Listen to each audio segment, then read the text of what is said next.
Ունեք ես կոմ քաշեմ մի քիչ։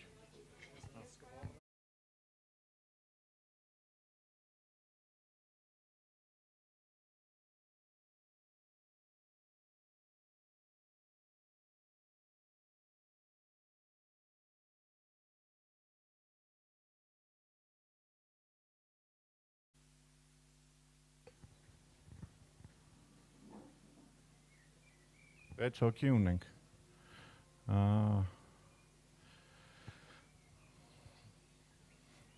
Բարև ձեզ։ Շնորհակալություն, որ բոլորդ միացել եք նորարարական դրամաշնորհների մրցույթի վերջնական փուլին։ Ասեմ, որ վերջապես երկար սպասված միջոցառումը դարձավ իրականություն։ Կազմակերպությունները, որոնք հիմա կներկայացվեն, դիմել են դեռ սեպտեմբեր ամսին 88 կազմակերպություն, որից հետո երկար ճանապարհ անցնելուց հետո ընտրվեցին 22-ը եւ այսօր 20-ը կներկայացնեն իրենց ծրագրերը։ Նաեւ ձգձգվելու մյուս պատճառը բոլորիս հայտնի կոവിഡ്ն էր, շատ երկար ման էին գալիս, թե որտեղ կարող ենք այս միջոցառումը անել, որովհետեւ չէինք ուզում, որ on-line լիներ։ Ես վերջերս on-line գնահատեցի մի մրցույթի կեսի email-երն էի ստուգում։ Դրա համար ես հասկացա, որ եթե չլինի աչքերի կոնտակտ, եթե իրար չտեսնենք, չկարողանանք, այսինքն արդյունավետ լինել։ Ասեմ, որ մեզ երկու շատ հաճելի օր է սպասվում եւ շատ շնորհակալություն Դոլմամային, որ այս հրաշալի հնարավորությունը մեզ տվեցին եւ կարողանում ենք պահպանել Պարետի պահանջները եւ կարողանում ենք նաեւ հաճելի միջավայր սարքել, այսինքն բոլորիս համար։ Մի խնդրանք ունեմ, փորձենք երկու օրվա ընթացքում հնարավորինս բոլոր պահանջները Պարետի պահպանել, որովհետև ես կարծում եմ առողջությունը դա առաջնային է։ Այս ամեն ինչ որ մենք անում ենք մեր քաղաքացիների, մեր բնակիչների, մեր ազգաբնակության, մեր երկրի բարեկեցության համար, եւ եթե չլինի առողջություն, բարեկեցությունը կարծում եմ առաջնային չի լինի։ Դա համար եւս մեկ անգամ բոլորիս խնդրանք փորձենք երկու օրվա ընթացքում հնարավորինս բոլոր պահանջները ապահովենք։ Երկու օրվա ընթացքում մեզ սպասվում է 10 ելույթ ներկայացում, 20 կազմակերպություն, օրեկան 10 կազմակերպություն, կունենանք ընդմիջումներ մոտ 1-ից 2-ը եւ միջինում կփորձենք ավարտել ժամը 5-ին։ Կազմակերպություններին կխնդրեմ, որ ցանկալի է որ մեկ հոգի ներկայացնի, կանգնի, որտեղ ես եմ կանգնած, որովհետեւ ունենք նաեւ on-line հեռարձակում, հնարավորություն ունեն բոլորը on-line նայելու, համար կարիք չկա, որպեսզի բոլորս հավաքվեն։ Երկրորդ մասնակիցը կարող է մոտ լինել։ Խնդրենք, որ միկրոֆոնը իրար փոխանցելուց նաեւ հատուկ մաքրող նյութեր ունենք, ուղղակի տարական որոշ սահմանափակումներ կան, որը փորձում ենք խնդրեմ, որպեսզի հետևենք։ Ներկայացումների ընթացքում դուք հնարավորություն կունենաք 10 րոպեի ընթացքում ներկայացնել ձեր ելույթը եւ մեր ժյուրի անդամներին խնդրենք, որպեսզի նաեւ հարցեր տան եւ փորձենք ամեն մեկը պահել ոչ ավել քան 25-30 րոպե, որպեսզի կարողանանք օրվա մեջ տեղավորվել։ Ուզում եմ բոլորիդ Իրմային ծանոթացնել, Իրմա ջան, ողջույն։ Իրման կլինի մեր այսպես ասած ղեկավարի այս process-ը, Իրման կհրավիրի ելույթ ունեցող կազմակերպություններին եւ Իրմային ճանաչեցիք, չէ, եւ Իրմայի ձեռքին կլինի թուղթ, որով ինքը ձեզ կխնդրի, որպեսզի մնացել 5 րոպե, 1 րոպե, որ սահմանափակվեք։ Իրման վերջում կանգնած կլինի, շատ լավ կարողանաք, այսինքն թուղթը տեսնել։ Հենց որ այս երկու օրվա ընթացքում Իրման ինչ ասում է, բոլորս մենակ Իրմային ենք լսում։ Բայց նաեւ մեր անձնակազմն է այստեղ, Հարամ Ամալյան, նաեւ պատվականը Բելան եւ մյուսները, որոնք նաեւ եթե ինչ-որ հարցեր ունեք, կարող եք այսինքն մոտենալ, որտեղ գիտեմ մարդիկ կան, որոնք երեքան մնալու են Դիլիջանում, կազմակերպչական այլ հարցեր։ Եթե ունեք որոշակի call, որոշակի հանդիպում, որ պարտադիր պետք է շտապ արագ անեք, մենք հնարավորություն ունենք երկրորդ հարկում ամբողջապես ազատ առանձնանալու հնարավորություն կա շատ լավ ինտերնետով եւ կարող եք նաեւ այգու որոշակի անկյունում առանձնանալ ձեր չգիտեմ ինչ որ երևի եթե ինչ որ պլանավորված բան ունեք, խնդիր չի, կարող եք ամբողջապես, այսինքն իրականացնել։ Այսինքն հնարավորին չափ բոլոր պայմանները ստեղծվել են, որպեսզի եւ կարողանանք պահանջները բավարարել Պարետի եւ կարողանանք այսինքն լավ միջոցառում ունենալ։ Հատկապես ուզում եմ շատ շնորհակալություն հայտնել մեր ժյուրիի անդամներին։ Ճիշտ ասած, ես մի քիչ զարմացած եմ, չնայած բոլորին շատ լավ եմ ճանաչում, բայց այն պատրաստակամությունը, որ գիտեք ինչքան դժվար է, 9 հոգուց 6-ը մեզ հետ են, 3 հոգին բոլորից հայտնի պատճառներով օբյեկտիվ մեզ տնից կմիանան եւ բոլոր հնարավորությունները կան, որպեսզի դա լինի։ Այսինքն կա Zoom-ի միջոցով նրանք տեսնելու են ամբողջ ներկայացումը, կտան իրենց հարցերը եւ ամբողջապես կլինեն մեր միջավայրում։ Նարեկը եւ Տիգրանը տեխնիկապես կփորձեն բոլոր խնդիրները լուծել եւ նաեւ ուզում եմ կրկնվել մենք ունենք նաև on-line հեռարձակում, իրական ժամանակում ամբողջը կարող եք նաև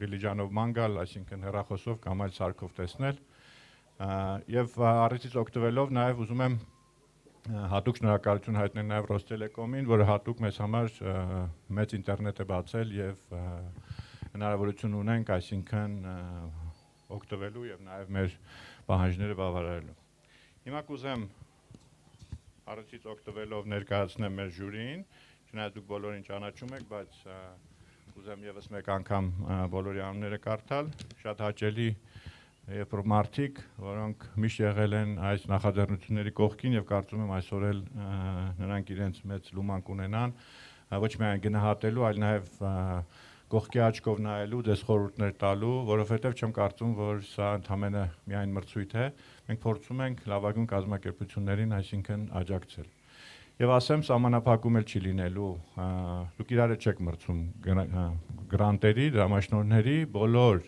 լավ կազմակերպությունները, որոնք որոշակի պահանջների բավարար են, նրանք կստանան, այսինքն ֆինանսավորում, ինչքան որ նրանք խնդրել են։ Ծափահարություններ Քանի որ on-line է, կարծում կարիք չկա, բայց ուղղակի անունները կարդամ, մենք հոգով բոլորին ծափահարում ենք։ Շատ շնորհակալ եմ Արամից Փախչանյան, որ մեզ հետ է, Լիլիթից Հովանիսյան, կազմակերպությունները, Արամին դե գիտեք, կարիք չկար, IB-ից, Լիլիթը Գրանատուս Վենչուրային հիմնադրամից, Արտաշեսը Microsoft ինովացիոն կենտրոնից, Գրեգը Բանայից, Ռուբենը National Instruments-ից, Էլինան Էկոնոմիկայի նախարարության, ձեռներության զարգացման վարչությունից Եվ 3 հոգի ունենք մեր շատ սիրելի Ամալյան, Վազգեն եւ Արտավազը, Ամալյան Պոլիտեխնիկից, Անելից, Վազգենը Smartgate Վենչուրային հիմնադրամից եւ Արտավազը Pixart-ից մեզ հետ են on-line-ով։ Ողջույն, լսում են մեզ։ Հա, իրանք ստեղ են։ Հենց որ կարող եք, ողջույն, լավ եք։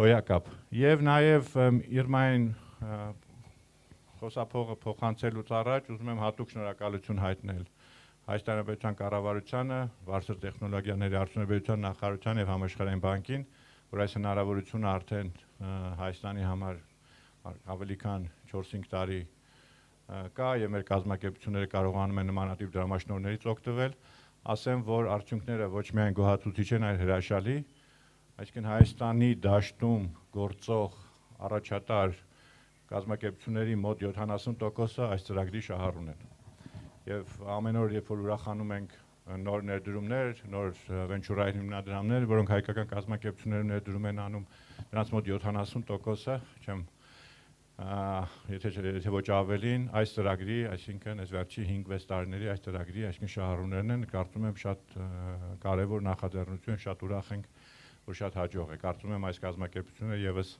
կհամալրեն այդ շարքերը։ Եվ նաեւ հատուկ շնորհակալություն եմ ուզում հայտնել մեր բոլոր գործընկերներից, որ մեզ աջակցում են, որպեսզի այս միջոցառումը անցնի նմանատիպ հրաշալի պայմաններում, առանց խոչընդոտների, եւ նաեւ մեր ձեռնարկություն ինկուբատոր հիմնադրամի թմին եմ շնորհակալություն հայտնում, որ այսքան տարիների ընթացքում կարողանում է հետևողականորեն, այսինքն նմանատիպ հաջողված նախաձեռնություններ առաջ տանել։ Բոլորի շնորհակալություն, բոլորիս լավ օր, Իրմա ջան, խնդրեմ։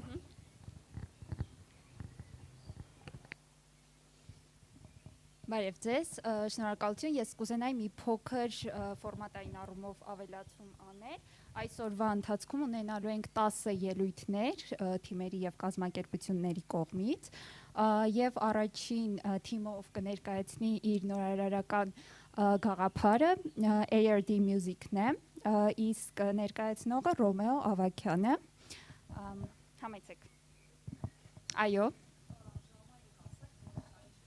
Այո։ Յուրաքանչյուր թիմ ունի 5 րոպե իրենց նորարարական ծրագիրը ներկայացնելու հնարավորություն։ Ես ունեմ այստեղ այսպիսի թերթիկ, եթե մնա 1 րոպե, ես կցույց տամ, իսկ հետո արդեն ժյուրի անդամները 15 րոպե հարց ու պատասխանի իրավունք ունեն։ Ընդհանուր 20 րոպե, այո։ Մի բան ավելացնեմ, գնահատման վերաբերել ուղղակի մոռացա, կներեք ավելացնեմ։ Կխնդրեմ ժյուրի անդամներին օրվա վերջին մեծ թերթիկները տակ կազմակերպությունների անուններով։ Մենք այսօր կվերցնենք այսօրվանը, վաղը կվերցնենք վաղվանը։ Մենք չենք ամփոփի այս 2 օրվա ընթացքում, հետո բոլորը կհամադրենք ձեր գնահատականներ իրար հետ, կուղարկենք բոլորին եւ 3-շաբթի կամ 4-շաբթի mēs բոլորով call կանենք, եթե ինչ որ տարաձայնություններ կան կամ ինչ որ ծրագրեր կան, որոնք գտնում ենք որ արժի քննարկենք կամ ասենք թվանշանների մեջ կամ գնահատականների մեջ տարբերություն կա, բոլորով կորոշենք, որովհետեւ պետքա բոլորիս կոնսենսուսը լինի բոլոր հաղթող կազմակերպությունների մասը։ Շնորհակալություն։ Համեցեք։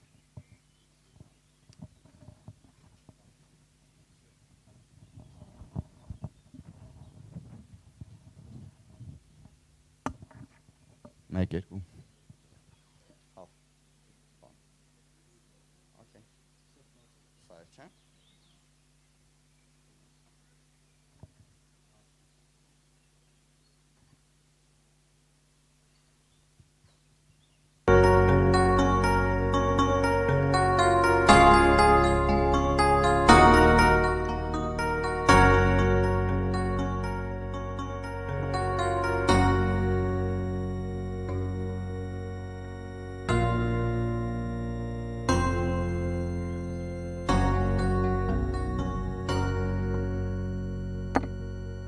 Hello everyone. I'm happy to be the first startup pitching here, and I hope you will really enjoy this pitching ceremony. My name is Romeo, and what I would like to talk about is maybe some of you already succeeded to make some cool photos in order to share your feelings and your emotions in this event with your friends or family. So yeah, but let's talk about Johnny. He could be potentially with us here, and he's not of that type of guys to like make cool photos and upload it to the social platforms. And even though he's a cool guy, he'll experience a hard time expressing himself and connecting to the others. So what can he do to socialize if he's not making cool photos, if he's not a musician to create a masterpiece, not a lyricist? Here's where art music comes to help and empower people like Johnny to express themselves through personalized music that is generated by AI. So basically what ARD does, it takes your daily activity timeline, your step counts, your calories burned, your travel distance, and creates a unique music personalized to you about your day. So what's left for Johnny to do is just to add some short daily story and along with the music share with the art community. Back in 2017, I've started this project, and it was kind of technologically not realistic at that time, but luckily for us, now it's possible. And ARD music is available on Play Market, and since we've uploaded it on September of 2019, we've already succeeded to reflect thousands of days into the music. Here's another example of how can your daily music sound like.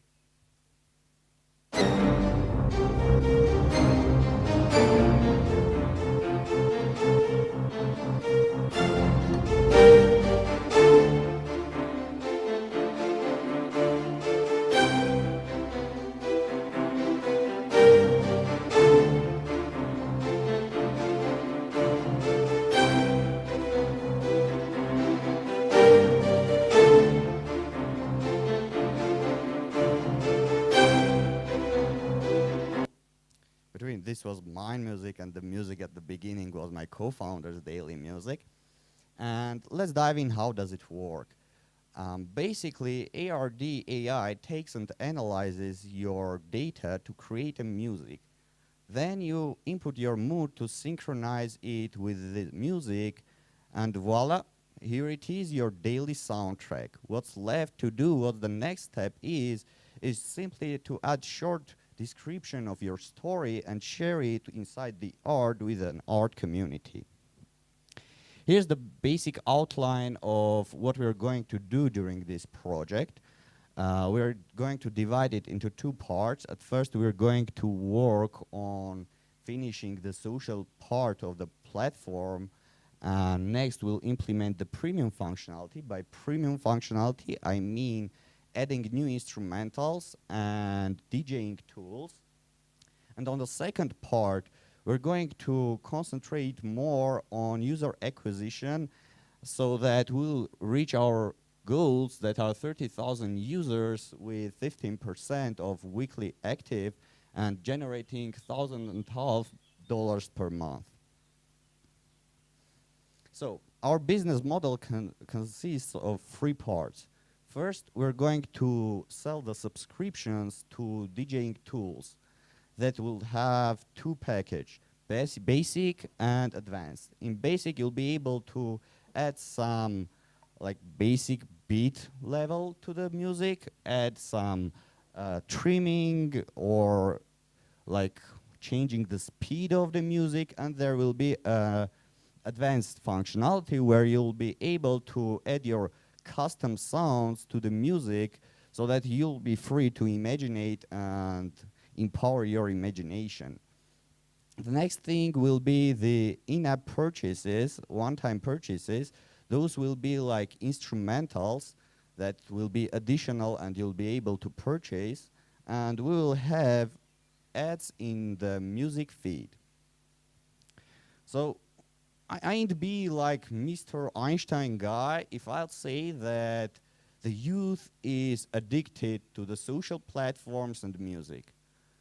And it's not a secret that many of them experiencing hard time and problems creating that content for their social platform accounts. So the statistics says that there are 2.4 billion representatives of Z generation in social platforms, out of whom 84 millions are actually interested in music and 32 millions have music application installed on their mobile devices. This is the target market we are aiming to achieve in nearest years, but first, within a project, we'll get to 30,000. To go to the market and reach our auditorium, we're going to use the influencer marketing, use the Android app promotion platforms, community building, and also promote us on social media, because basically our customers are there. On global board, we do have competitors, such as Ava, that generates music through AI for movies and video games. There's a Juke Deck that generates random AI music that is already like acquired by TikTok.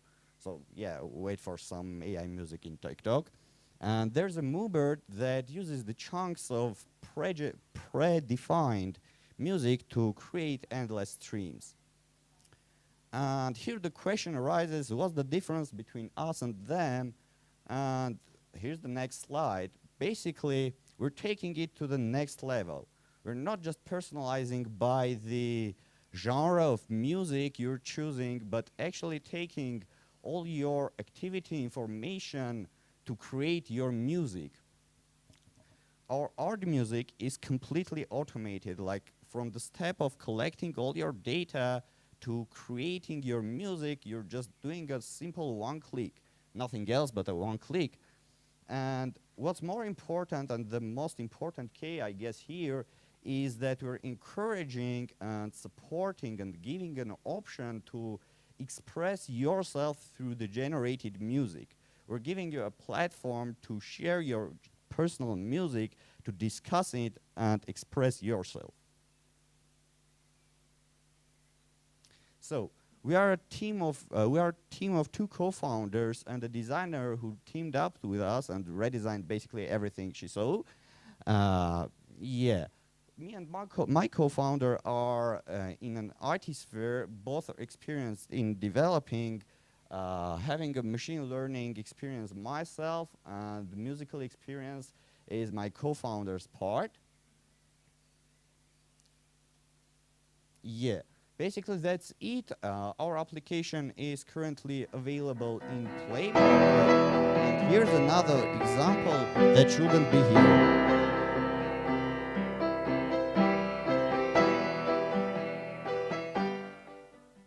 So basically what we say is that for those guys, okay, who can't like make like real photo content to share in Instagram, there need to be a place to share themselves, communicate with others, and share their ideas and socialize.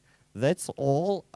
Thank you for listening, and I'll be happy to answer to your questions. So let the QA begin.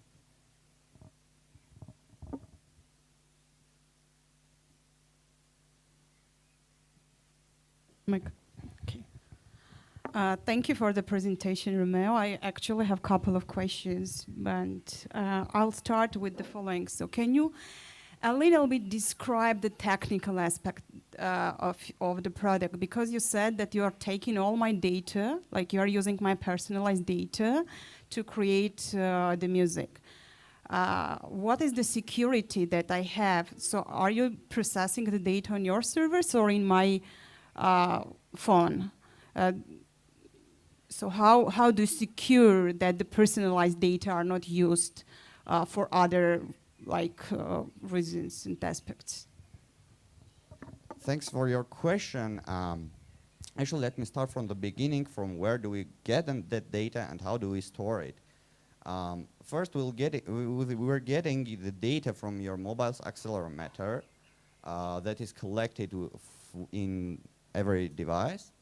Then we're storing it for the generation of the music, because it's not like a 1 second thing. It takes a bit longer, and hence we are forced to keep them in our databases. But our databases are secure, and I mean, we're trying to keep all the security standards we're developing. So yeah, this is kind of a insurance of security right now. Okay. Then, so how do you assure that I will use it like the second time as well? So what is the sustainability of your model? Because just one feature, yeah, to create the music based on the activities. Okay, I'll do that once, twice, and then so what? So how? Maybe are you considering adding video animations based on the activities as well? So what is your development roadmap? Yeah, actually, this is a real point to our team, because that was a real pain for us, and we've spent lots of time to think of it, and we've came up with 3 ideas. We're going to try one by one to see which one will really retain our customers. The first one will be socializing the stuff, meaning after generating your music, it will be shared inside our platform, so that other people will comment it, will critique it, and will go into your shared story and leave you comments, so that it will force our users to come back and see what did resulted their story in. I mean, what was the reaction of their friends to their story. So you'd rather consider pull strategy than push, right? For the development of your product. I mean, you want the solutions to come, like the development features to come from the audience. Basically, this is kind of it, because mostly we're getting some emails like, this is not working, I would like this or that, and we're trying to accomplish the plan, or plan the plan that is close to what our users do want. So do you think this is a successful strategy to go with? and also what will be your exit strategy? Or what strategy? Exit. Exit. So eventually you want to be sold to some big corporate, or just to become another like unicorn, let's say? We're yet thinking of how to become a really nice product. So we have the thoughts of the exit and how it can go further. Like I've mentioned the Juke Deck, which had the similar technology and already exited to another social platform, more famous, just to put its functionality in it. And we thought that can be an option, but yet we are like really thinking of doing a product that will get like real users using it a lot, and then only think about exit. So like, okay, what corporates will be your potential buyers? Let's put the question in that way. Who do you think eventually will make investment, not investment, but will buy like the product? It will become you think that it will become a feature of some other product, or it will be a standalone product to be marketed eventually, not for now? Eventually, we guess it will be like exited to the much bigger players. Who are those players? Such as Facebook and Amazon.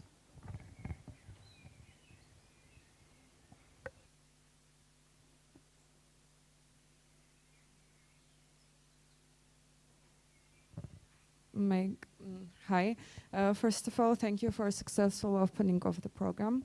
I would like you to go into more details about the income of your project, please. About expenditures, you told about some monthly subscriptions, but can you please share more details about the expenditures and timetable and income you are going to gain?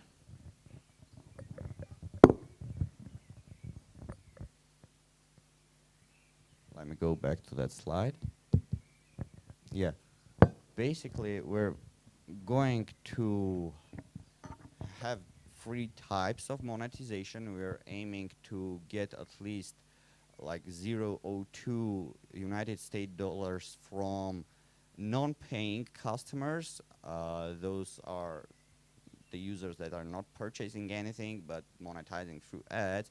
And we're aiming to have at least 7% of purchasing customers that will buy the premium functionality. Anything else you'd like to hear about?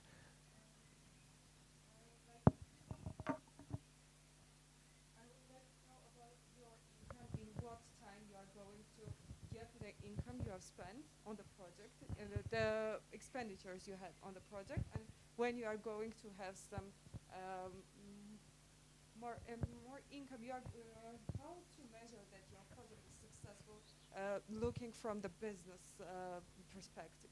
Yeah, now I got it fully. Like I've said, at the end of the project, we're aiming to have 1,500 income monthly, which is like really not like going to a good state, but the reason is we have yet to implement several functionalities before going to market and marketing it like seriously.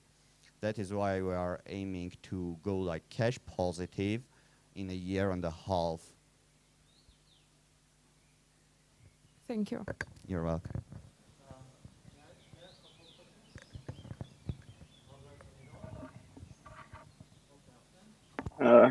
I also have a question. Can I ask it from here?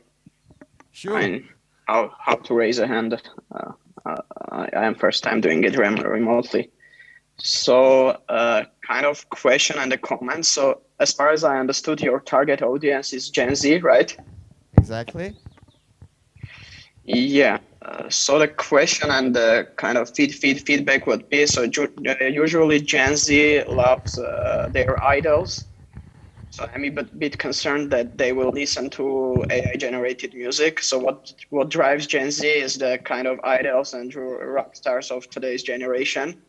So they exactly follow the people. But in other hand, for the AI-generated music, a lot of small and medium-sized businesses, SMBs, are struggling with the copyright content. to buy the like famous music content. So that's why they are started using the AI content to fill, for example, their explainer videos, other marketing content, SMB videos, or if you have, let's say, a tool or product that you need to add music there. So usually you are struggling to have a copyrighted by the content because you need to pay a lot of money for that. So maybe you can think about that direction as well for the integrations. For example, we as a Pixart have an integration with Newbert to power our video editing with the AI music because we are also struggling with the copyrighted content. Yeah, this is kind of a really good, comment, because there is really that problem that people experience hard time when trying to add some music with a copyright.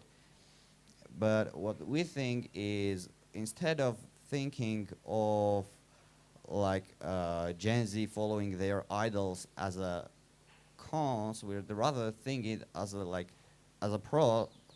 negative. We'll rather think about it as a positive stuff.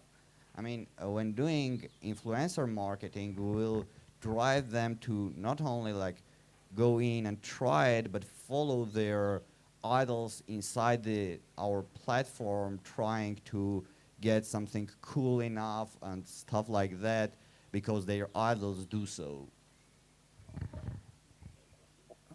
Okay, so another question would be, I'm pretty sure you did a lot of research about AI music and how it works.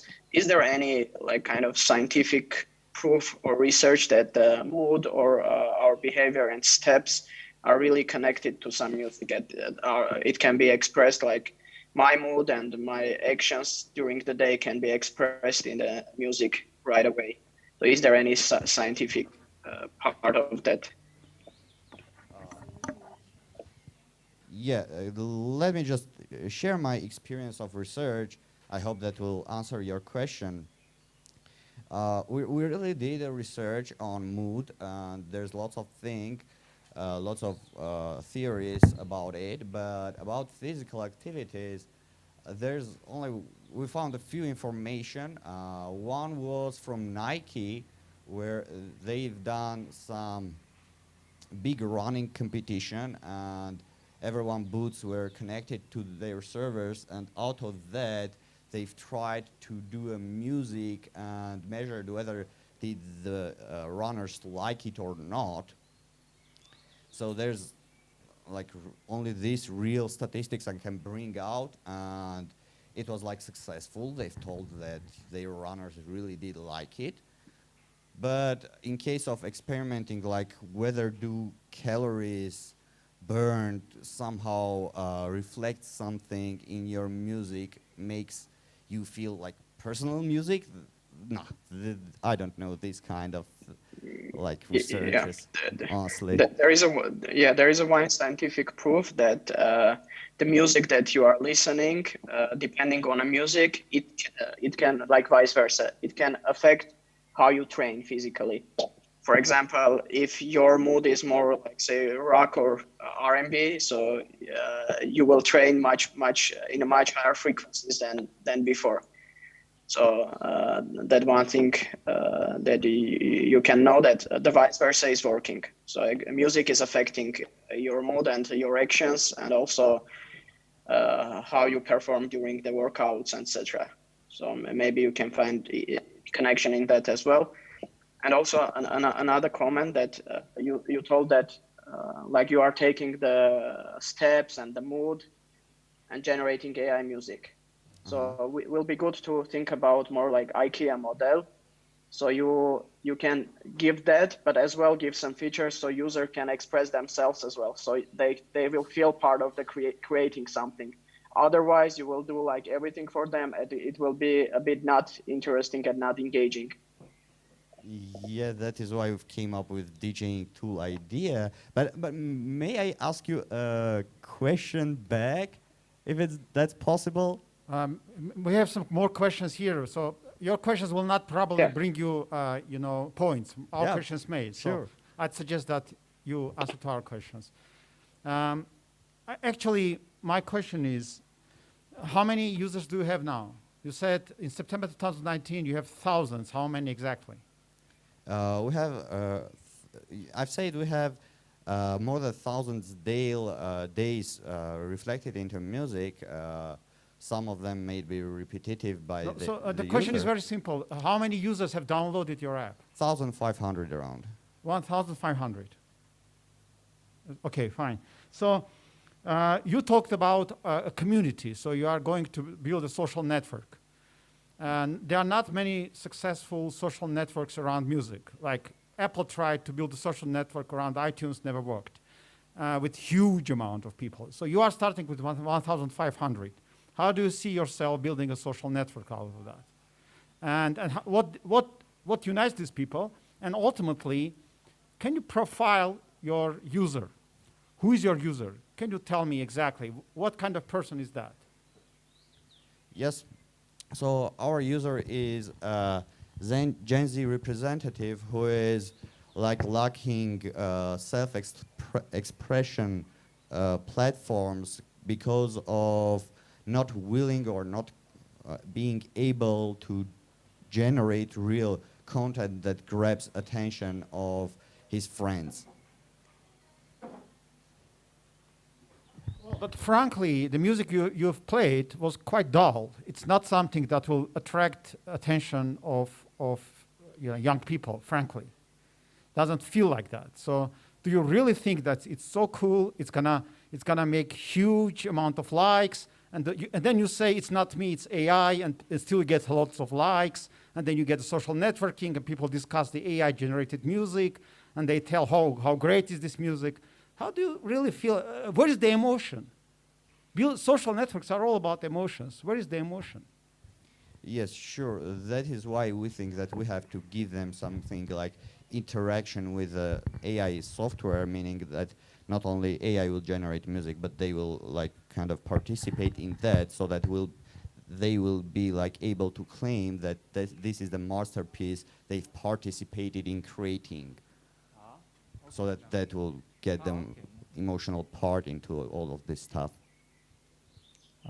Okay, I'm just notified that there is like the last question I can ask. So, do you use TikTok? Have you like played with TikTok and like realized how it's me, it's not somebody there, okay. And how like a music created by like not a DJ, popular DJ, just a simple guy, how it can blow up there? I want to connect the dots with the question Arta was asked and ask you something. So have you like played with TikTok and like played with see how the music is like blowing up there like within 2 weeks? I didn't make any videos. So okay, but sister is a fan of it, but I've researched it. And okay, so my question is, you have, I saw like 500 plus downloads, probably like it's 1,000 there. So what have you learned so far from these downloads? Yeah, what are the things people want and what are the things people don't want? What are the lessons you have learned so far? Yeah, we've learned the lesson one, that people want to interact with any software. They need an interaction, which become a point for us. Second thing we've learned that will be really hard to bring the initial customers, because it's like a chicken and egg problem, and you need to bring traffic so that they'll like it. And the third thing we saw is that people like to experiment and like give a freedom to like their imagination, because in TikTok there are no rules, and people like experimenting, doing some stuff and watching other stuff, so that we have to give them this experimenting stuff so that they can use their also imagination to bring something to this music.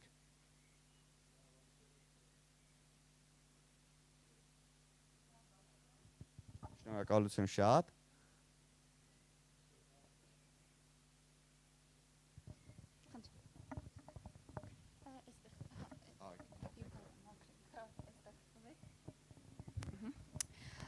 Հաջորդ թիմը արվեստ քույզն է եւ կներկայացնի Լիա Մխիթարյանը։ Համեցեք։ Հա։ Այս վերջեք։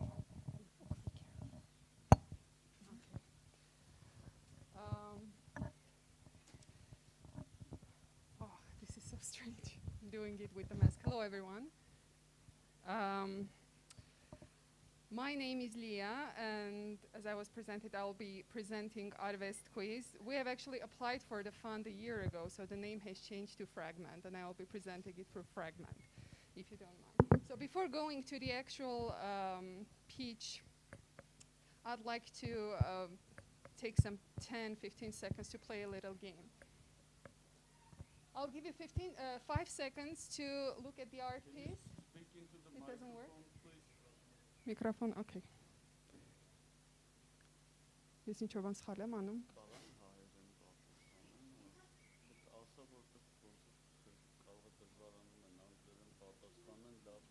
Ես կարող եմ ձեզ ասել դուք փոխեք, եթե սա խնդիր է։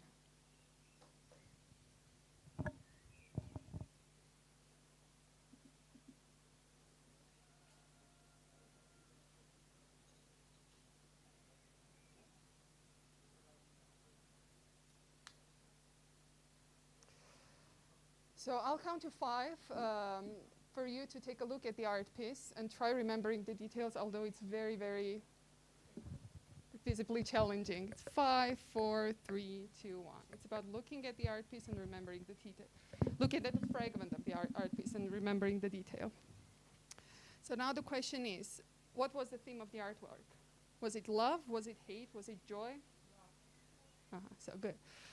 So now, when you answer correctly, you will be gathering a gallery that will provide compelling facts about the artwork and the artist itself. For example, this very artwork created by Gustav Klimt called Kiss is one of the most renowned art pieces the artist has ever created, and he has created it when he was in deep depression and was having creative crisis.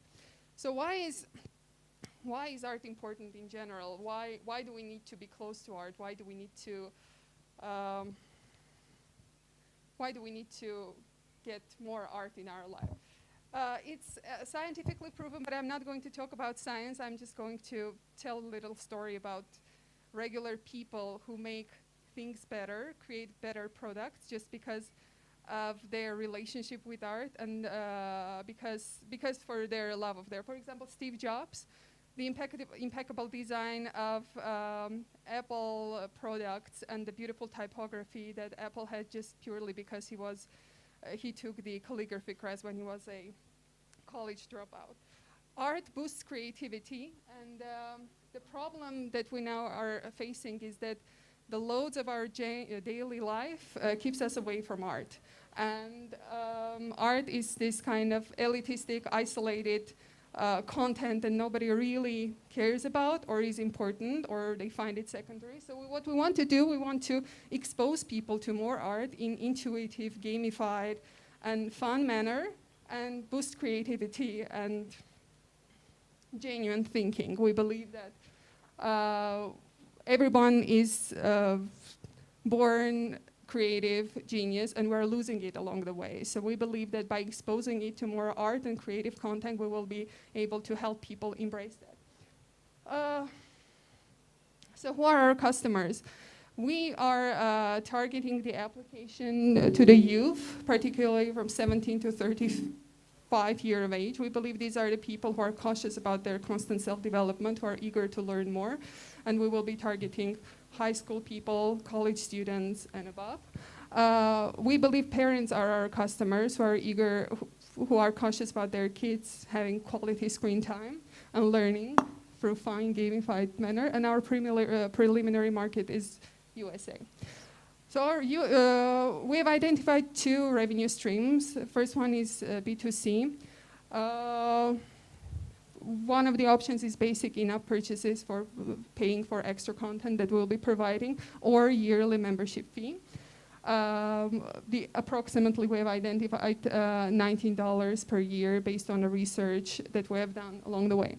And B2B, we believe as it grows and expands, as we expand the user base, we'll be able to provide location-based marketing opportunities to related businesses such as museums and so on. And we believe that we can also involve private companies as well as part of their CSR project to fund educational content within the app.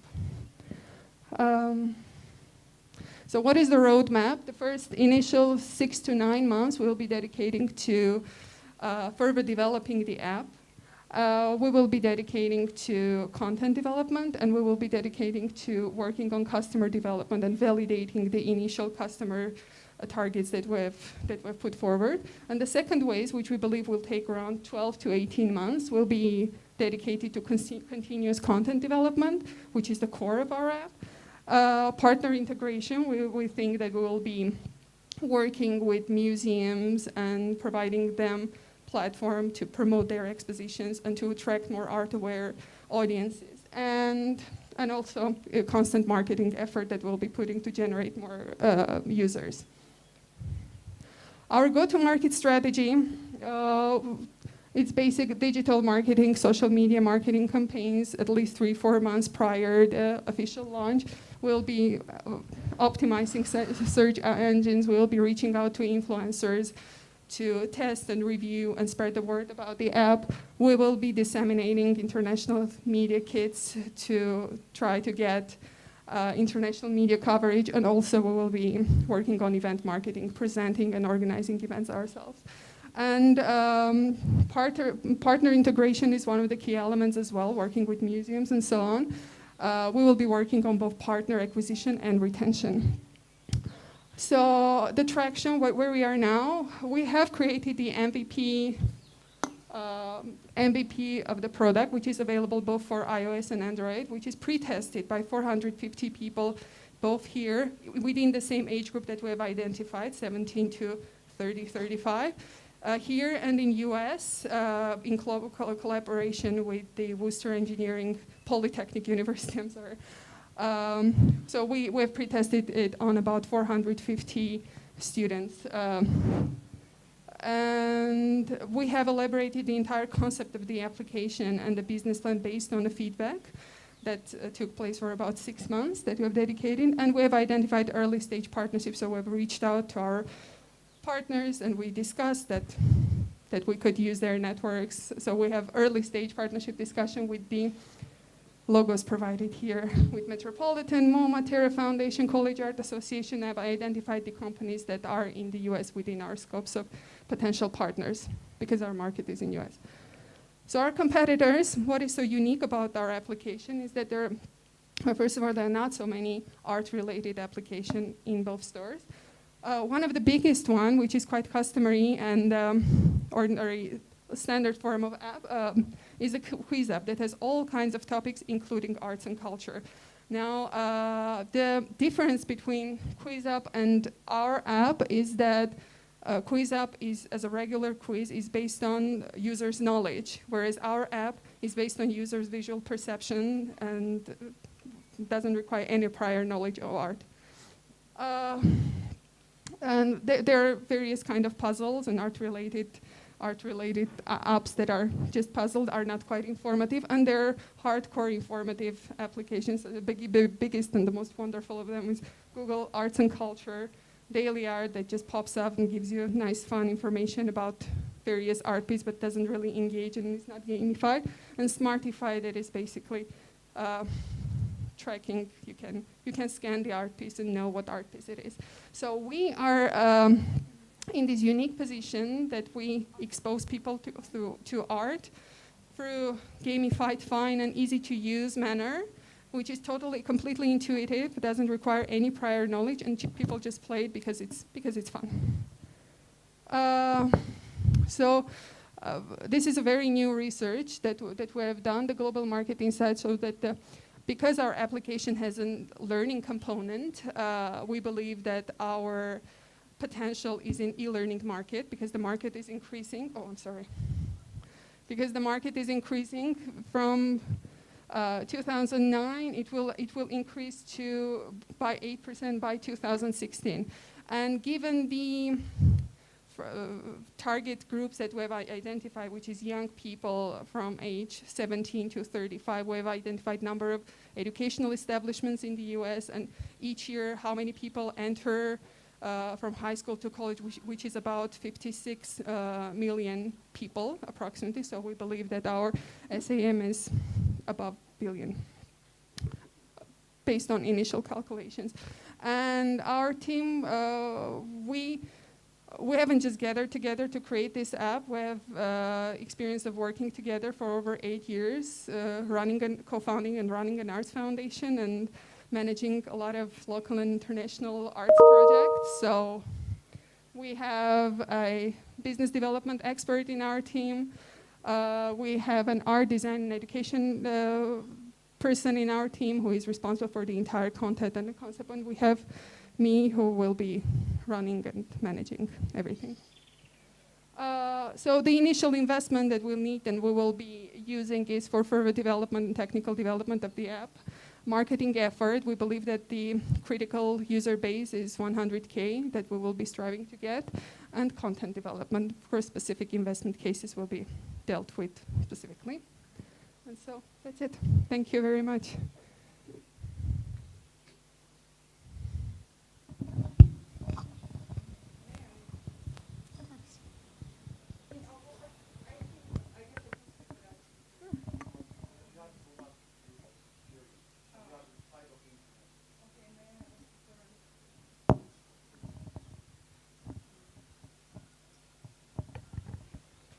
Meg.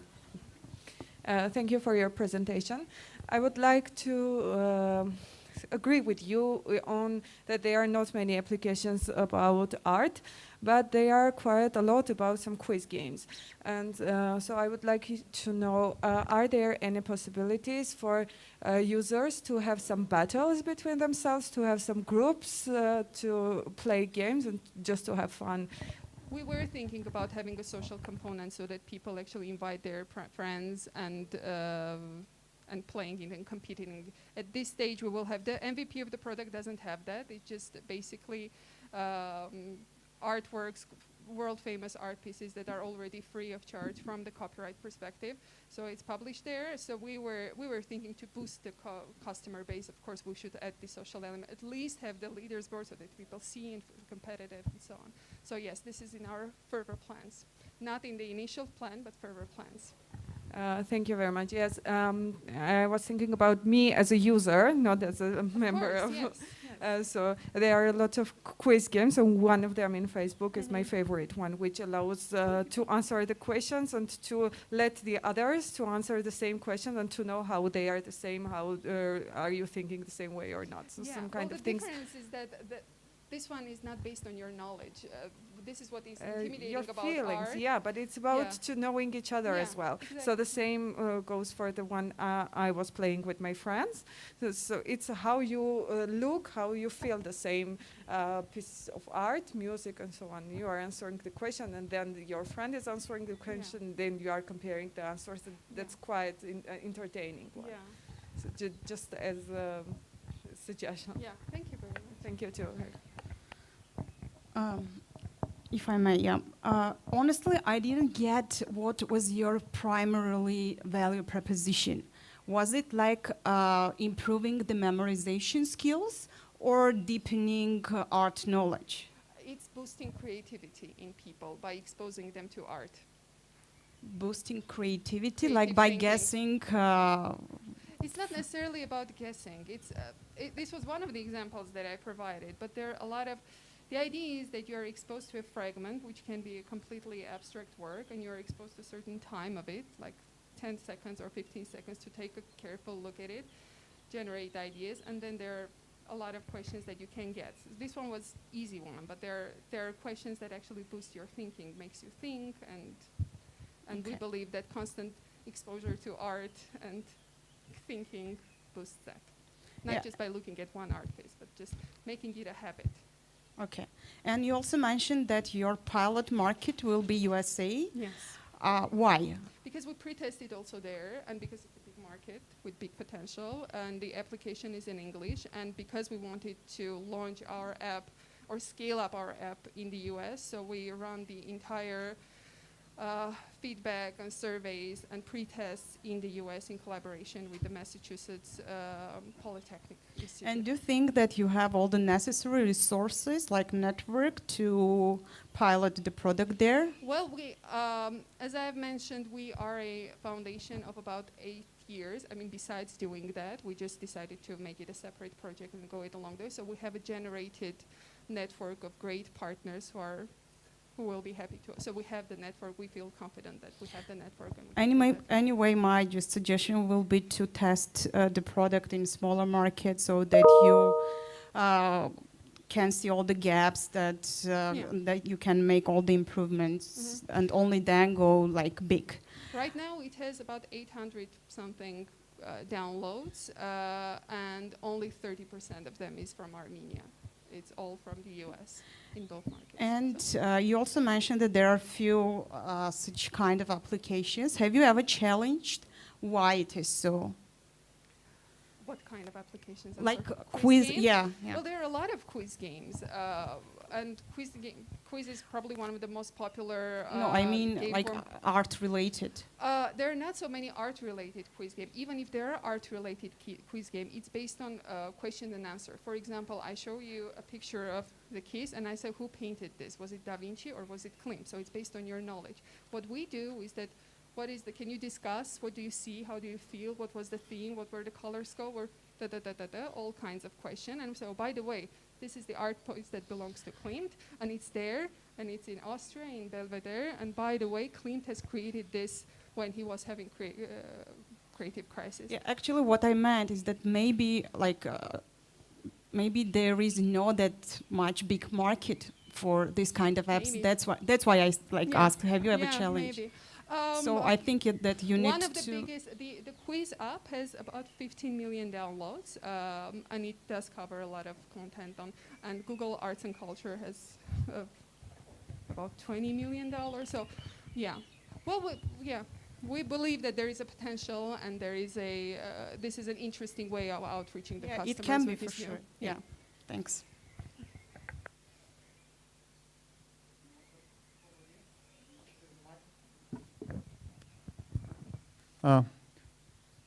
Question is, you provide questions that are probably quite subjective because they are about art. What is your mood, or what is the mood of?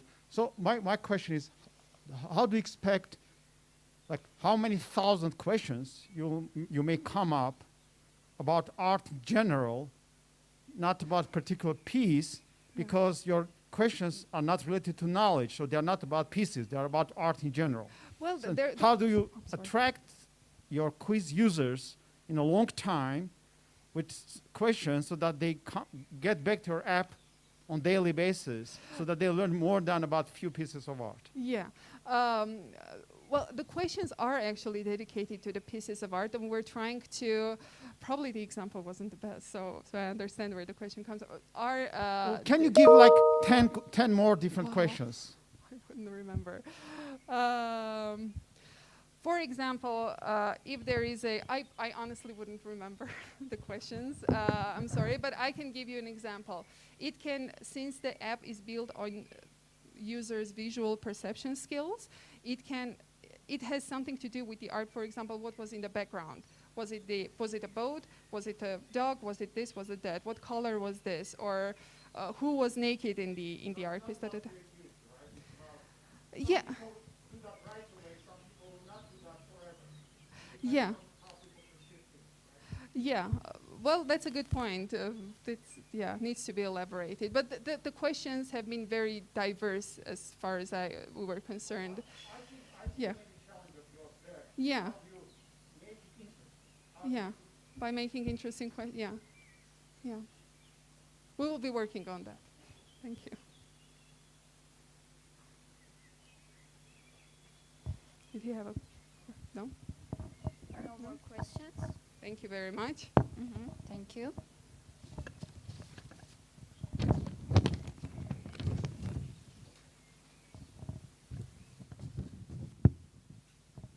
Շնորհակալություն եւ հաջորդ թիմը ուրեսն է եւ կներկայացնի Լուսինե Մագաուզյանը։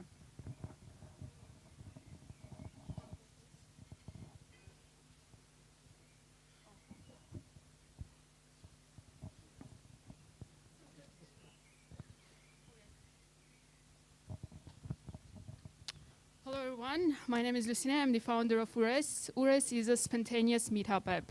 I mean, it's hard to meet up with friends, especially harder if you don't plan ahead. I'm sure many of you meet up with your friends, at least did that before the pandemic hit us. And if some of you succeed every single time, let me know, because I'd like to buy you dinner sometime.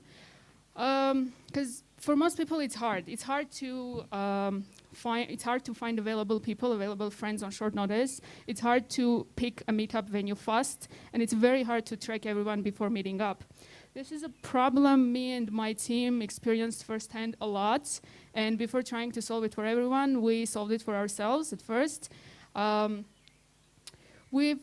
the last 6 months, we never used calls or texts to meet up, and the most common expression in our chats is, hey, let's ures or open ures.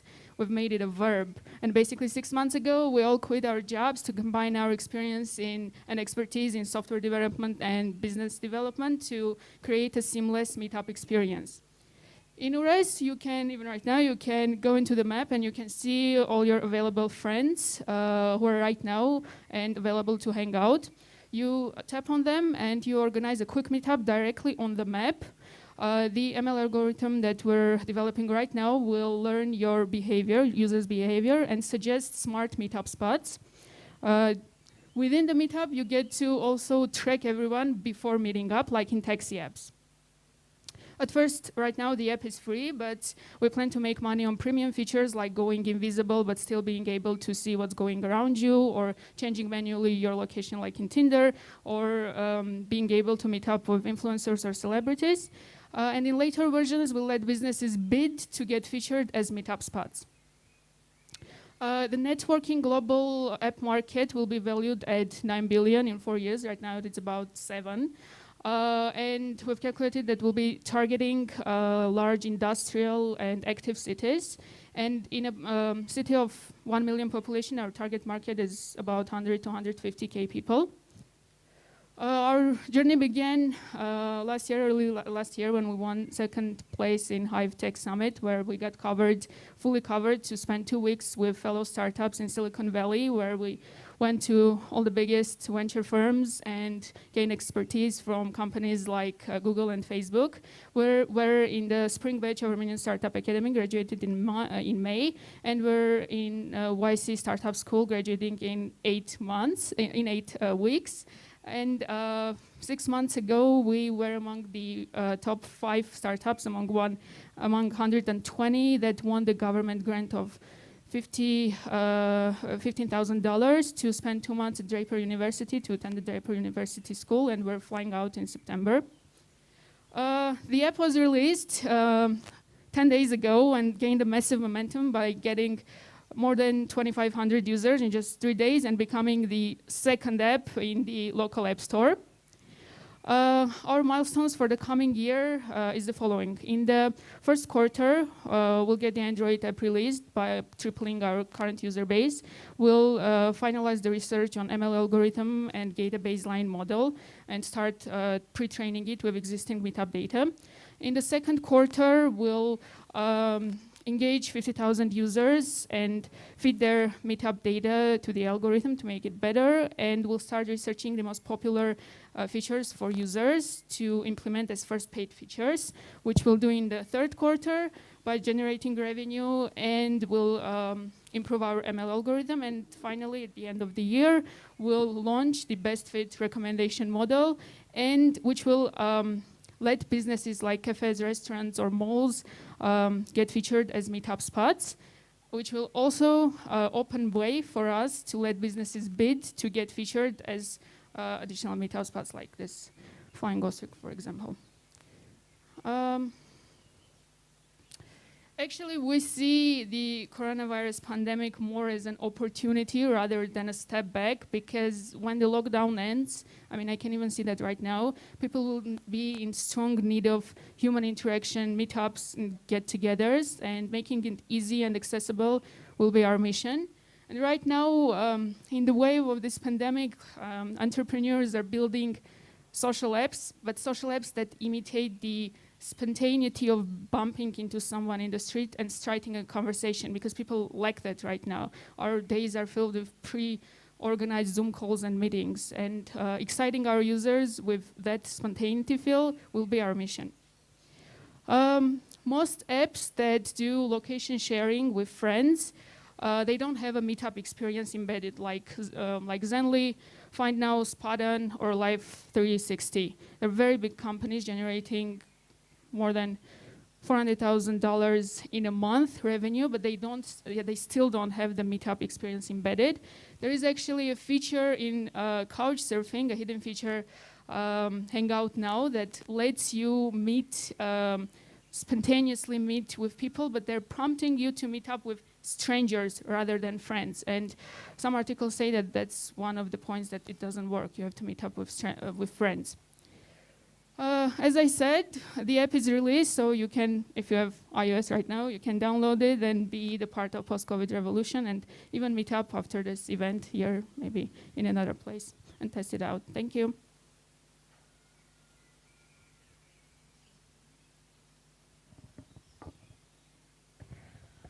Just one quick question. What is the number of users now, and what was the week-to-week increase rate of users? Great question. So we started 10 days ago, 2,500 users downloaded, and each day it's about 100 users. Right now, even if you go to the app, you can see them on the map, maybe probably 20, 30 active users right now. If you see them on the map, that means that they're active right now, not like in the past hour or something. So about that, yeah. And it's actually surprising even for me, because I didn't think it'd be that many given the circumstance of COVID. So it proves that people really want to go and hang out. Good luck. Thanks.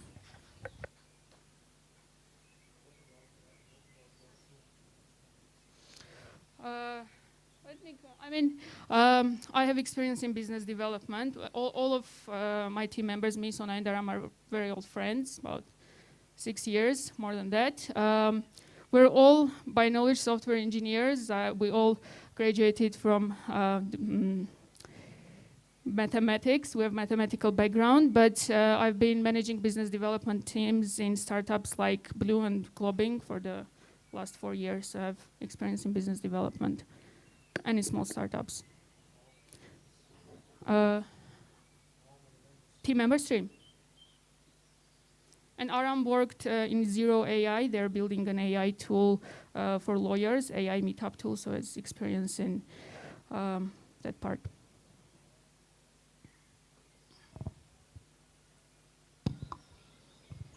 I have a question. Hey. Hey. Are you also considering casual dating as a future market for your application? Yes, that's a phenomenal question. Thanks for asking, because I wasn't positioning this app as a dating app, but during this 10 days, something very extraordinary happened. A lot of beautiful girls and beautiful guys signed up that even I followed, that I didn't know them. And a lot of beautiful girls accepted meetups from a lot of beautiful guys that they wouldn't have in Facebook or Instagram. So the thing that we learned in this short amount of 1 week, 10 days, is that we may potentially tap that market, even though I'm not very favored about it, but we may potentially tap it. So let's see in the coming month what happens. Usually anything that starts from like the meeting up for friends, it's eventually become a dating app. I mean, I don't mind, and Tinder generated about $70 million last month, so what's the big deal? Thank you. Thanks for the question, by the way. Can you go back to your competitors? Okay. I can, but you can ask the question. I remember them. Yeah. So what's your nearest competitor that you will be going against? Life 360. They generated, I mean, even I have the,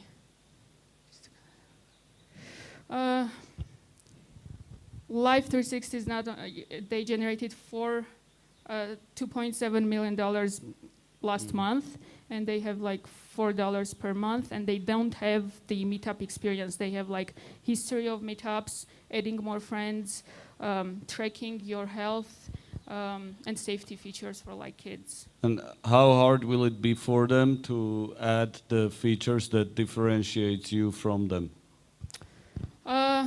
In a year ago, I would say very easy, but given the circumstances that we've been developing this for the last 9 months, it'd be pretty hard for them because their map is on Google and ours is on Mapbox, and Mapbox does it much faster in terms of the polyline that is being drawn between users and tracks them. So we've probably spent like 6 months developing that part only. When they get into that, they'll come across some serious problems. I mean, they have a lot of money. They can potentially do that, like Facebook stole the stories feature from Snapchat. I mean, yeah, I understand that. But it won't be like in a day or two. And would you consider them as a potential buyer for you? Probably, but I would more go with Snapchat as a potential buyer because they acquired the similar app Zenly for about 300 million after just 1 or 2 years of operation. Because Life360 is it's not more of a company like venture funded or similar. It's more like bootstrapped. A couple of friends came together, made that, and are making money out of it. As well as Spotten and Find Now are similar apps. So if, in terms of potential buyer, more like Snapchat, not Life360. Okay, thanks. Thanks. And do you have a roadmap on when you will, what do you need to acquire like the critical amount of users to gain momentum? A year. In a year, as I said when I was describing our roadmap for this year, we'll have 100,000 users, which will not only give us money in terms of we'll start charging them for basic features, as well they'll give us data to feed the algorithm and to suggest better meetup spots. So what do you need as far as investment and financing to get there? In a year, it will be about $100,000, half of which we have. So even if the half of that we won't get, we'll still push for that. Oi.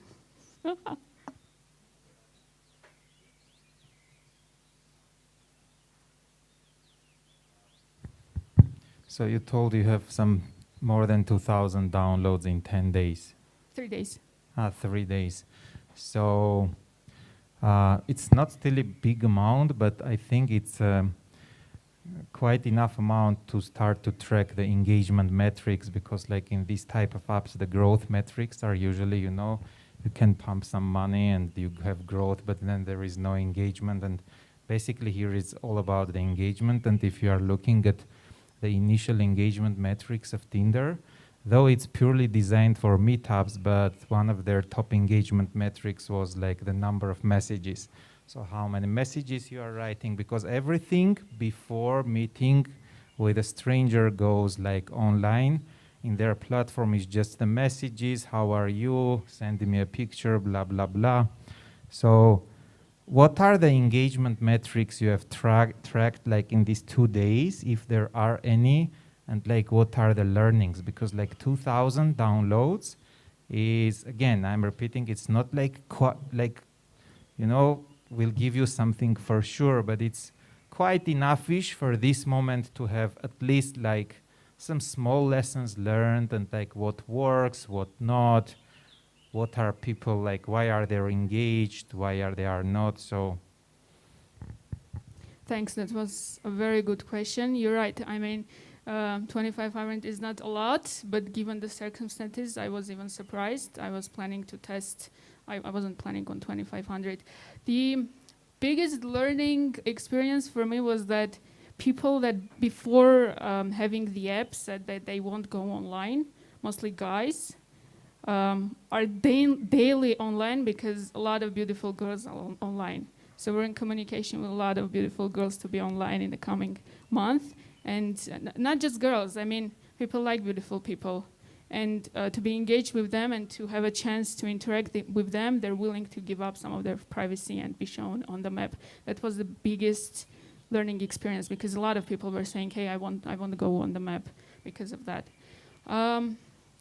One of the things that confirmed my idea of having meetup suggestion was that a lot of people right now, when you go to the map, you can meet up with like 5 of us, and you have to manually select the meetup spot. That a lot of people are messaging us asking to eliminate the choice for them and just suggest one good place, because where shall we go is a pretty common question when friends try to hang out. That was two of the biggest things we learned in the past week. And you said about the metric. Right now, like, are you tracking the sessions, daily sessions? Yes, like, what's the daily session per user? I understand 2 days is not enough to say something that, hey, this is works or what, but yeah, absolutely. what's...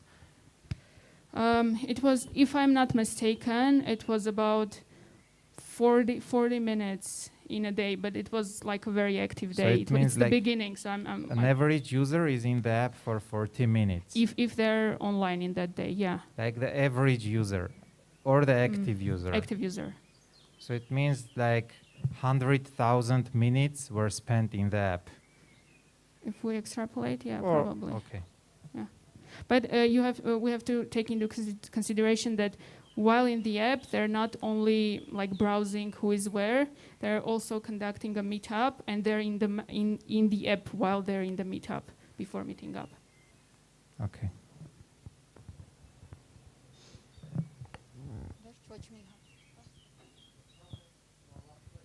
I think you are just considering people active if you are like using their location, right? So if they are still even the app in the background, but they give an access for the location and maybe sending something in the background, you consider them as active. Because the question that Artashes was asking, I think it's like the number of active minutes you told is like very, very high. It's that's why I added almost like impossible. Yeah. That's a good point. Somehow, yeah.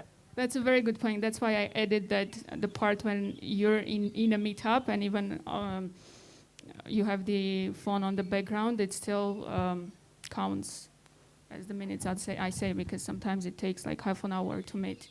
If the question was like how many minutes they're online without the meetup, just like browsing people, it'd be smaller.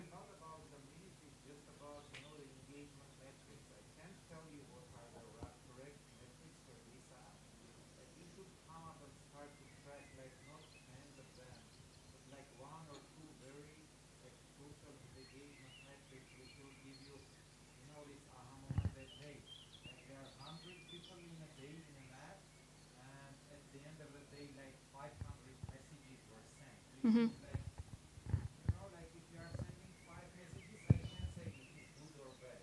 But in Tinder, usually like before a meeting, the total cumulative duration of messages was 1 hour, more than 1 hour. So it means that we are messaging with each other 1 hour. Mm-hmm. You know, that the messages itself 1 hour, not just the process of writing, you know, mm-hmm. before meeting. That it means like hundreds of messages. Mm-hmm. So I'm just telling that you should come up with the metrics and start to understand what is like. Is it like making people to stick to that, or is just, you know, they are opening, it's cool, they are browsing through it, and then they are shutting it down. Just imagine like GG having millions of downloads, but like nobody is doing an order. Mm-hmm. Like, yeah. The key metrics you should come up with and track to understand like what makes users like stick to the app and why. I think this will lead you to the why are users sticking to the app. I don't know.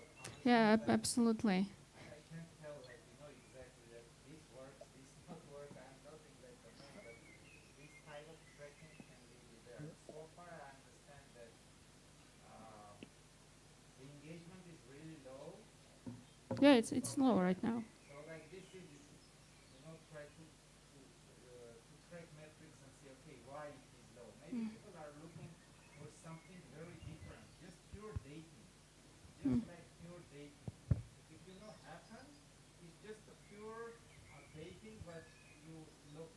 Mm-hmm. like a friendship, like big one. So maybe it's just dating, but this is something I think we can come up with when we will start to track this figures now. Yeah. Okay, got it. Just to continue on. Okay, yes, please. Go ahead. Just a small suggestion regarding the metric. I think the best metric for tracking your retention would be if you will add a feature to organize meetup within your app. So you can basically track how many times the meetup organized and actual meetup like physically was done, tracking the location. So let's say they organized meetup within your app on a day one within that month. And then they did a meetup, so you can track within the month how many times they organized meetup within your app, and then actually physically met each other. So this can show, this is like, I believe the main action, right, of your application and main wow time. So they really met using your application. So that this will be like, if 30 times in a month they used your application and met together, it will be like huge. That's a good point. Right now we don't track that. Just to follow on what was discussed, basically. Facebook was not designed to be a social network. It was designed to share pictures in among students in university. So how soon, how soon are you ready to pivot and change everything in your concept if the metrics we are talking about doesn't work well for you? So how flexible are you about abandoning your original idea and going after other ideas around helping people see each other? So as far as I understand, your general concept to make people happy by making them seeing each other more often. You thought that they'll be happy if they see each other's friends. It might be wrong. You thought they'll be happy to seeing each other in restaurants. That might be wrong. So to which extent you are ready to go to fulfill their needs, not your concepts, and if this goes into places you don't like, will you go there or not? That's the question. That's a very good question. 2 years ago, I would say absolutely not, but I think I've grown. And right now we're doing weekly iterations of testing ideas and implementing them and pivoting according to user feedback. For example, a month ago, we were debating on adding like stories feature for users that will stick to the map. We got a feedback that it won't work at that point, but might work in the later point. We got a feedback that we should implement the meetup spot suggestion, and we're working on it right now. So the shortest answer to your question is we're iterating weekly. I'm pretty open to going to places that I might not like initially. Շնորհակալություն. Merci.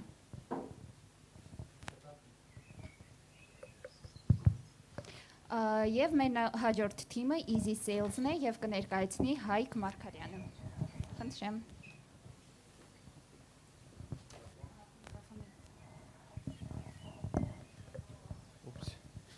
Ողջույն։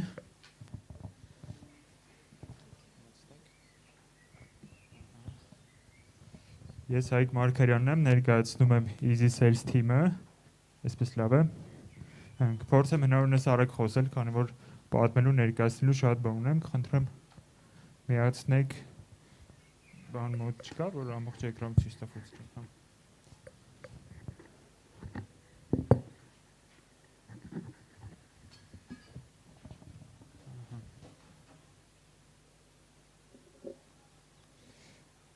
Մենք ստեղծում ենք դիստրիբյուցիայի կառավարման հավելված, այս գաղափարը մեզ մոտ առաջացել է հենց դիստրիբյուցիոն ընկերությունների, բիզնեսների հետ մեր աշխատանքի արդյունքում, այդ ոլորտում մենք բավականին մեծ փորձ ունենք, ու տեսնելով նրանց ամենօրյա խնդիրները ու տեսնելով, որ այդ խնդիրների մեծ մասը այս պահին լուծում չունի, որոշեցինք ստեղծել գործիք, որը կլուծի այդ խնդիրները։ Ձեզ այսօր կներկայացնեմ ինչ խնդիր ենք լուծում եւ ում համար, ինչպես ենք այդ խնդիրը լուծում, ինչու ենք մենք զբաղվում այս գործով, ինչպես ենք դա վերածում բիզնեսի եւ ինչ արդյունքներ ենք ստանալու։ Գնացինք, արագ ներկայացնեմ դիստրիբյուցիայի կազմակերպման process-ը օպերատիվ մակարդակում։ Մեծամասամբ ընկերությունները աշխատում են հետեւյալ կերպ։ Ուրեմն ունեն վաճառքի մենեջերներ, ովքեր սահմանված երթուղիներով պատտվում են հաճախորդ խանութներով, հավաքագրում են պատվերները, այդ պատվերները մշակվում են ընկերությունում, կազմակերպվում է դրանց առաքումը եւ գումարների հավաքագրումը։ Այս հիմնական process-ն է ու սրան զուգահեռ ունեն բնականաբար բազմաթիվ ուղղորդող process-ներ, ֆինանսական վերահսկողությունը, աշխատանքության հետ կապված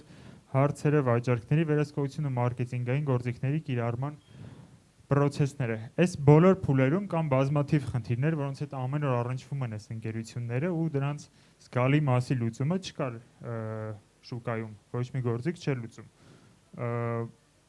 Մի անգամ ուրեմն թիմով որոշեցինք գույքագրենք այդ խնդիրները, 81 խնդիր բացահայտեցինք ու հասկացանք, որ սրա հետ ինչ-որ բան պետք է անել, հա։ Նու բոլոր խնդիրները չեմ նշի, մի քանի կարևոր օրինակներ բերեմ, օրինակ ավելորդ թղթաբանություն է շատ ընկերություններում, պարտքացուցակի այլ տվյալների սխալները, պատվերների մշակման ռեսուրսատարությունը, վերահսկողությունը շատ մեծ խնդիր է շատ ընկերություններում, ոչ ստանդարտ գործարքները, առաքման process-ի հետ կապված խնդիրներ կա շատ տեղերում, վաճառքի խթանման գործիքների կիրառման հետ կապված խնդիրները եւ այլն։ Այս մեր դիտարկումները սրանով բնականաբար չենք բավարարվել, նաև շուկայի ուսումնասիրություն ենք կատարել ու կատարել ենք դա 2 անգամ, մի անգամ մի տարի առաջ ու երբ իմացանք, որ երկրորդ փուլում ենք, եւս մի ուսումնասիրություն արեցինք շուկայի շատ արագ, որովհետեւ ենթադրում ենք, որ այս պանդեմիայի ընթացքում բիզնեսի մոտ որոշակի փոփոխություններ կլինեն, ուզում ենք հասկանանք արդյոք մեր պրոդուկտը ակտուալ է ու արդյոք ինչ-որ պահանջարկ փոխվել է, պարզվեց, որ այո, փոխվել է ու այդ պահանջարկն էլ մենք ներառել ենք մեր պրոդուկտի նկարագրի մեջ։ Ինչ ենք ստացել արդյունքում։ Ստացել ենք դիստրիբյուցիայի օպերատիվ մասի կառավարման բջջային հավելված, որը ունի 4 հիմնական ֆունկցիոնալ խումբ։ Առաջինը բում process-ի հետ կազմակերպման հետ կապված ֆունկցիոնալն է, վաճառքի ավելացման ուղղված գործիքներն են, վերահսկողության հետ կապված ֆունկցիոնալն է ու նոր ֆունկցիոնալը, որ այս վերջին հարցումից հետո ավելացրեցինք, դա հեռահար պատվեր գրանցելու հնարավորությունն է եւ անպայն լուծումը փոքր ընկերությունների համար։ Այս պահին մենք այստեղ լավ չերում, այս պահին մենք ունենք պրոդուկտի UI UX դիզայնը, ունենք տեխնիկական նկարագիրը, սկսել ենք աշխատել պրոդուկտի ուրեմն մշակման վրա, որոշակի առաջընթաց արդեն ունենք։ Ում համար ենք ստեղծում պրոդուկտը։ Եթե խոսենք Հայաստանի մասին, Հայաստանում մոտ 1200 դիստրիբյուցիոն ընկերություններ կան, սրանցից մոտ 700-ը չեն օգտագործում այս պահին որևէ լուծում այս խնդիրների համար, մյուս 500-ը օգտագործում են արկա լուծումներից որևէ մեկը։ Հիմնական արկա լուծումներն են, այսինքն մեր մրցակիցները ռուսական հավելվածներ կան շուկայում, որոնցից ամենատարածվածները Agent Plus-ն ու OBS-ն են, ՀՑ-ն ունի ՀՑ վաճառքների կառավարում հավելված, որն աշխատում է միայն ՀՑ-ի հետ։ Եվ Adidas-ի հենքի վրա որոշակի տեղական մշակումներ կան տարբեր ընկերությունների կողմից։ Այս ամեն ինչը հաշվի առնելով բնականաբար ստեղծել ենք պրոդուկտ, որը ավելին է, քան մեր մրցակիցների առաջարկած լուծումները, ամենակարևոր գործիքները, ֆունկցիաները, որոնք մենք պատրաստում ենք ուրեմն ներդնել easy sales-ում ու որը մեծամասամբ չկա կամ մասամբ է լուծված այլ գործիքներում, այս աղյուսակում է ներկայացված, սա արագ անցնեմ, որ հասցնենք։ Մի քանի օրինակով ցույց տամ, թե ինչով է փոխվում ընդհանրապես բիզնեսի կյանքը, երբ սկսում է աշխատել կառավարման համակարգով, կառավարման հավելվածով։ Օրինակ ինֆորմացիայի ուրեմն փոխանակման ու թղթաբանության հետ կապված խնդիրներն են վերանում է թղթաբանությունը մեծամասամբ, պատվերի մշակման process-ն է էականորեն կրճատվում, այս խնդիրը շատ ակտուալ է հատկապես մեծ ընկերություններում, շատ ընկերություններում ստեղ մի ամբողջ թիմ է աշխատում այս մշակման process-ի վրա, մենք սա ավտոմատացնում ենք ու կրճատում ենք բավականին մեծ նաև աշխատանքային ռեսուրս։ Վաճառքի ավելացման եւ վերահսկողության հետ կապված ֆունկցիոնալ ենք նախատեսում, որը շատ տեղերում չկա, մի օրինակով բերեմ, հա, օրինակ վերահսկողության մասով մենք ստեղծում ենք ուրեմն գործիք, որը ավտոմատ իդենտիֆիկացնում է ռիսկային հաճախորդին, ռիսկային վաճառքի մենեջերին, իսկ վաճառքի ավելացման գործիքների մասով մի օրինակ էլ բերեմ, օրինակ վաճառքի մենեջերին համակարգը հուշում է, թե կոնկրետ խանութում ինչ կոնկրետ ապրանքներ առաջարկի, որպեսզի մեծացնի այդ խանութում վաճառքի միջին չեկը։ Ու հեռահար պատվերների ընդունումը, որն այս պահին կատարվում է մեծամասամբ ուրեմն հեռախոսի տարբերակով, մենք ստեղծում ենք ինտերֆեյս հաճախորդի համար, որտեղ նա կարող է գրանցել պատվերը առանց մենեջերի խանութ այցելելու։ Մեր թիմը արդեն ասացի, որ ուրեմն այս ոլորտում բիզնեսի ավտոմատացման ոլորտում, մասնավորապես դիստրիբյուցիաների ավտոմատացման ոլորտում բավականին մեծ փորձ ունենք։ Ես լինելու եմ բիզնեսի զարգացման պատասխանատուն, Արմինեն մեր product owner-ն է, Սերոժան CTO-ն է, Արմեն Դավթյանը տեխնիկական մասի պատասխանատուն եւ Արտակ Գևորգյանին խնդրել ենք, որ հատկապես առաջին տարում մեզ համար բիզնես խորհրդատուի դերում հանդես գա, օգնի մեզ բիզնեսի կայացման հարցում։ Արտակը բավական մեծ փորձ ունի հատկապես ստարտափերի հաջող կայացման գործում։ Նու գումարային մեր աշխատանքային փորձը բիզնեսի ավտոմատացման եւ մասնավորապես դիստրիբյուցիայի հետ աշխատանքի գործում մոտ 20 տարի է, երբ այսպես գումարենք։ Բիզնես մոդելը Հայաստանի շուկայի համար երկու մոդել ունենք, մեկը ուրեմն հավելվածի վաճառքի տարբերակն է, երկրորդը անպայն լուծման դեպքում հավելվածի ամսական բաժանորդագրության տարբերակն է։ Ու արտաքին շուկա դուրս գալու հետ կապված երկու հետաքրքիր մոդել ունենք, որոնք բավական ռեալիստական են։ Առաջինը ուրեմն համատեղ պրոդուկտի գաղափարն է, Ադինեսի եւ SAP-ի միջոցով է դա տեղի ունենալու։ Ադինեսի օրինակով ներկայացնեմ ինչի մասն է խոսքը։ Նայեք, Ադինեսը ասում է, եթե դու ունես պրոդուկտ, որը իմ ծրագրերի հետ փոխլրացնող է եւ եթե այն համապատասխանում է որոշակի տեխնիկական պարամետրերի, մենք գրանցում ենք ձեր պրոդուկտը որպես համատեղ պրոդուկտ եւ առաջարկում ենք մեր հաճախորդներին, մեր գործընկերներին։ Այսինքն գրանցվելով համատեղ պրոդուկտ մենք միանգամից ուրեմն հնարավորություն ենք ստանում ներկայացնելու պրոդուկտը բոլոր այն երկրներում, բոլոր այն շուկաներում, որտեղ Ադինեսը կա ֆրանչայզի ընկերությունների միջոցով։ Դա մոտավորապես, եթե չեմ սխալվում, 10,000 ընկերություններ, ովքեր ներկայացնում են վաճառում են մեր պրոդուկտը արդեն իրենց միջոցներով, իրենց հաշվին։ Այսինքն մենք չունենք մարքեթինգային ավելորդ ծախսեր ստեղ, չունենք վարչական հավելյալ ծախսեր։ Մենք միայն փաստացի վաճառքներից վճարում ենք միջնորդավճար։ Նու Ադինեսի դեպքում դա 55%-ն է։ SAP-ը նույնպես ունի նման առաջարկ, որը արդեն եվրոպական շուկա դուրս գալու համար է, private label տարբերակը արդեն սեփական բրենդով հանդես գալու ցանկություն ունեցող ընկերությունների համար է։ Ինձ հիշում եմ, քիչ է մնացել, արագ ասեմ, ուրեմն վաճառքի երկու ուղի ունենք, միջնորդավորված գործընկերների միջոցով եւ ուղիղ մեր սեփական ուժերով, ուղիղ վաճառքի բավական մեծ փորձ ունենք, B2B ոլորտում աշխատանքի բավականին մեծ փորձ ունենք, ֆինանսական մասը արագ ասեմ, 3 սցենար ունենք մշակած, իրատեսական, լավատեսական եւ վատատեսական, ուրեմն ֆինանսական ցուցանիշները հաշվարկել ենք վատատեսականով, այսինքն ներկայացնում թվեր, որոնց վրա ավելի քան վստահ ենք, սա մեր տարեկան հասույթն է առաջի 3 տարիների համար։ Այստեղ թռիչքը պայմանավորվեց նրանով, որ առաջի տարվա մի մասում մենք միայն development-ով ենք զբաղվում, հետո նոր սկսում ենք վաճառել ու երկրորդ մենք երկրորդ տարվանից նոր սկսել ենք նոր դիտարկել ենք միջնորդավորված վաճառքների հնարավորությունը։ Այս հաշվարկով ծախսածացման կետը 11-րդ ամսում ենք անցնում, հետգրման ժամկետը 2.5 տարի է։ Անհրաժեշտ ներդրումը ընդհանուր առմամբ 29.380 միլիոն է, որից 4.4-ը մեր սեփական ներդրումներն են եւ 24-ի հնարավորությունը դրամաշնորհների միջոցներ է։ Ծախսերի կառուցվածքը աշխատավարձ, սարքավորումների մեջ ներդրում եւ մարքեթինգային ու վարչական ծախսեր ունենք։ Այսքանը հասցրեցի։ Շնորհակալություն ուշադրության համար, սիրով կպատասխանենք ձեր հարցերին։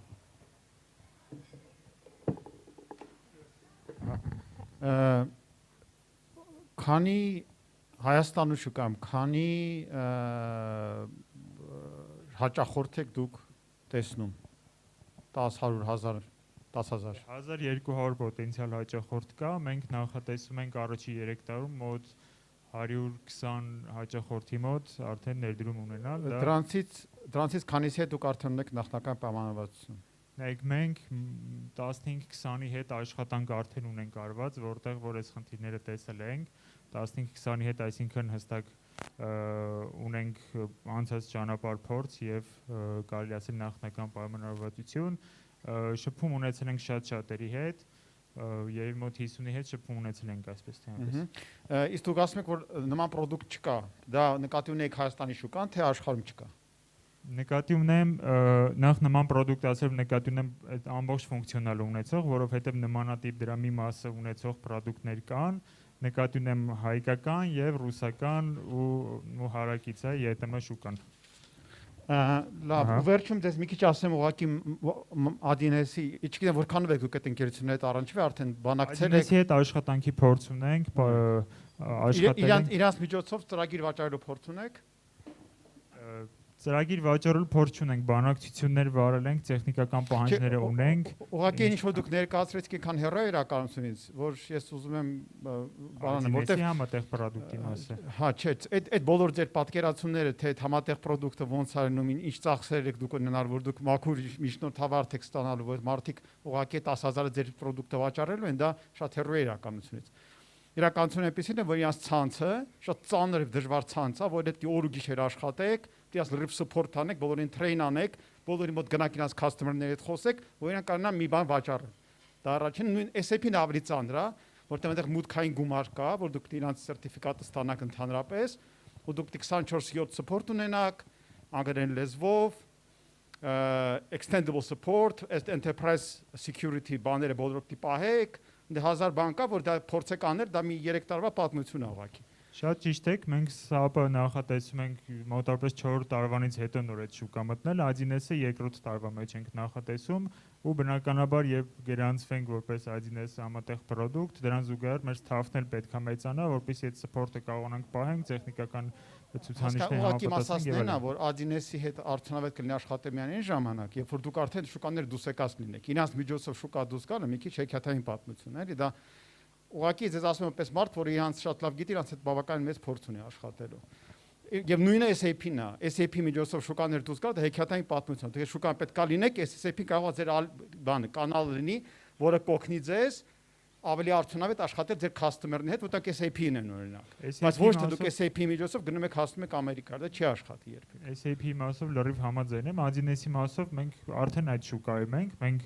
Հայաստանում այդ շուկայում ենք, Ադինեսի հետ համատեղ աշխատանքի փորձ ունենք, մեր թիմը հենց Ադինեսի կանսուլտանտ։ Համաձայն է, բայց դուք ուզում եք ասեք, որ դուք customer-երեսը չեք տեսել, իրան գնացել սաղ վաճառել են, դուք էլ ուղղակի իրանց եք տվել, դա չի լինի։ Այդ եմ ասում ձեզ։ Դա շակվա դուք պետք է ամեն customer-ի հետ Ռուսաստանում, Ղազախստանում, որտեղ ես աշխատում եմ, գնաք հանդիպեք, վաճառեք, իրանք էլ ձեզ կօգնեն իրանց պլատֆորմի վրա դա աշխատացնել, ոչ թե իրանք ձեզ համար վաճառ կանեն, դուք ստեղ նստած ուղղակի ապրանք կառաքեք իրանց։ Եք վաճառ կանում է ոչ թե Ադինեսը, այլ Ադինեսի գործընկեր ընկերությունները։ Ինքը դառնա ձեր վաճառողը։ Դա նշանակում է, որ դուք ձեր դիստրիբուցիայի բանն եք ստեղծում, հասկանում եք, այն որ ինքը դու Ադինեսի մեջով եք ստեղծում, միջոցով եք ստեղծում, դա խնդիր է, որտեղ իրանք պրոֆեսիոնալ չեն ձեր ոլորտում։ Ձեզ ավելի հեշտ է գտնել սեփական վաճառողներ, որոնք ձեր վաճառողն են։ Քան գնալ Ադինեսի վաճառողից սովորեցնել ձեր ապրանքը վաճառել, ընդհանրապես որտեղ ինքը Ադինեսի հետ ինտեգրված է։ Ուղղակի դա շատ ավելի դժվար գործ է, ձեզ պարզ բան եմ ասում։ Ես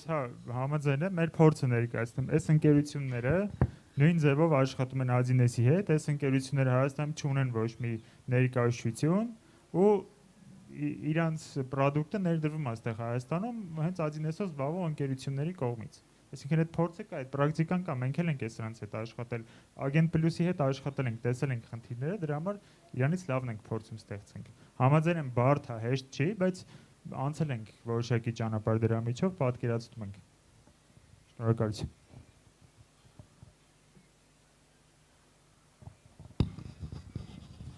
Նույն Agent Plus-ի հետ կամ մյուս մրցակցի հետ, որ ցույց տվեցիք, այդ Mobius-ի հետ։ Ձեր բացի feature-ների տարբերությունը ինչ առավելություններ ունեք ու ոնց նույն մարդուն, որ օգտագործում է Agent Plus, այսինքն այդ այն հաճախորդն է, որը որ պատրաստ է ինչ-որ ավտոմատացված գործիք օգտագործել։ Այո։ Ձեր primary հաճախորդն է լինելու։ Այո։ Իրան վաճառքը ոնց է կանելու, բացի ասելուց feature-ները մերը ավել են ու գնային տարբերությունները ինչ է լինելու։ Նայեք, ուրեմն հենց հիմա դիցուկ նման օրինակ ունենք մի ընկերության հետ բանակցությունների մեջ ենք, ով օգտագործում է հենց Agent Plus, ունի խնդիրներ, որոնք Agent Plus-ի միջոցով հնարավոր չի լուծել ու ասում եմ մեր համար մի բան գտեք, հա, կոպիտ ասած, ինչ որ գործիք գտեք, որը կլուծի մեր այլ խնդիրները նույնպես։ Այս խնդիրներն հիմնականները դառնան, ինչ վերաբերվում է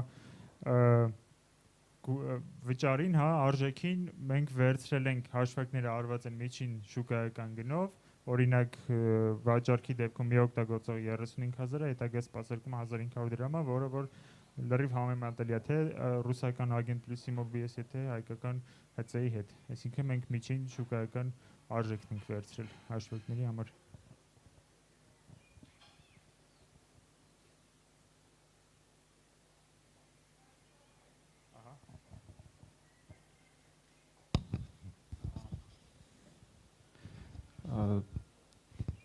Ճիշտն ասած, ես ծանոթ եմ խնդրին ու ինչքանով հասկանում եմ, դուք ուղղակի փորձում եք եղած դիստրիբյուցիայի խնդիրները թվայնացնել, ինչը բնականաբար շատ հարցեր է լուծում են կազմակերպությունների համար, ով այդ խնդիրները ունեն։ Ու իմ հարցը հետևյալն է, ինչքանով են այդ խնդիրները հայաստանյան կազմակերպությունների ու այլ երկրների կազմակերպությունների նույնը, որովհետև եթե դուք ընդհանրապես փորձում եք process-ները թվայնացնել, ավտոմատացնել, եթե այդ process-ները, այսինքն ընդհանուր դիստրիբյուցիայի, A-ից Z, այսպես ասած, պատվերից մինչև պատվերի իրականացում վերահսկում, եթե այդ ընդհանուր process-ը օրինակ Կրասնոդարում այլ է կամ նույն Գերմանիայում այլ է ու կարծում եմ այլ է համենայն դեպս եվրոպական երկրներում, ինչ է կարծում, որ այս լուծումը, որը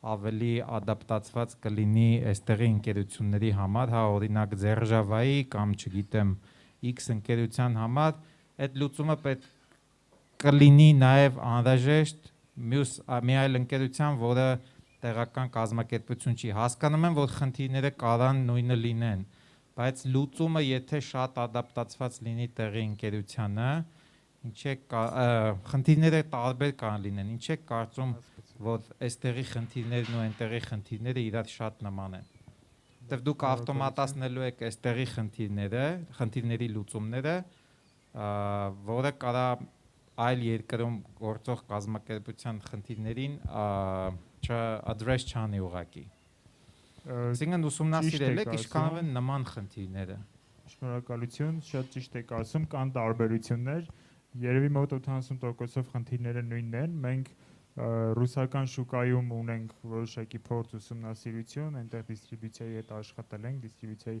ավտոմատացման պրոյեկտի մասնակցել ենք, ուսումնասիրել ենք շուկան, ուսումնասիրել ենք այնտեղի պրոդուկտները, որոշակի ադապտացիայի կարիք բնականաբար կլինի դուրս գալու այլ շուկաներ դուրս գալու դեպքում, բայց դա մոտավորապես 20%-ի մասին է խոսքը, հիմնականում այնտեղ ինտեգրացիաներ, չգիտեմ, հարկային ինչ-որ պահանջներ եւ այլն այդ մասով է, խնդիրները նույնն է, process-ի կազմակերպումը մեծամասամբ նույնն է, ու համենայն դեպս ռուսական եւ հարակից շուկաներում։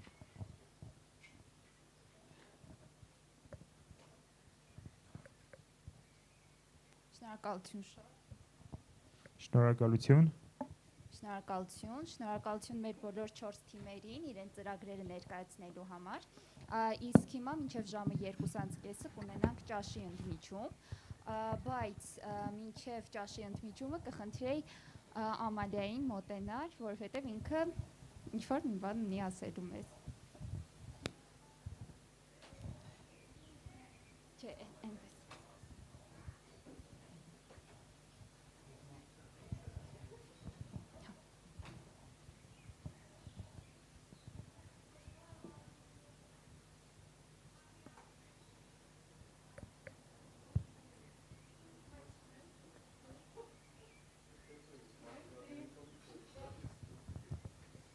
Շնորհակալություն։ Նորից բարև բոլորին, եւս մեկ անգամ շնորհակալություն մեր ստարտափերին, մեր ժյուրիի անդամներին, այս հրաշալի օրվա համար, միևնույն ժամանակ շնորհակալ ենք բոլորիցդ, որ պահպանում եք, խստորեն հետևում եք Պարետի որոշումներին, հրահանգներին, քանի որ բոլորիս համար շատ կարևոր է մեր առողջությունը։ Մեկ նկատառում ունեմ, վստահ եմ բոլորի մոտ հարց կառաջանա, ինչու է այսօրվա պրեզենտացիաները անգլերեն լեզվով, եւ ես կուզեմ նաեւ այս մասին մեր ստարտափերը լսեն, այստեղ հետևում են ոչ միայն ժյուրիները, ոչ միայն ինկուբատոր հիմնադրամի թիմը, այլև առցանց տարբերակով միջազգային ներդրողներ այս պահին հետևում են մեր ստարտափերի փիչերին։ Եվ չի բացառվում, որ Ինչու ոչ մենք ունենանք լավ լուրեր եւ այս փիչերից հետո ոչ միայն ժյուրի գնահատականին արժանանակ դուք մեր ստարտափերի պրոդակտները, այլև արժանանակ միջազգային տարբեր ինվեստորների ներդրողների ուշադրությանը։ Եվս մեկ անգամ շնորհակալություն, հաջողություն մեր ընկերություններին եւ սիրով հրավիրում ենք բոլորին վայելելու դիլիջանյան համեղ ուտելիք։ Մերսի։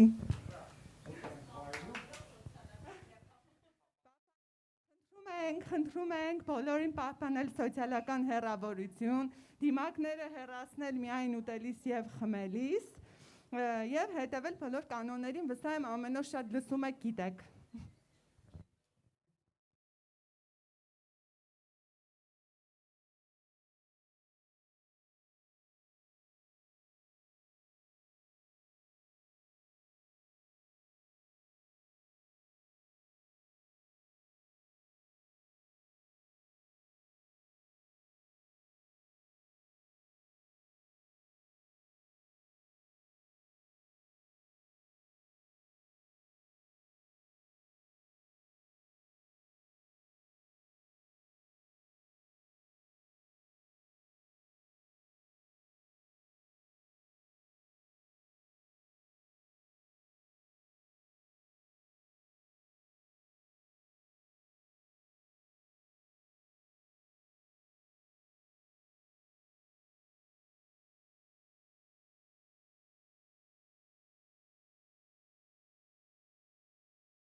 Հարգելի ժյուրի անդամներ եւ մասնակիցներ, մենք շարունակում ենք մեր Վենչուրային համաժողովը եւ ելույթ են ունենալու արդեն 6 մասնակիցներ, թիմեր եւ կազմակերպություններ։ Առաջին կազմակերպությունը, որ կներկայացնի իր ծրագիրը, Era Technologies-ն է եւ Ազատ Թովմասյանն էլ կներկայացնի։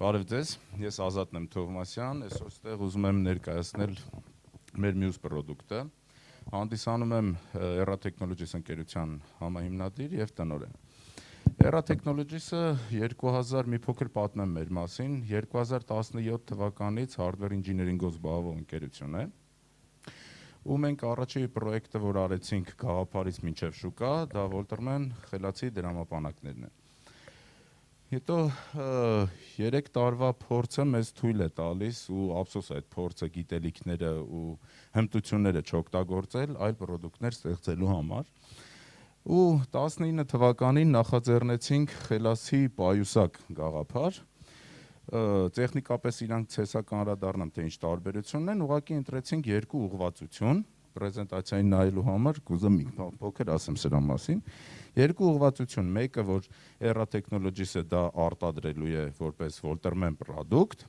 երկրորդը մեր համար շատ կարևոր է, որպեսզի համաշխարհային fashion ինդուստրիայի մեջ խոշոր խաղացողներից get մեկի հետ համագործակցենք մեր ինժեներական լուծումներով։ Այսինքն իրենց անվանումը ու իրանց դիզայնը, պայուսակի, վերցնենք մեր էլեկտրոնիկան, ասենց ասած տեղադրենք իր մեջ։ Հիմա առաջինը, որ մենք բոլորին սկսեցինք արդեն անձնական կապերով, թե ուղղակի անծանոթ ընկերություններին, ու face to face անծանոթ ընկերություններին, առաջինը մեզ արձագանքեց Ձյուպոն ընկերությունը, ու անձնական կապեր շատ աշխատեցին սրա մեջ, ու Ձյուպոնին ներկայացրեցինք 19 թվականին մեր մտահղացումը, թե ինչ կարելի է անել։ Ձյուպոնը բնականաբար մեզ տվեց մի օրինակ իր պայուսակներից, ինքը բիզնես կարգի պայուսակա մոտավորապես շուկայում արժի 2500 եվրոյի չափ, ու մեր գաղափարի համապատասխան, մեր mission-ի ու vision-ի հետ համաձայն, smart fashion գաղափարի համաձայն, սկսեցինք իրեն կառուցել որպես խելացի պայուսակ։ Ես մի քիչ առաջ անցա մեր մասիններ, տեսեք ինչի smart fashion։ Smart fashion-ը ինքը մոտավորապես մեր research-ով 2016 թվականին 150 միլիոն շրջանառություն է ունեցել աշխարհում, շատ արագ զարգացող ոլորտ է, այսինքն ցանկացած բարձրակարգ կաշվե ապրանք, որը վաճառվել է մինչև 100-ավոր տարիներ, մենք այսօր դա խելացի ենք սարքում իրան, ու մեր կանխատեսումներով 4 միլիարդանոց շուկա է մինչև 24 թվականը։ Ու COVID-ը չհաշված, որովհետև COVID-ից հետո կամ COVID-ի ժամանակ դեռ էլ ամբողջական պատկեր չունենք։ Այսպես, ուրեմն ներկայացնեմ մի քանի տեխնիկական լուծումներ մեր մոտ, ուրեմն առաջինը ինքը ունենալու է թաճա, կներեք մոռացա ասեմ, որ Ձյուպոնի պահանջն է եղել, որ որևէ դիզայներական լուծում չխախտվի, որևէ դիզայնի մասնիկ ինքը չփոփոխվի։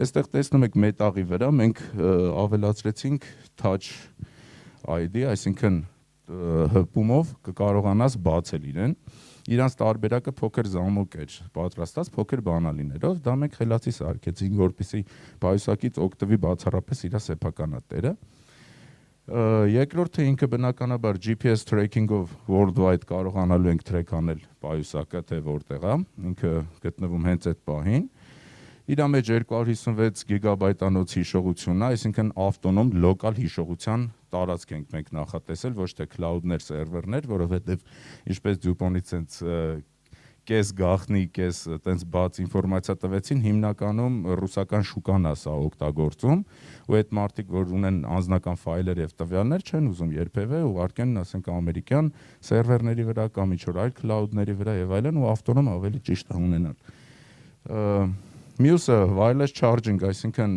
բոլոր տեսակի device-ները, որոնք ընդունում են անլար լիցքավորման հնարավորություն ունեն, հենց նախատեսված է, որպեսզի ուղղակի տեղադրես պայուսակի մեջ կլինի հեռախոս, ականջակալներ կամ նմանատիպ այս սարքեր, հենց տեղում իրենք կսկսեն լիցքավորվել։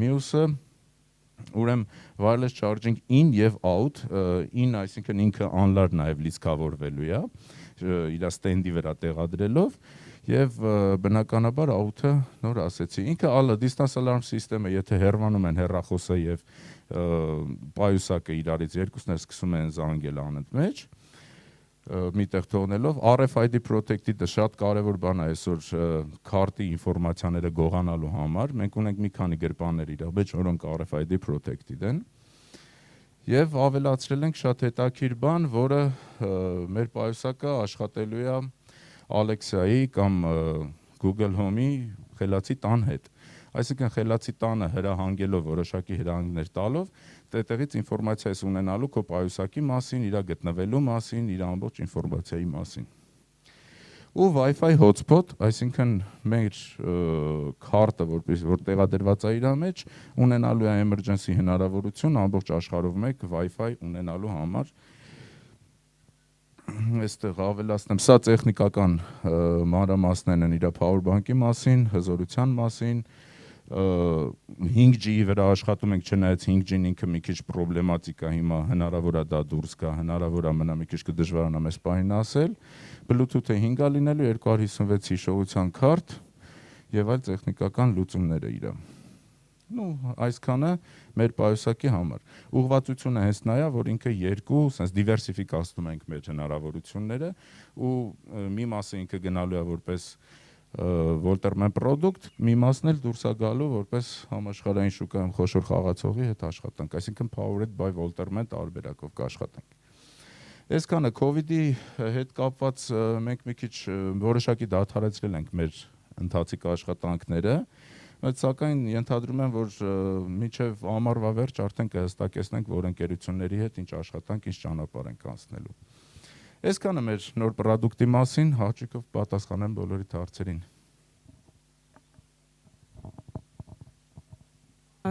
Շնորհակալություն, ճիշտ եմ հասկանում, որ դուք ձեր պրոդուկտը որպես այդպեսին մարքետ անելու խնդիր չունեք, այսինքն Dupont-ն է իր smart suitcase-երը մարքետ անելու։ Ու դուք բնականաբար Dupont-ից ստանում եք revenue, հարց, ինչ եք այստեղ, ինչ եք ուզում, այս գրանտի գումարներով ինչ եք պատրաստվում անել։ Տեսեք, քանի որ Dupont-ի հետ ամբողջացված չի, այսինքն մենք վերջնական պայմանավորվածություն չունենք եւ չունենք որոշակի պայմանագրեր, մեր կոնցեպտի, այսինքն գաղափարից մինչեւ շուկա, քանի որ մեկ դեպ մենք արել ենք Era Technologies-ով եւ իրականացրել ենք դա, երկրորդը սա գաղափարից մինչեւ շուկա, շուկայի մտնելու ճանապարհը այլ տարբերակ ենք մենք որոշել ու սա նախագծելու, պատրաստելու ըստ մեր milestone-ների, դրա համար է մեզ անհրաժեշտ այդ գրանտը, որպեսզի մենք ունենանք վերջնական product ու կարողանանք ավելի առարկայական խոսել մնացած բոլոր ընկերությունների հետ, ոչ միայն Dupont-ի հետ։ Սա պրեզենտացիա է, որը Dupont-ին մենք ներկայացրել ենք ինչի ունակ ենք, կամ մեր գաղափարը ինչ ենք մենք smart սարքելու ձեր fashion-ը։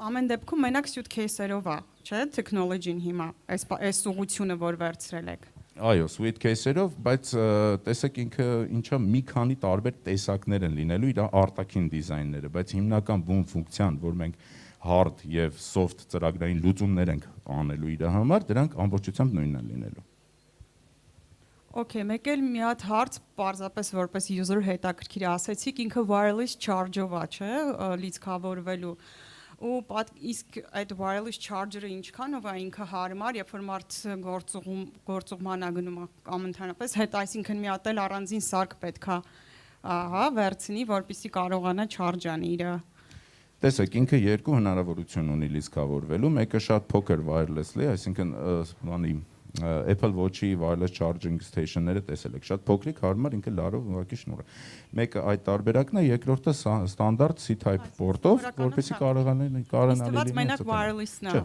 okay։ Ոչ միայն։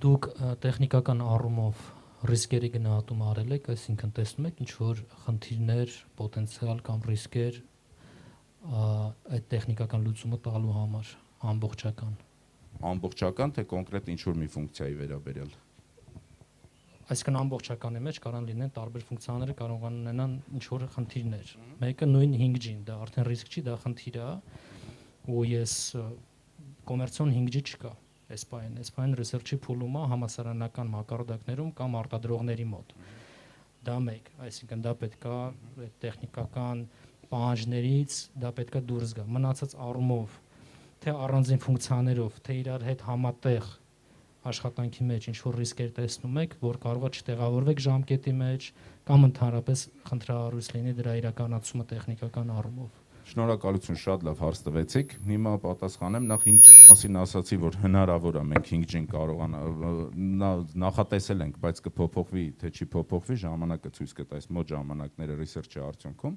Իսկ ընդհանուր այլ տեխնիկական լուծումները, քանի որ մենք Volterman-ը նախագծելուց հետո տեխնիկապես իր մեջ բավականին լուրջ խնդիրներ չարձանագրեցինք, ու վերջնական արդեն ապրանքները, սա ինքը մոտավորապես 80-90% կառուցվելու է Volterman-ի PCB-ի հիման վրա։ Այսինքն դրա մեջ մենք ինչքան տեխնիկական խնդիրներ որ ժամանակին ունեցել ենք Volterman-ում, բոլորը շտկվում է եւ բնականաբար էվոլյուցիայի շնորհիվ էլ ավելի իրանք զարգանում, ավելի օպտիմալացվում են։ Power bank-ի հետ կապված խնդիրներ իրանք կարան լինեն, օդային փոխադրման հետ կապված, բնականաբար մենք հետևում ենք բոլորը ցերտիֆիկատներին ու բոլոր թույլատրություններին, այսպես ասած, թե իր հզորության մասով, թե իր հանել դնելու մասով, որովհետև այնտեղ իրանք պետքա լինեն օդանավի մեջ, օդանավը էվակուացիոն խցիկ ունի, իր մեջից հնարավոր պետքա լինի ու պարտադիր է դա, որպեսզի իր այդ battery մասը կարողանաս առանձնացնել ու տալ, որպեսզի էվակուացիոն խցիկի մեջ տեղադրվի դա։ Մերսի։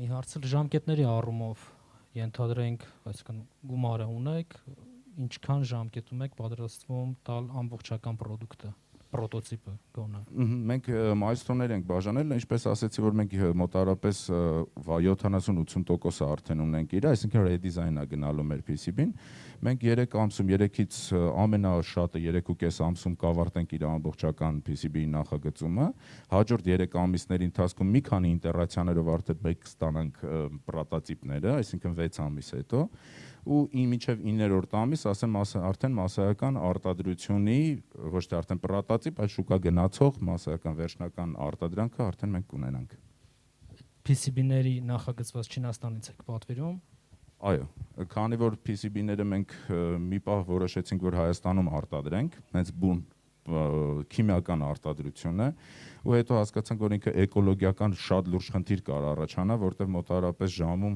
200 լիտրից ավել մաքուր ջուր է ծախսում PCB-ի արտադրությունը, հետևաբար որոշեցինք դա ընդհանրապես Հայաստան չբերել ու ով էլ բերի խորհուրդ չտանք, որ Հայաստան բերենք, Չինաստանում 1-2 դոլարով դա հնարավոր է արտադրել, Հայաստանում դրա կարիքը չէ լինի։ Բայց pick and place-ը բնականաբար Հայաստանում ուզում ենք անենք դա։ Բայց արդեն բերել են, ես ձեզ ասեմ, այսինքն կարող եք ստեղել պատվիրել եւ մյուս խնդիրը ժամկետների հետ կապված Չինաստանը հիմա լուրջ խնդիրներ է, բացի նրանից, որ թռիչքների հետ կապված հարցեր կա, հերթերը շատ մեծ են նույն PCB-ների պատվերների համար ու 3 ամիս, 4 ամիս ուշացումով են անում, եթե այն ժամանակ անում են մի շաբաթից 2 շաբաթում ու ուղարկում են։ Այսինքն դա էլ պետք է հաշվի առնենք։ Հաշվի առնել ենք դա, քանի որ մենք Volterman-ը 3 տարի արդեն արտադրում ենք մեկ արտադրողի կողմից Չինաստանում, իրենք ավելի շատ մասնագիտացված են հիվանդանոցների, փոքր հիվանդանոցներ են իրանք արտադրում, որտեղ մարդիկ ընդհանրապես չկան, բժիշկներ չկան, ու ամբողջը իրենց հենց բուն իրենց սեփական արտադրությունն է, այնպես չի որ իրանք PCB արտադրող ընկերություն են։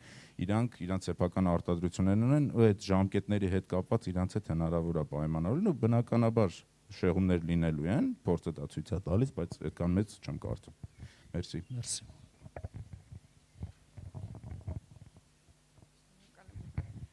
Խնդրում եմ մի քիչ ավելի մանրամասն խոսեք, ձեր ծախսեր արդյունք վերլուծություն կատարել եք, թե չէ ֆինանսական մասի, եկամուտների սպասվող շահույթների մասին էլ եթե կարելի է։ Իհարկե։ Տեսեք, մեր եկամուտը ստեղ այնքան հետաքրքիր է բաշխվում, քանի որ ինքը որպես product շատ միջինից թանկ, այսինքն luxury ամենացածր շեմը, եթե մենք վերցնենք, բնականաբար Dupont-ը ինքը luxury brand է, իր ամենացածր սանդղակը եթե վերցնենք, մեր հաշվարկներով մոտավորապես մենք այդ ամբողջական մեր ներդրումը 4-500 հատիկի վաճառքից կարողանում ենք արդեն 0 դուրս գալ, իսկ մեր հենց ինվեստիցիան, որ մենք պետք է անենք, մոտավորապես մեր կայքով էլ թեկուզ volterman.com կայքով էլ մենք եթե վաճառենք Volterman անվանումով, սա մոտավորապես այնտեղ 80-ից 120-ի սահմաններում ամբողջությամբ մեր ինվեստիցիան կարողանում ենք արդեն հետ բերել իր արժեքը, ինքնարժեքը ու բնականաբար մեր եկամուտը հաշվի առնելով։ Հասկանում ձեզ մոտ ավելի շատ ստացվում է միջնորդավճարների նման շահույթ, հա, որպես այդպեսին։ Միջնորդավճարի նման շահույթ ինքը լինելու է ձուպոնի կամ նմանատիպ ընկերություններ հետ աշխատելուց, բայց քանի որ մենք երկու ուղղություն ենք վերցրել, մինչև ասենք ձուպոնի հետ համագործակցել, բնականաբար ինքը process է, որը տևելու է։ Հետևաբար մենք ունենալու ենք իր Volterman անվանումը, որտեղ մեր շահույթը մաքսիմալ է լինելու։ Հասկանալի է, շնորհակալ եմ։ Ուրիշ բիզնես չի, ինքը նույն պայուս է։ Հա, բնականաբար մենք ենք կարում ու մենք այսօր տեսեք, Era Technologies-ը այսօր այդ հնարավորությունը մենք ունենք կաշվի արտադրամաս նաև, որտեղ հենց նախագծում ենք, այսինքն մակետից սկսած, գաղափարից սկսած, մինչև վերջնա։ Ինչպես։ Չէ, էլ չենք արտապատվիրում, հենց մենք ենք անում, Volterman էլ արդեն հենց մենք ենք անում, այսինքն այդ փորձը ունենք, եթե չեմ սխալվում 14 աշխատողով, մենք կաշվի արտադրությունը Հայաստանում անում ենք ու բավականին լավ պարտներներ ունենք Իտալիայում, կաշվի մատակարարներ, որոնք շատ տարբեր տեսակի ու տարբեր բարդությունների կաշիներ մեզ մատակարարում են։ Հիմնական տարբերությունները Volterman-ի ու սրա մեջ տեխնոլոգիական որոնք են։ Երկուսն են, մեկը Touch ID-ն, այսինքն մատնահետքով իր զամոկը բացել փակելն է, եւ երկրորդը հիմնական տարբերությունը ինքը բանն է, smart home-ի հետ աշխատելու հնարավորությունն է։ Բայց որ խորանանք ավելի շատ իր տեխնոլոգիական լուծումների մեջ, բնականաբար ինքը էլ ավելի արդի, էլ ավելի ժամանակագրության մեջ ինքը ավելի նոր մոտեցումներ ու նոր տեխնոլոգիաները պարունակելու ավելի խորքային մասով, հա, վերցնեն, բայց արտաքնին տեսքից ու արտաքին sense ոնց որ user-ի տեսանկյունից այդ երկու ֆունկցիաներն են, մեկ էլ գումարած fast charge, այսինքն արագ լիցքավորման համակարգը, որը Volterman-ը հիմա չունի։ Մեկ էլ հենց Alexa-ի ու Google Home-ի մեջ աշխատանքը ինչու՞մ է կայանում, իրանց միացնելու իմաստը որն է լինելու։ Սենց բացատրեմ, հիմա ավելի շատ մեր research-ները ցույց են տալիս, որ ձայնով հրամաններ արձակելը մարդիկ շատ են օգտագործում։ Դա որպես feature ու cool ֆունկցիա, մենք ուզում ենք ձայնային հրամանով իրան կառավարելի սարքել, օրինակի համար Alexa-ին հարցնել ինչքան հզորություն կա իմ պայուսակի մեջ, էներգիայի հզորություն կա, որտեղ է, ինչ կոորդինատների վրա է, մափով ցույց տուր իրան ինքը որտեղ է այս պահին։ Գումարած մի շարք այլ այտենց հետաքրքիր բաներ, որը ժամանակի ընթացքում ինքը ապդեյթներով պետք է ավելի զարգանա։ Մերսի, շատ լավ հարցեր։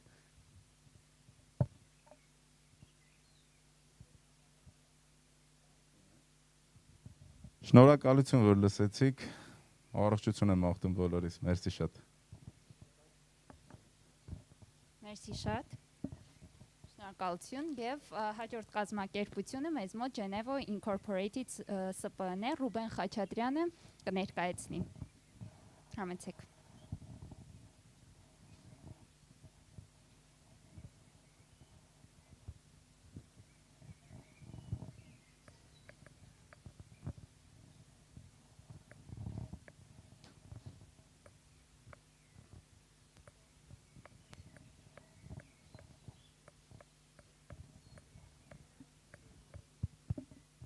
Մեկ Բարև ձեզ, ես Ռուբենն եմ։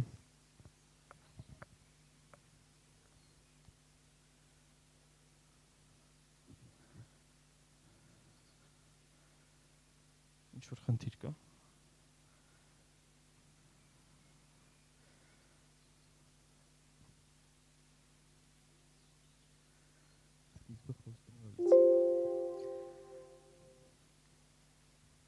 Լավ, սկսենք մինչև սլայդերը կերևան։ 1.25 միլիարդ տարվան համարժեք ժամանակ ենք ծախսելու ինտերնետում 2020 թվականին։ Սա նաև այն ժամանակն է, որը մենք օգտագործում ենք անհրաժեշտ ինֆորմացիայի որոնման վրա, հաճախ ունենալով 0 արդյունավետություն։ Մարդիկ ծախսում են ահռելի մեծ ժամանակ նեղ մասնագիտական հարթակներում, անհրաժեշտ մասնագետներ եւ նախագծեր գտնելու համար։ Մարդիկ ծախսում են ահռելի մեծ ժամանակ եւ ունենում են մեծ դժվարություններ փոքր նեղ ոլորտային խնդիրների լուծումներ գտնելու համար եւ մարդկանց 64%-ը ծախսում է ավելի շատ գումար ծառայությունների համար, քան իրականում անհրաժեշտ է։ Բարի գալուս Թուդու։ Ինչ լուծումներ ենք առաջարկում այս խնդիրների համար։ Խնդրեմ փոխեք։ Հանդիսանալով սոցիալական մասնագիտական հարթակ, Թուդուն համախմբում է գրեթե բոլոր ոլորտների մասնագետներին ու գործատուներին մեկ հարթակի ներքո հնարավորություն տալով a. գործատուներին գտնել արագ մասնագետներ ցանկացած ոլորտից եւ b. մասնագետներին հնարավորություն է տալիս ընդգրկվել ել ավելի շատ նախագծերում։ Ինչպես նշեցինք, մարդկանց 64%-ը ծախսում է ավելի մեծ ժամանակ, ավելի շատ գումար ծառայությունների համար, քան անհրաժեշտ է։ Սա իր հետ բերում է հարց. ինչպես գտնել ցանկալի մասնագետ ցանկալի գնով։ Թուդուն հնարավորություն է տալիս ցանկացած գործատուի արագ պարզ եղանակով հայտարարել մրցույթ եւ գտնել ցանկալի մասնագետին ցանկալի գնով։ Շատ ժամանակ մենք այս կամ այն նախագծի շրջանակներում կարիք ենք ունենում միանգամից 5 տարբեր ոլորտային մասնագետների ներգրավվածության։ Այստեղ ունենք մենք երկու լուծման տարբերակ։ Առաջին, ուղարկենք նախագծերի առաջարկներ տարբեր մասնագետներին, ստանանք ինֆորմացիա, վերլուծենք ինֆորմացիան, որը կարող է տևել օրեր, անգամ շաբաթներ։ Եվ ունենք երկրորդ տարբերակը, երբ մտնենք Թուդու, հայտարարենք մրցույթ, տենդեր ցանկացած ոլորտի արագ պարզ եղանակով ու գտնել ցանկալի մասնագետին ցանկալի գնով, խուսափելով ավելի շատ գումար վճարել ծառայությունների համար, քան իրականում անհրաժեշտ է։ Խնդրեմ գնանք առաջ։ Մյուս հնարավորությունը, որը նշածից տրամաբանական շարունակությունն է, դա վիճակագրության հնարավորությունն է։ Այսինքն մենք հնարավորություն ենք տալիս մարդկանց չծախսել այդ ժամանակը տենդեր հայտարարելու համար, եթե ավելի սուղ է ժամանակը եւ միանգամից հասկանալ, թե այս կամ այն մասնագիտական գործունեության միջին շուկայական արժեքն ինչքան է։ Որպես օրինակ, ինչպես այսօր ինտերնետը ողողված է տարադրամի փոխանակման վերաբերյալ ինֆորմացիայով, Թուդու վիճակագրությունը տալիս է հնարավորություն ստանալ վիճակագրություն մասնագիտական գործունեության տարբեր ոլորտների վերաբերյալ։ Գնանք առաջ։ Ինչպես նշեցինք, մարդիկ ունենում են մեծ դժվարություններ փոքր մասնագիտական խնդիրների լուծումների համար եւ մենք հնարավորություն ենք տալիս համախմբելով մասնագիտական ահռելի պոտենցիալ, հնարավորություն ենք տալիս օգտատերերին ծավալել մասնագիտական քննարկումներ եւ կիսվել փորձով մեր ոչ ֆորմալ կրթական հարթակում։ Ինչ է սա տալիս մասնագետի կարիք ունեցող, խնդիր ունեցող օգտատիրոջը եւ ինչ է տալիս մասնագետին։ Խնդիր ունեցող ցանկացած օգտատեր կարող է ստանալ անվճար խորհրդատվություն իր նեղ մասնագիտական խնդրի վերաբերյալ, իսկ մասնագետը պատասխանելով տարբեր խնդիրներին առաջարկելով լուծումներ, ինչպես նաև կիսվելով սեփական փորձով, հնարավորություն ունի բարձրացնել սեփական մասնագիտական կշիռն ու ներգրավել ել ավելի շատ նախագծերում։ Գնանք առաջ։ Մեր մրցակցային առավելություններից արագ ասեմ, որ մենք հնարավորություն ենք տալիս օֆլայն ոլորտի մասնագետներին ներգրավել մեր հարթակում։ Մենք չենք գանձում գումարներ գործատուի եւ մասնագետի միջև տեղի ունեցող գործարքներից, ինչպես նաև մեր մոտ ոչ ֆորմալ կրթությունը եւ բիզնես քննարկումները դոմինանտ դիրքերում են։ Անցնենք առաջ։ Թիրախային շուկայի վերլուծության արդյունքում պարզել ենք, որ մեր թիրախային շուկան ամբողջ աշխարհում կազմում է շուրջ 1.2 միլիարդ մարդ։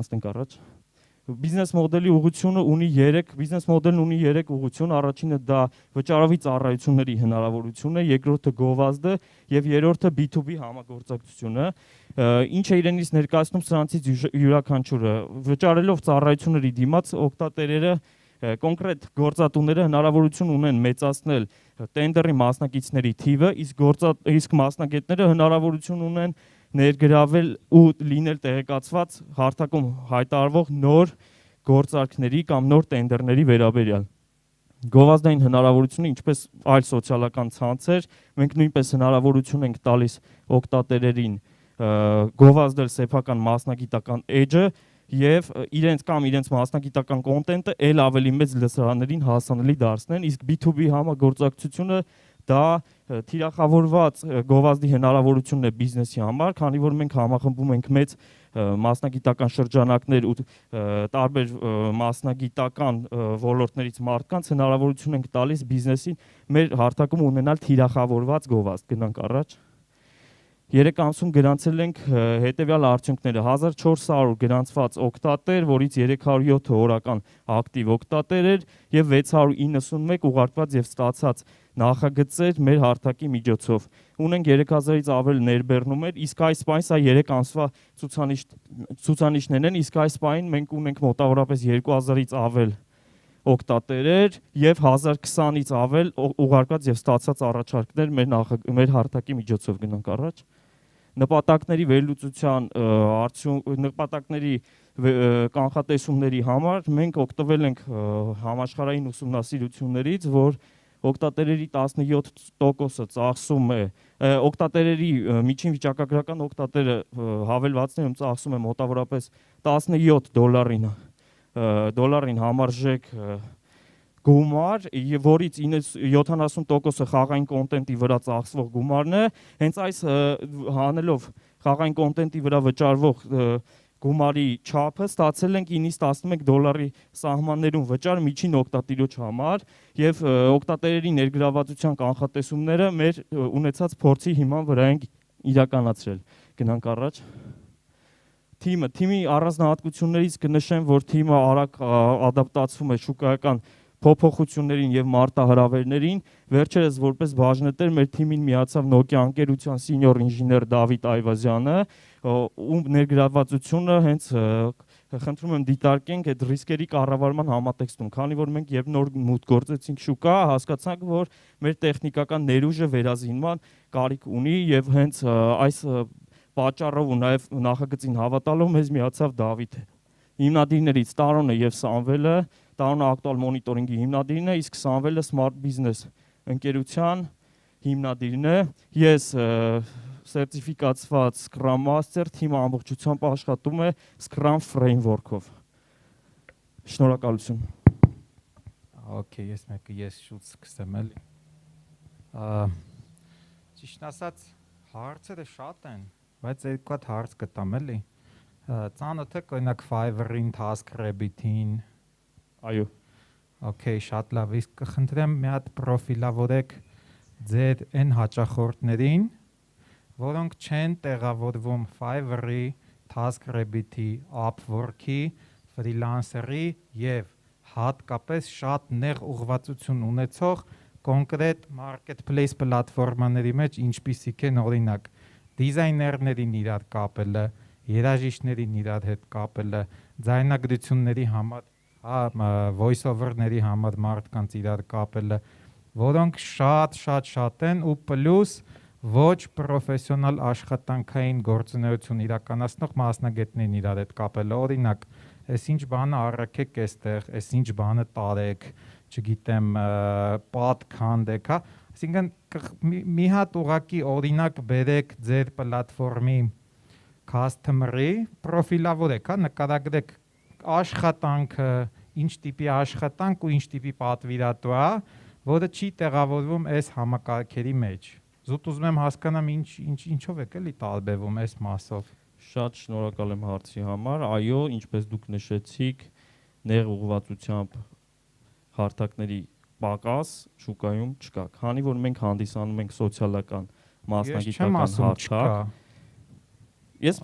Ես փաստում եմ, որ դրակ ես չգիտեմ կա թե չկա, անկեղծ ասեմ։ Շատ լավ, հանդիսանալով սոցիալական ցանց մենք հնարավորություն ենք տալիս գործատուներին։ Կխնդրեմ կոնկրետ օրինակ բերեք։ Օրինակ, հա, ես փորձեմ մատ հիմար օրինակ բերեմ, դուք մի քիչ ավելի ուղղեք էլի ինձ։ Օրինակ հնարավորություն ենք տալիս մարժն ու արտադրողներին այս ինչ բանը գտնել, չգիտեմ, չեմ էլ կամ ես օրինակ բերեմ, էլի, կամ ասենք թղթի բաժակ արտադրողներին հնարավորություն ենք տալիս թուղթը փաթեթավորել ռուլոնի վրա։ Մի հատ օրինակ ուղակի բերեք, որ հասկանալի լինի, էլի, որովհետև անկեղծ ասեմ, միգուցե իմ տպավորությունը սխալ կազմվեց, բայց ես դեռ չհասկացա, որտեղ ձեզ տեղավորեմ, հա, ավելի մասնագիտական, ոնց որ օրինակ Upwork-ն է, թե ավելի առօրյա մանր ոչ պրոֆեսիոնալ գիտելիքներ պահանջվող գործունեության մեջ, որոնք օրինակ կարող լինել call center-եր, չգիտեմ, ասիստենտներին իրար հետ կապելը, ուզում եմ հասկանամ, մի հատ կոնկրետ ուղղակի մի հատ օրինակ բերեք։ Մեր հավելվածը խնդրում եմ դիտարկենք սոցիալական ցանցերի համատեքստում, մասնագիտական սոցիալական ցանց։ Ույս ձև էլի հարցը, տամ ասեցիք 1200 հատ տենդեր է չէ եղել։ Այո։ Խնդրեմ ուղղակի 2 հատ տենդեր, ասեք ինչ տենդեր է եղել, ինչ տիպի մարդիկ են տենդերը post արել, ինչ տիպի մարդիկ են արձագանքել։ Էլ հարց չունեմ։ Շատ շնորհակալ եմ։ Երկու օրինակ բերեմ տենդերների մասով։ Առաջինը եղել է դիզայներների ոլորտում, երբ գործատուին հարկավոր էր բաներային դիզայն ու գործատուն հայտարարել էր տենդեր եւ ստացել էր իրեն անհրաժեշտ նախ նշել էր իրեն անհրաժեշտ, այսպես ասած, գինը, ցանկալի գինը, որը պատրաստ էր վճարել բաների տպագրության համար, դիզայնի համար, ու ստացել էր լավագույն գինը մեր հարթակից։ Էսի մի ուղղություն։ Մյուս ուղղությունը եղել է, որպես օրինակ, հա, բերեմ, ավելի ձեր նշած ոչ պրոֆեսիոնալ հարթակից, այսինքն եղել էր կոնկրետ ներկարարների շրջանում տենդերի հայտարարում։ Այսինքն մի բառով ամփոփելով ուզում եմ նշել, որ մեր հարթակը համախմբում է բոլոր ոլորտներից մասնագետներին ու բոլոր ոլորտներից գործատուներին, այսինքն տենդերը հնարավոր է հայտարարել գործատուի ցանկությամբ ցանկացած ոլորտում։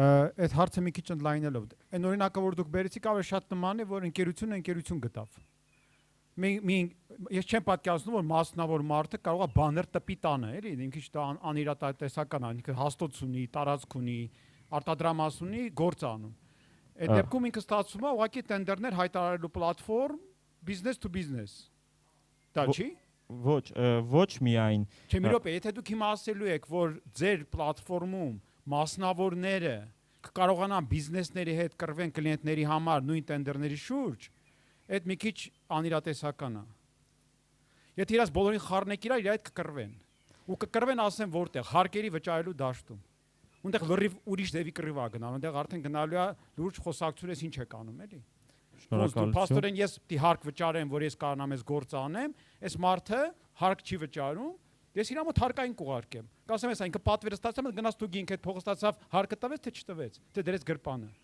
Շնորհակալ եմ հարցի համար։ Չէ։ Դա ոնց աշխատելու են շուկաները, որտեղ նման խնդիրներ չկան։ Տեսեք, սկսեմ ամենասկզբից, հա, բիզնեսը բիզնեսի հետ համագործակցության մեջ չի մտնում։ Ձեր օրինակով բիզնեսի ներկայացուցիչը կոնկրետ ինչ որ մի ընկերության մարքեթինգի ղեկավարը աշխատելու է, ցանկություն ունի աշխատել անհատ դիզայների հետ։ Օրինակ, տենց օրինակները պրակտիկայում շատ իրատեսական են։ Ու մենք այս պահին խոսում ենք մենակ դիզայնի ոլորտում, հա, ոլորտից ենք խոսում, ու առհասարակ կյանքում մենք բոլորս ցանկացած պահի հնարավոր է մեր տան, մեր բնակարանների վերանորոգման համար լինենք գործատուներ։ Այս հարցում վերանորոգման օրինակը բերեմ վերանորոգման համար, հա, ցանկացած նեղ մասնագիտական գործունեության համար հնարավորություն կա, որ մարդը ուղղակի չցանկանա աշխատել բիզնեսի հետ։ Այսինքն ոչ բոլոր մասնագետներն են բիզնեսի ներկայացուցիչներ։ Ինչ է լինում այն մասնագետների հետ աշխատանքը, ովքեր ներգրաված չեն բիզնեսում, այսինքն բիզնեսի ներկայացուցիչ չեն։ Ինքը անհատ կարի ձև անող մասնագետ է, ով նույնպես իրավունք ունի առաջարկել իր գինը շուկայում ու հանդիպել այն տենդերներին կամ ոչ տենդերներին, միայն տենդերներով չի սահմանափակում, հատ ու հատ նախագծերին, որը գործատուն կգտնի ամենահարմարը։ Համաձայն եմ, հարց հետևյալն է։ Մենք համաձայն եմ։ Մենք ուզում ենք հասկանանք, այնտեղ լինելու է հայտարարություն, ինձ պետք է, ասենք, շինարարական ընկերություն 10 հարկանիշենք եմ կառուցում, թե այնտեղ լինելու է հայտարարություն, ժողովուրդ ջան, բանս ռազետկաս փչացել, եկեք սարքեք։ Տեսեք, գործատուի պահանջները առհասարակ, որ տեսեք, մենք թույլ չենք տալի մեր մոտ դնել հայտարարություն, ոնց որ այլ կայքերում են հայտարարությունների համար կան շուկայում շատ տարբեր հարմար կայքեր։ Մենք չենք թողում, որ մեր մոտ հայտարարություն դնեն։ Մեր մոտ դոմինանտ ոչ թե մասնագիտական հայտարարություններն են կամ աշխատանքի համար թափուր աշխատատեղի հայտարարությունն են, այլ այն մասնագետներն ու գործատուներն են, ովքեր պոտենցիալ իրար միջև կարող է կյանքի ցանկացած փուլում ունենան աշխատանքի ընդհանրություններ, այսինքն գործատուն գտնի մասնագետին, մասնագետը գտնի նոր գործատուին։ Ոնց է հայտարարվում, ես ուզում եմ շատ մի փոքր մանրամասն, եթե թույլ կտաք, ներկայացնեմ այդ հայտարարություն ասվածի ինչպես է, հա, գործատուն գտնում մասնագետին, հա։ Բայց պատմեք, թե դուք ինչպես եք դա ստուգում, որ հենց այդպես է լինել, ոչ թե այլ կերպ։ Մեխանիզմը որն է։ Որ հայտարարություն չեն տեղադրելու։ Հա, որ այն չի լինում, որ դուք մենք հնարավորություն չենք տալիս հայտարարություն տեղադրելու։ Մենք տալիս ենք, պատկերացրեք Messenger հարթակ ինչպես է, առաջին բանը, որ տեսնում ես, դա մասնագետների, դա քո կոնտակտների մարդիկ են, չէ՞, առաջի լիստը, որ մտնում ես Messenger, տեսնում ես լիստ։ Ահա։ Մտար լիստ, դու ունես ֆիլտրելու հնարավորություն։ Ֆիլտրելով քեզ անհրաժեշտ դաշտը, միանգամից համակարգը քեզ ցույց է տալիս այն մասնագետներին, ովքեր տեղավորվում են այդ ոլորտում։ Եթե օրինակ դու փնտրում ես մասնագետ դիզայնի ոլորտից, դիզայնի այս կամ այն քիվորդով քո սրճի արդյունքներում քեզ տալիս է քեզ ցանկալի մասնագետների ցանկ, որոնց նշելով հնարավորություն կա հարթակում միանգամից հայտարարել մրցույթ, որը շարունակությունը գնում արդեն իրար միջև։ Այդ դեպքում մի հարց էլ տամ, ուղղակի մենք նոր սկսեցի հասկանալ ինչի մասն է խոսքը։ Հիմա դա նշանակում է հետևյալը, որ ձեր գործատուների ակնկալիքը կարող է լինել միայն անձերի շուրջ, անձնական այն աշխատանքների շուրջ, որտեղ կարող է միայն անհատ անել։ Կոպիտ ասած, եթե այս դիզայնը պահանջում է բացի դիզայներից նաև մի մարդ, որը կարողանա HTML սարքել, դուք արդեն չեք կարողանա անել այդ հարթակում։ Կարող ենք, այսինքն HTML մասնագետը նույնպես մեր հարթակում է։ Հա, բայց այդ HTML մասնագետը պետք է դիզայներդ կարողանա աշխատի, պետք է կարողանա թիմ կազմել։ Դուք եք կառավարելու այդ թիմը։ Ոչ, մենք հնարավորություն ենք տալիս իրար գտնել։ Այսինքն այս պահին, եթե մասնագետին գործատուին անհրաժեշտ է դիզայներ, վաղը հնարավոր է նրան անհրաժեշտ լինի HTML մասնագետ, միևնույն է, նույն ժամանակը, որը ծախսում էր գործատուն մասնագետի դիզայներ գտնելու վրա, նույնքան կարճ ժամանակ կծախսի նաև HTML մասնագետ գտնելու համար։ Այսինքն հետագա թիմի ձևավորման մասով, մենեջի մասով, մենք հանդիսանում ենք պարզապես ցանց, որը կապում է գործատուներին ու մասնագետին։ Բայց նշանակում է գործատուն մենեջմենտի capacity-ն պետք է իր մեջ ունենա։ Ակամ եթե ինքը մասնավոր է, ինքը կարող է այդ մարդկանց կառավարի։ Բոլոր դեպքերում։ Հա, մենք չենք հանդիսանում այն հարթակը, ով որ պետքա մենեջ անի իրանց աշխատանքները։ Թեպետ ունենք մենք անհատական քարտուղարի ծառայություն, ով որ կարող է օգնել գործատուին այս կամ այն պրոյեկտի կամ մասնագետի աշխատանքի կոմպլեքս մենեջմենտի հարցում, այսինքն այդ անհատական ծառայությունը, անհատական քարտուղարի ծառայությունը հենց նպատակ ունի տենց кейսերի դեպքում հավելյալ support տրամադրել։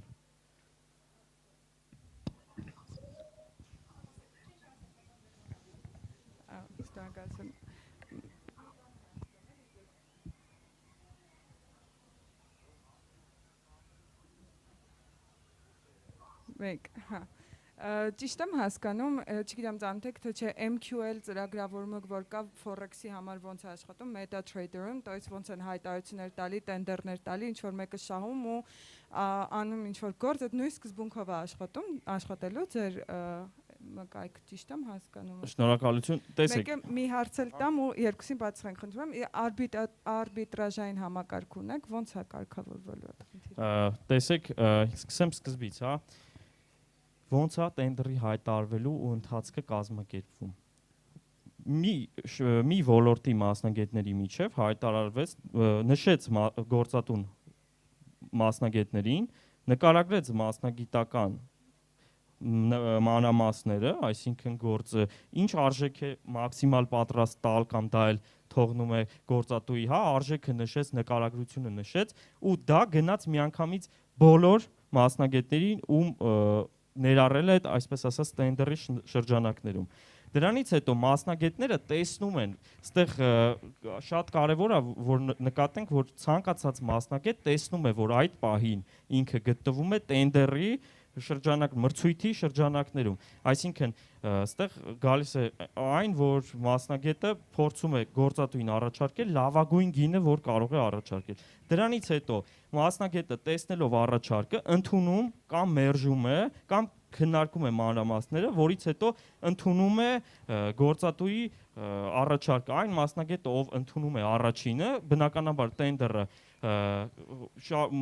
քննարկումներից հետո փակվում է եւ այդ գործը իրականացնում գործատուի համաձայնությամբ իհարկե, ու այդ գործը իրականացնում է տվյալ մասնագետը։ Մյուս հարցը կհիշացնեք։ Արբիտրաժային համակարգի մասին, ո՞նց է կարգավորվելու։ Մի քիչ ավելի հնարավոր է մանրամասնել հարցը։ Այսինքն, եթե օրինակ տենդեր Չէ, միած լսում է։ Եթե օրինակ տենդերը հաղթած մասնակիցը կատարում է աշխատանքը, գործատուն դժգոհ է մնում, չի վճարում օրինակ։ Ո՞նց է կարգավորվում վեճ ու նմանատիպ ընդհանրապես վեճերի համակարգ։ Շատ լավ հարց եք տալիս, որովհետև էդի այն կտորնա, որի ամենամեծ ջանքը դրա development-ի վրա մենք ծախսում ենք, այսինքն դա ոնց է կարգավորվելու, հա, ոնց է հիմա կարգավորվում ու ինչ նպատակներ ունենք։ Հիմա կարգավորումը հետևյալ ձև. ցանկացած գործատու հնարավորություն ունի գնահատել տվյալ մասնագետի գործունեությունը ըստ բալային համակարգի, նրա ամեն մի սկիլը, այսինքն,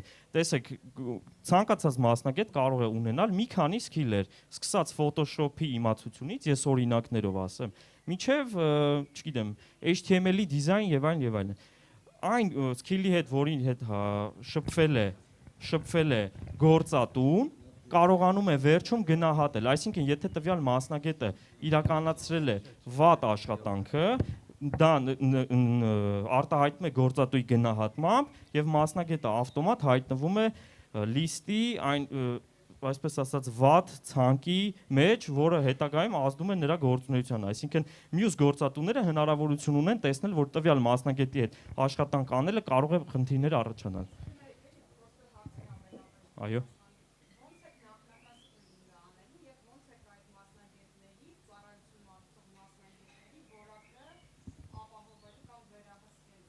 Տեսեք, վերահսկումը մասնագետների պատկերացնում ենք երկու փուլով։ Առաջի գնահատման վերահսկումը Այո։ Որպես սոցիալական ցանց մենք տեսեք, մենք չենք ընտրում մասնագետներին, բայց եկած մասնագետի որակական հատկանիշների լուծման որակի համար ունենք երկու լուծում։ Առաջինը դա բնական ճանապարհով գործատուների միջև գործատուների հետ աշխատանքի արդյունքում ձևավորված գնահատականն է, մյուսը դա, որը նախատեսում ենք ապագայում թուդուի կողմից վերիֆիկացված մասնագետներն են, որը անցնելու է տարբեր չափորոշիչներով, որը հիմա գաղափարի փուլում է, այսինքն այն մարդը, ով որ կունենա badge օրինակի համար, հա, դա նշանակում է, որ թուդուն գարանտ է կանգնում տվյալ մասնագետի որակական հատկանիշների համար։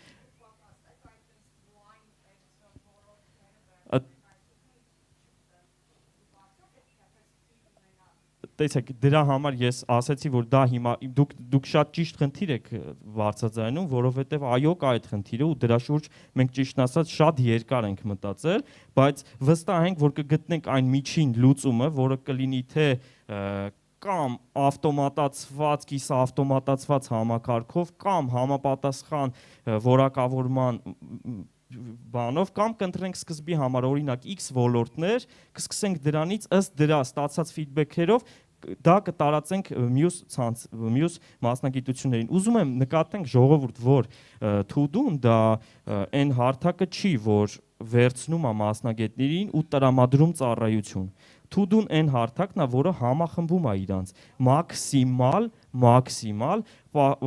ապահովելով որակյալ մասնագետների ներգրավվածություն, բայց քանի որ սոցիալական ցանցը մենք զուտ կապ ենք հանդիսանում, աշխատում ենք չխառնվել թե մենեջմենտի մեջ նրանց միջև, թե որակական հատկանիշների, բայց ձեր բարձրացած խնդիրը էլի եմ ասում, մեր օրակարգում է ու մենք այդ խնդրի մասին անպայման անդրադառնալու ենք շատ մոտ ապագայում։ Կներեք, էլի հետ վերադառնալով հարցից ուզում եմ շարունակեմ, եթե գործատուն ինքը գնահատում է մասնագետին, մասնագետը համաձայն չի իր գնահատականի հետ, բողոքարկման ինչ որ սիստեմ պետք է այդտեղ։ Միանշանակ։ Դուք պետք է լինեք իմ պատկերացմամբ ամենայն դեպս ինչ որ մի հանձնաժողով, որը որ քննարկելու է այդ кейսը ու նայի, որովհետև հնարավոր է գործատուի կողմից ձևակերպված առաջադրանքը, այսպես ասած, ճիշտ չի, ու մասնագետը համապատասխան գործը կատարել է, բայց գնահատվել է ցածր։ Իսկ մյուս գործատուները այդ մասնակցին ընտրելուց իր ցածր գնահատական տեսնում։ Այսինքն ինչ որ վեճերի կարգավորման սկզբունք սխեմա է պետք անպայման այստեղ գործի։ Շատ ճիշտ եք ասում,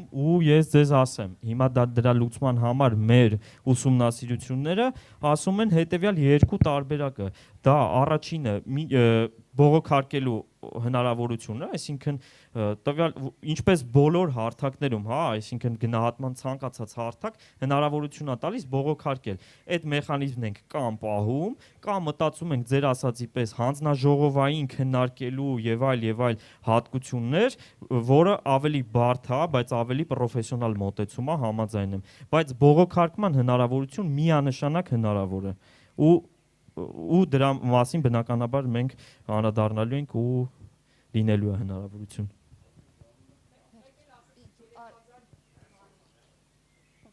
Վերջ։ Այո, 3000։ Revenue չունենք, որովհետև հավելվածը ամբողջությամբ անվճար է այս շրջանում։ Դա էլի մեր user-ներից ստացած feedback-երի հիման վրա ենք այդ մոտեցումը ցույց տալու։ Եթե կարելի է մի հարց էլ ես տամ, հա, on-line։ Այո։ Հարցը այսպեսին է, հա, ու ի շարունակություն, հա, իմ գոլեգաներից այսպեսի մի հարց տամ։ Ենթադրենք որոշակի խնդիրներն ու խնդիրներ են առաջանում, հա։ Դժգոհ են կողմերից որևէ մեկը կամ երկու կողմերը իրականացված աշխատանքից։ Ով է պատասխանատվություն կրելու դրա համար։ Այսինքն կրելու է այն մարդը, այն ընկերությունը, որը ծառայություն է մատուցել, կրելու եք դուք, ոնց եք դա համակարգելու, կանոնակարգելու։ Տեսեք, քանի որ մեր հարթակը համախմբում է մասնագետներին ու գործատուներին, այսինքն բիզնեսի ներգրավվածությունը համենայն դեպս այս շրջանում նախատեսված չէ։ Ով է կրելու պատասխանատվությունը։ Ես ինչպես նշեցի,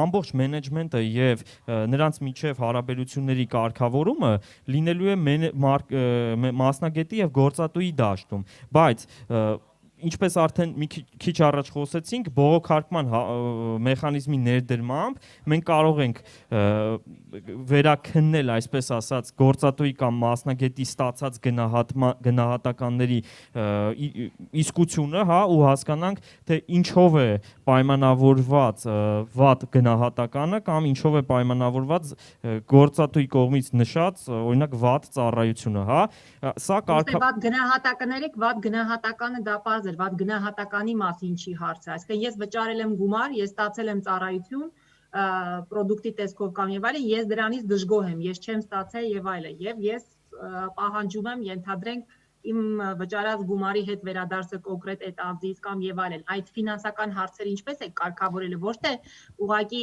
գնահատես լավ, վատ, դա բողոքարկել, այլ եթե առաջացան այդպիսի հարցեր, այսինքն իմ հարցադրումը այդտեղ է։ Ոչ թե լավ վատ գնահատականի մի քիչ գոհ եմ, մի քիչ գոհ չեմ։ Ես խնդիր եմ ունեցել, գոհ չեմ, բավարարված չեմ, հետ եմ ուզում իմ գումարը տվյալ ծառայության դիմաց, օրինակ։ Տեսեք, քանի որ նորից կրկնվեմ, որ սոցիալական ցանց է ինքը, այսինքն տված ծառայության, մատուցած ծառայության ու մասնագետի միջև հարաբերությունները կարգավորվում է մասնագետի ու գործատուի միջև։ Դրա համար մենք շատ ենք մտածում, որ մեր համակարգի միջոցով վճարային համակարգ ներդնելու հարցը, որը այդպես էլ չարեցինք, այսինքն վճարումն էլ անգամ չի արվում մեր հարթակում։ Ուստի մենք պատասխանատվություն չենք կրում գործատուի եւ մասնագետի միջև վատ ծառայությունների համար, հա, կմտածենք բնականաբար ինչ զսպող մեխանիզմներ կլինեն որպես սոցիալական ցանց նման кейսերի համար, բայց մաքսիմալ փորձել ենք համենայն դեպս շրջանցել նման խնդիրները։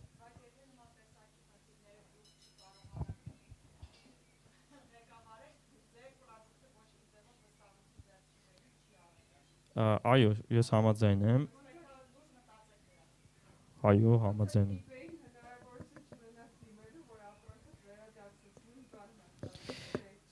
Ես միանշանակ ձեզ հետ համաձայն եմ, բայց ես նորից կրկնվեմ, որ այո, հնարավորություն մենք մտածում ենք նման զսպող մեխանիզմների կիրառման համար, էլի։ Շնորհակալ եմ։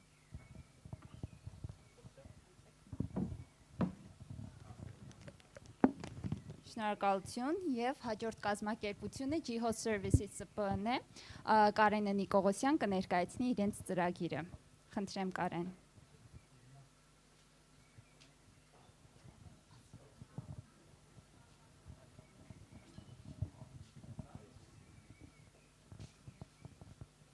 Հարց ձեզ։ Հարց տալուց անպայման միկրոֆոն։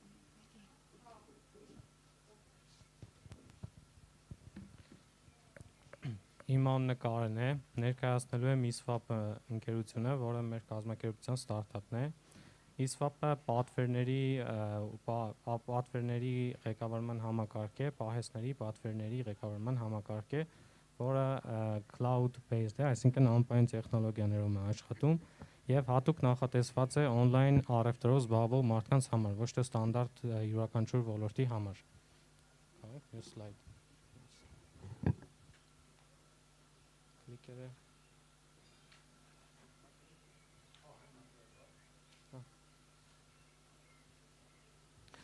Ուրեմն մի հատ հարցը մինչև պրեզենտացիային անցնել է հիմնական, բոլորի հետ երևի եղել են դեպքեր, որ on-line ինչ-որ ապրանք է կարել, ու այդ ապրանքը կամ ուշացրել են, ու հետո որ ձեր ապրանքը վաճառում էր, ասել է կարող եմ ես ապրանքը ավելի ուշ ուղարկել կամ կարող եք պատվերը cancel անել, որը շատ է տեղի ունենում, օրինակ Amazon-ի ու eBay-ի մեջ։ Այդ դեպքերում մենք լուծում ենք ոչ թե հենց հիմնական այդ խնդիրը, այլ լուծում ենք այդ վաճառողի կողմի խնդիրը, այդ որ հիմնականում դուք թողնում եք վատ review կամ Amazon-ին օրինակ գրում եք, որ այս մարդը ինձ ասել է պատվերը cancel անեմ, քանի օր անցել է չի եկել, ու այդ խնդիրը առաջացնում իրենց այդ ամեն ինչը։ Հիմա մենք ինչ ենք առաջարկում, ստեղծել ենք մի հատ պլատֆորմ, որ երբ որ մարդիկ վաճառում են on-line Shopify-ում, Amazon-ում, eBay-ում ու այդ կարգի լիքը տարբեր տեղերում, այդ ամեն ինչը ղեկավարեն մի տեղից ու լուծում են մի շարք խնդիրներ։ Առաջի հիմնական խնդիրը, որ տեղի է ունենում, օրինակ երբ որ դուք ունեք 1000 տեսակի տարբեր ապրանքներ, այդ 1000 տեսակի ապրանքները վաճառում եք եւ Amazon-ում եւ eBay-ում ու անընդհատ առք ու վաճառքի մեջ եք, դուք պետք է անընդհատ տարբեր քանակությունները դնեք, թե ինչքան մուտք եղավ, ինչքան ելք եղավ։ Եթե օրինակ Amazon-ից 100 հատ այդ ապրանքներից վաճառվեց, դուք պետք է գնաք միանգամից փոխեք eBay-ի մեջ, որ ավել չվաճառեք, որովհետեւ դուք ունեք հենց 100 հատ այդ ապրանքից։ Այդ խնդիրներից մեկն է։ Մյուս խնդիրը, որ հիմնականում լինում է, հենց այնա, որ դուք չեք կարողանում հասկանալ, երբ է ձեր ապրանքները վերջանում, երբ պետք է ճիշտ ժամանակին պատվիրեք նոր քանակություն։ Այդ խնդիրը հենց հիմնականում մենք լուծում ենք։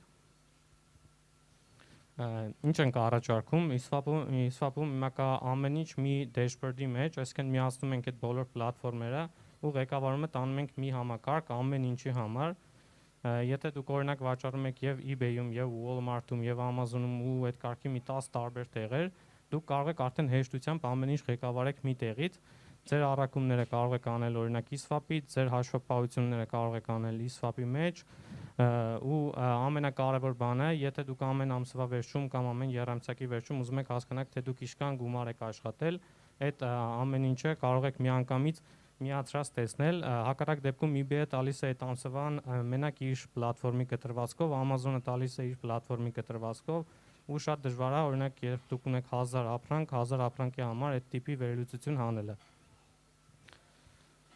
Մեր պրոդուկտը արդեն աշխատում է, անցած տարի ենք մենք արդեն լայվ գնացել, մի քանի հատ նորարարություններ ենք արդեն ավելացրել իր վրա։ Մարդիկ երբ որ օրինակ Amazon-ում վաճառում են, կարող է 10 տարբեր վաճառողներ միանգամից ապրանքը վաճառեն 10 տարբեր գներով, ու Amazon-ը օրինակ ունի հասկացություն buy box, որ այդ հաղթողը իր ապրանքն է առաջարկում մնացած բոլորին։ Երբ որ դուք օրինակ տեսնում եք iPhone X, տալիս եք add to cart, ինքը հենց այդ ամենալավ buy box հաղթողին է առաջարկում, ու այդ մարդը ստանում է այդ ապրանքը վաճառող 95% այդ ապրանքի վաճառքի։ Հիմա մենք ավտոմատ գների կանխատեսում ենք անում, ու ավտոմատ գների իջեցում հանում ենք անում, որ մաքսիմալ կարողանան շատ եկամուտ ստանան ու շատ շուտ վաճառի այդ ապրանքի քանակությունը։ Մյուսը, որ անում ենք, ավելացրել ենք inventory forecast, այսինքն ճիշտ ժամանակին ասում ենք, թե երբ ինչ ապրանք պիտի պատվերի, կախված իրենց պատմությունից, որ մարդիկ կարողանան հասկանան, թե երբ ինչ ապրանք պատվերեն, որ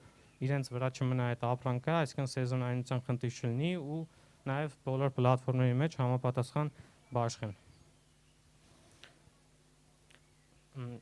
Հիմա մենք արդեն ուզում ենք մի քանի նոր feature-ներ ավելացնել, mobile app ենք ուզում ավելացնել, որը հիմա մեր մրցակիցներից ոչ մեկի մոտ չենք տեսել, այսինքն այդ ամեն ինչ որ մարդը կարողանում է համակարգչով անել, տեղափոխում ենք լրիվ mobile application-ի մեջ, որը շատ է հեշտացնում այդ ամեն ինչը ղեկավարում է մի հեռախոսի միջոցով։ Mobile app-ից բացի նաև ավելացնելու ենք barcode scanner, որ միանգամից հեռախոսից կարողանան ամբողջ ապրանքը հավաքեն, որը էլի շատ խնայում է ժամանակ։ Մյուսը ուզում ենք ավելացնել storefront shop, այսինքն մենք հիմա մենակ միացնում ենք տարբեր տեսակի shop-երը eSwap-ի մեջ։ Դրանից բացի մենք արդեն ավելացնում ենք, եթե մարդը օրինակ վաճառում է մենակ Amazon-ում ու eBay-ում, 65% այդ կարգի վաճառողները չունեն իրենց on-line խանութը ու չեն ուզում խորանան գումար ծախսեն, բայց եթե eSwap-ի մեջ արդեն իրենք միացնեն ունենան այդ ֆունկցիոնալությունը, մենք միանգամից ավտոմատ իրենց խանութն ենք սարքելու, կոպիտ ասած Shopify-ի նման ինչ-որ բան ենք սարքելու, որը մարդիկ արդեն սկսեն որպես benefit մեր ծրագիրը սկսեն օգտագործել։ Հիմնականը լինելու է ոչ թե retail-ի համար, ոնց որ օրինակ Shopify-ն է, մենք wholesale-ի, այսինքն մեծածախի համար ենք օգտագործելու դա։ Ինքը կարող է լինի նաև փակ խանութ, որ մարդիկ մտնեն մեծածախ գները տեսնեն, մեծածախ առնեն ապրանքները ու միանգամից այդ ամեն ինչը կապված է լինելու Amazon-ի, eBay-ի մնացած պլատֆորմների քանակությունների հետ։ Մենք անցած տարվա մեջ 300 բետա հաճախորդներ ենք վերցրել, հիմա հենց այս պահին 130-ից ավել բիզնեսներ օգտագործում են մեր պլատֆորմը, իրանք փոքր ու միջին չափի տարբեր բիզնեսներ են։ Դրանից բացի ունենք 200 անվճար user-ներ, մենք այս տարի արդեն 3 ամսվա մեջ մեր պլատֆորմի մի package-ը դարձրել ենք անվճար ու մնացածների գները հանել ենք, հիմա մյուս slide-ին ավելի մանրամասն կներկայացնեմ, թե ինչի համար ենք այդ կարգի արել։ Մեր հիմնական շուկան հիմնականում target ենք արել Կալիֆոռնիան ինչի համար ենք արել, որտեղ մեր հաճախորդների մեծ մասը Կալիֆոռնիայից են։ Մենք ունենք Կալիֆոռնիայում բոլոր սպეციფიկ լոգիստիկ ընկերությունների հետ ինտեգրեյշններ, բոլոր հաշվապահական ու բոլոր e-commerce-ների հետ ինտեգրեյշններ ունենք ու այս շուկան շատ մեծ է, մոտավոր 67000 մարդ կա մենակ մի ոլորտի մեջ, մենակ Կալիֆոռնիայում, այսինքն մենակ հագուստ վաճառող 67000 հոգի կա, որ մեր ծրագրի նման ծրագրի կարիք ունի։ Business model-ը մենք մի քիչ փոփոխել ենք ժամանակի ընթացքում, հիմա արդեն ունենք անվճար ենք առաջարկում մեր ծրագիրը փոքր բիզնեսների համար, ովքեր ամսական ունեն մինչև 300 պատվեր ու կարող են ամսական մինչև 2 integration անենք, այսինքն մենակ Amazon ու eBay իրար հետ միացնեն։ Մյուս package-ը մենք բարձրացրել ենք գինը, առաջ $39 էինք ամսական վաճառում, հիմա հանել ենք 99, որտեղ մեր շատ հաճախորդներ, որ օգտագործում էին, իրենք էլ էին ասում, որ մեր գինը ավելի էժան է ու իրենք միջև մեր մոտ անցնել են, մտածել են, որ ծրագիրը լավը չի, դրա համար է էժան։ Հիմա մենք free ենք ավելացրել, որ կարողանան փորձեն ինչ-որ ժամանակ, հետո նոր կարողանան սկսեն արդեն օգտագործել մյուս փաթեթների մեջ։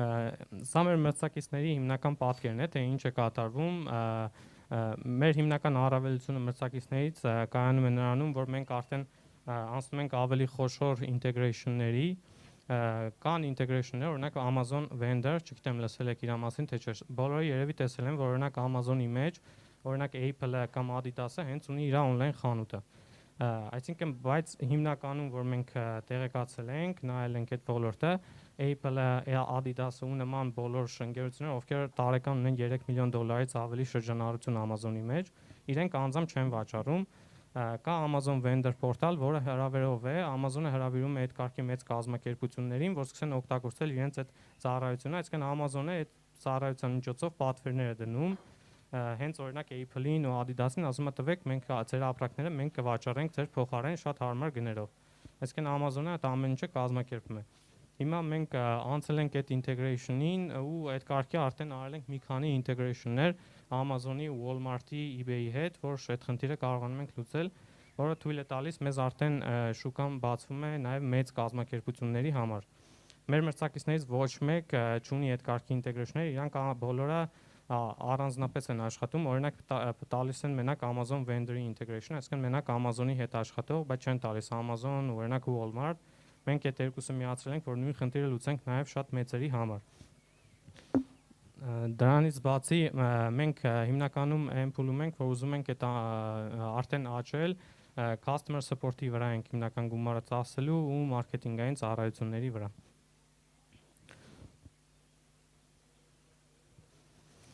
Թիմում այս պահին 13 հոգի ենք, որ աշխատում ենք նախագծի վրա, թիմը ուզում ենք ավելացնենք եւս 8 մասնակցող, որոնք զբաղվում են հիմնականում հաճախորդների սպասարկմամբ, նոր հաճախորդների ներգրավմամբ եւ այլն, հիմնականում հիմա բոլորը տեխնիկական մասնագետներ ու ծրագրավորողներ են ու արդեն շատ մեծ փորձառություն ունենք այս ոլորտում, որտեղ արդեն խորհրդատվություն ենք ունեցել մի շարք ընկերությունների հետ։ Շնորհակալություն։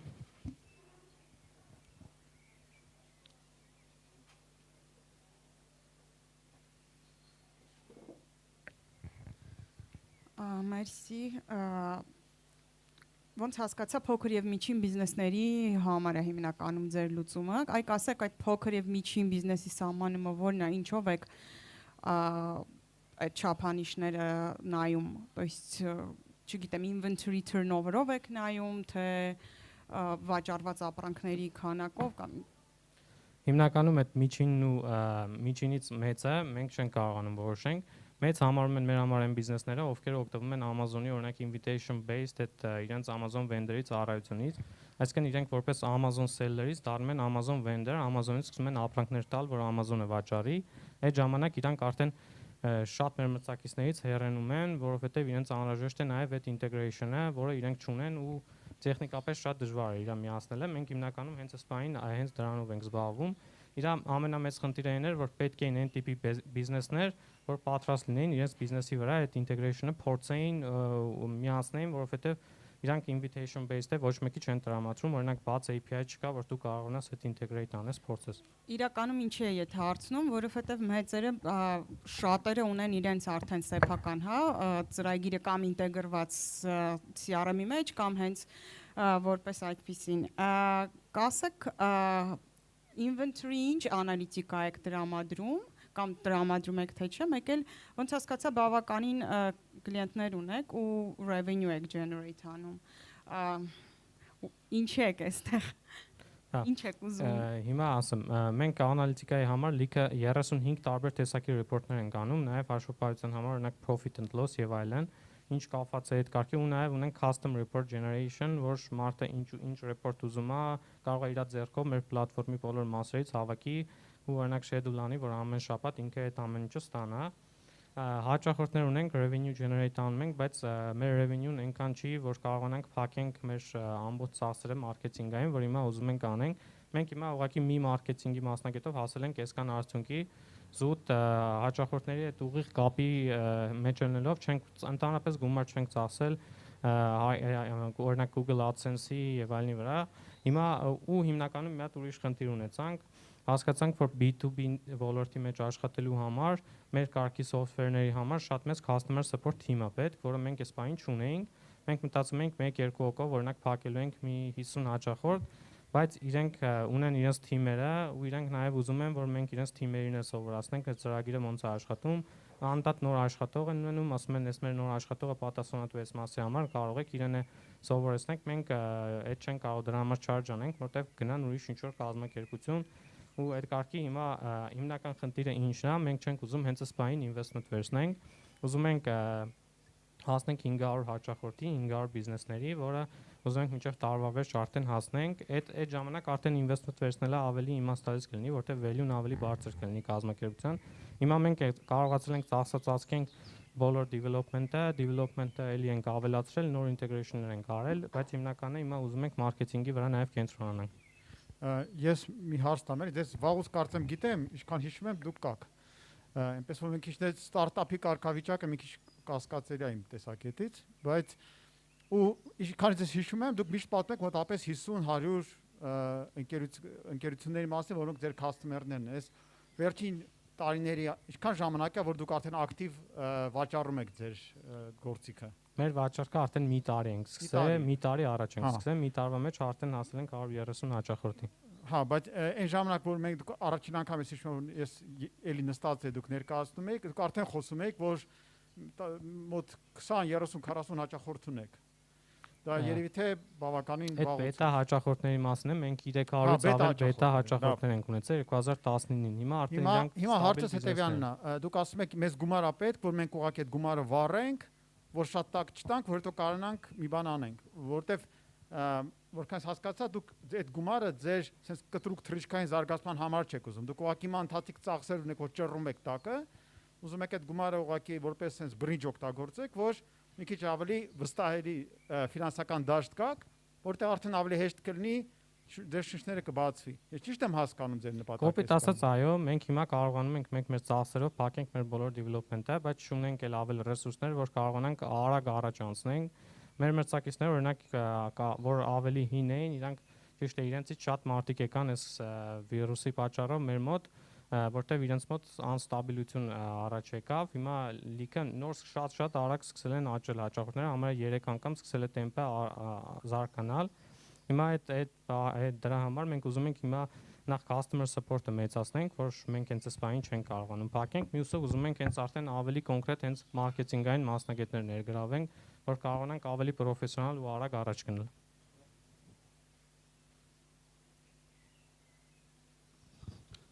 Մրցակիցների հանդեպ ԱԱԳ-ին բանով որ ցույց եք տալի, ԱԱԳ-ին մեծ առավելություններ ունեք ու մրցակիցները շատ ավելի վաղուց են շուկայում։ Մրցակիցները հիմնականում 3-ից 4 տարի, կան մրցակից, որ օրինակ 10 տարի շուկայում է, բայց ինքը իր տեխնոլոգիան լրիվ հին է թողել, իր հաճախորդները հավաքել օրինակ 10,000, 20,000 հոգի ու ընդհանրապես առաջ չի գնացել, հիմնականում աշխատում է 2-3 ինտեգրեյշնով, ինքը այդ ամեն ինչը լրիվ փակում է, իդեալական աշխատում է, բայց շատ առաջ չի գնացել։ Մեր հաճախորդները հիմնականում այն բիզնեսներն, ովքեր ուզում են 5-ից ավել ինտեգրեյշն անել, գալիս են օրինակ Amazon ու eBay ունեն միացրած։ Ասում են հիմա ուզում ենք նույն բանը վաճառենք Etsy-ի մեջ, հետո տանենք միանգամից Walmart ու մեր պլատֆորմի միջոցով այդ ուղղակի մի 2 րոպե է տևում, իրանց համար նոր շուկա բացել է, էլի։ Իրանց պրոդուկտները ամեն ինչ օրինակ Amazon-ից բերում ենք մեր մոտ ու միանգամից սկսում ենք Walmart-ի մեջ ու արդեն իրանք դառնում են Walmart-ում վաճառող, ավելի շատ եկամուտ են ստանում ու կարողանում են ավելի հեշտ ղեկավար անել իրանց պլատֆորմը։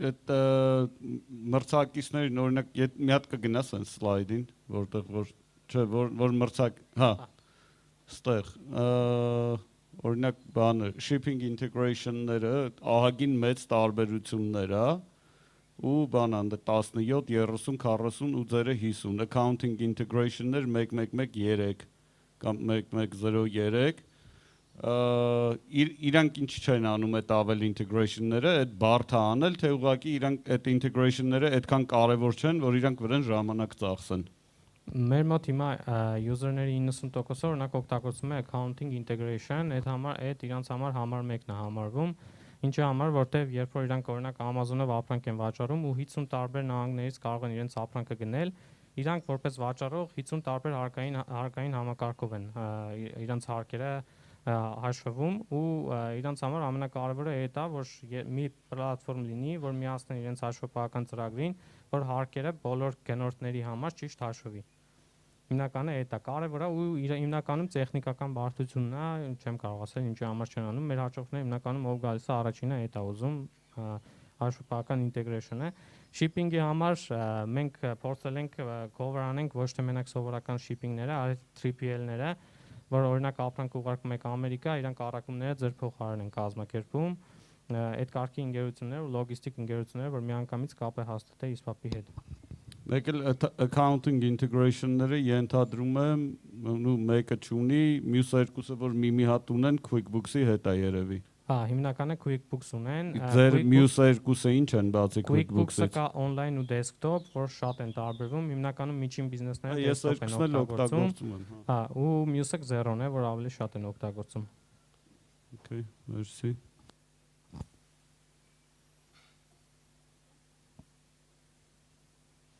Շնորհակալ եմ։ Շնորհակալություն։ Եվ հաջորդ թիմը մեզ մոտ takeaway KTM-ն է եւ կներկայացնի Նայիրուի Խաչատրյանը։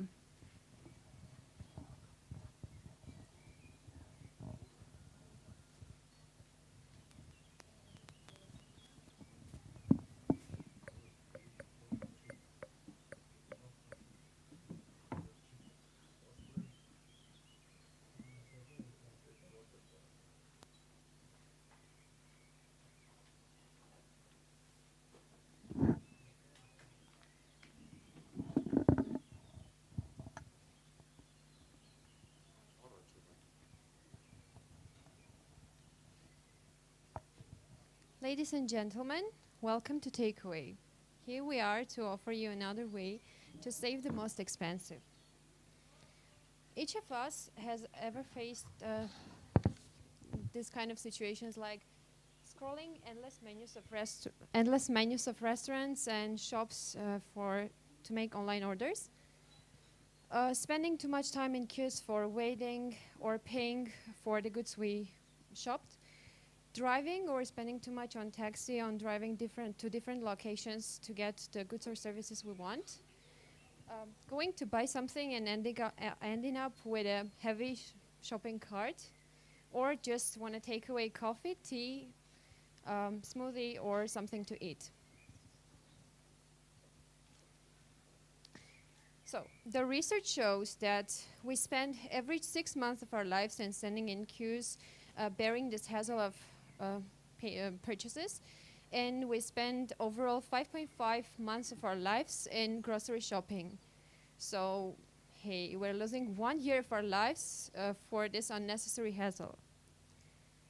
So what's the old way of making this? You've probably driven to 4 shops to buy the full list of products you want.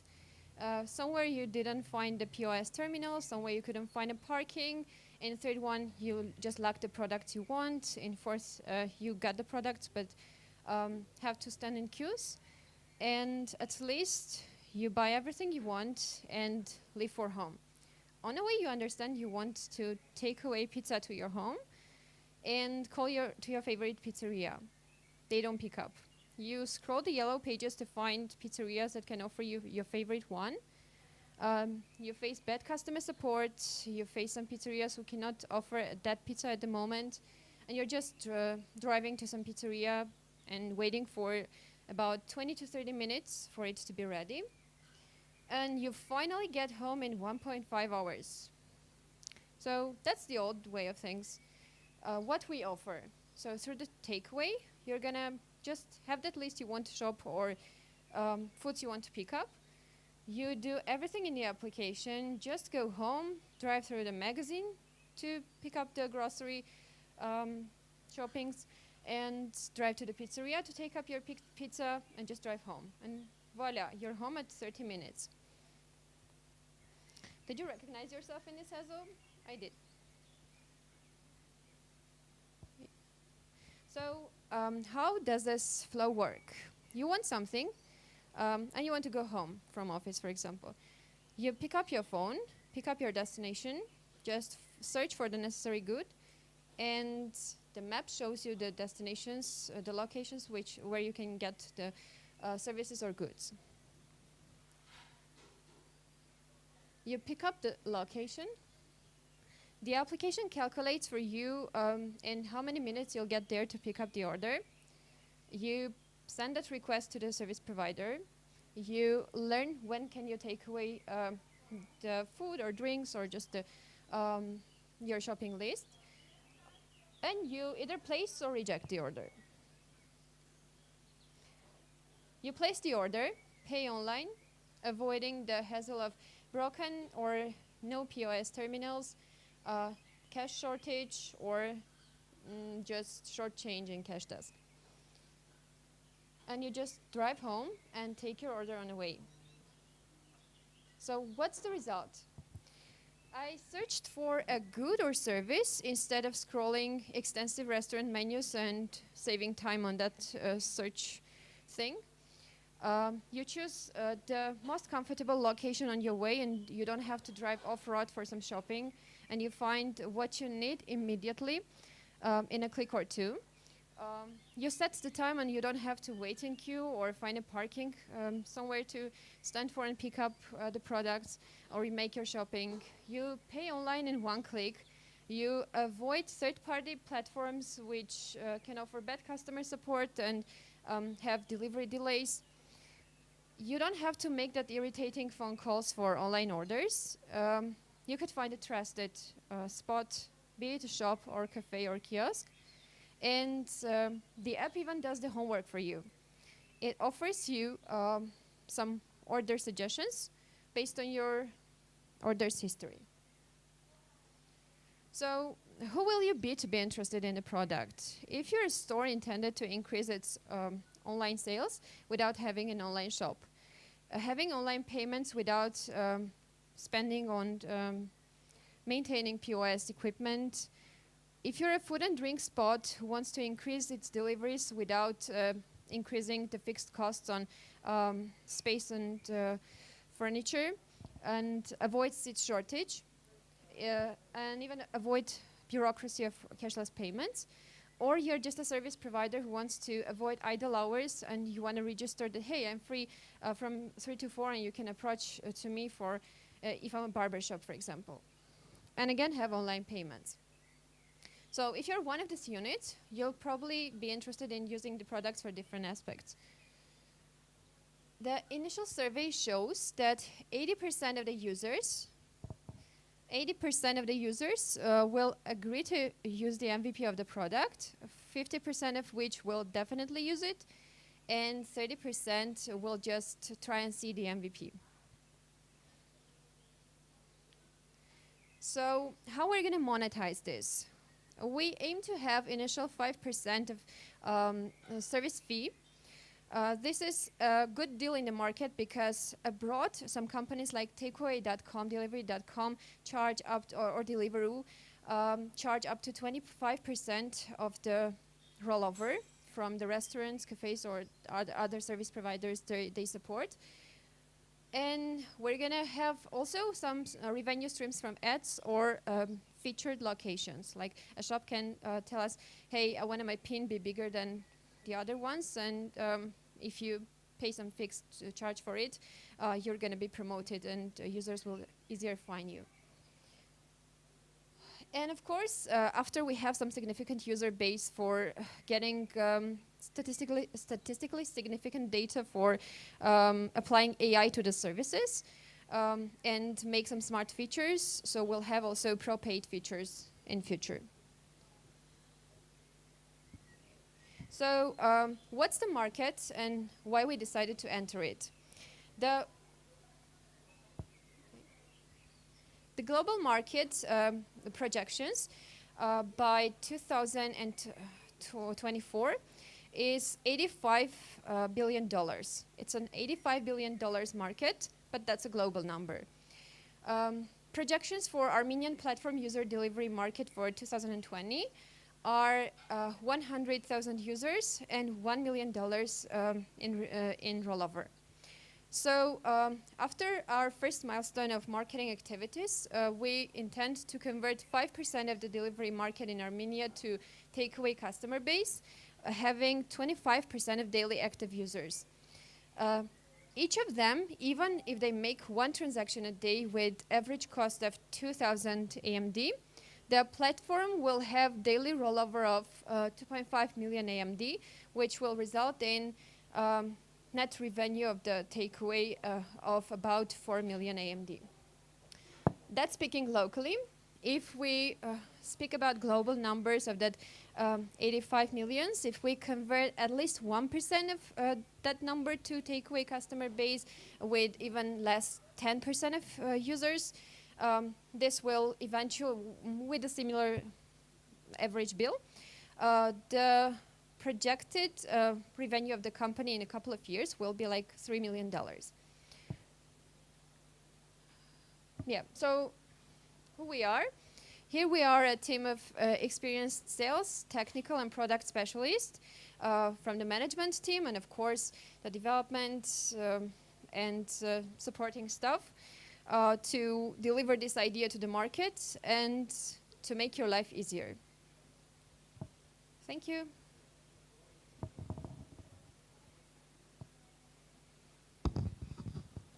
Can you talk about your competitors?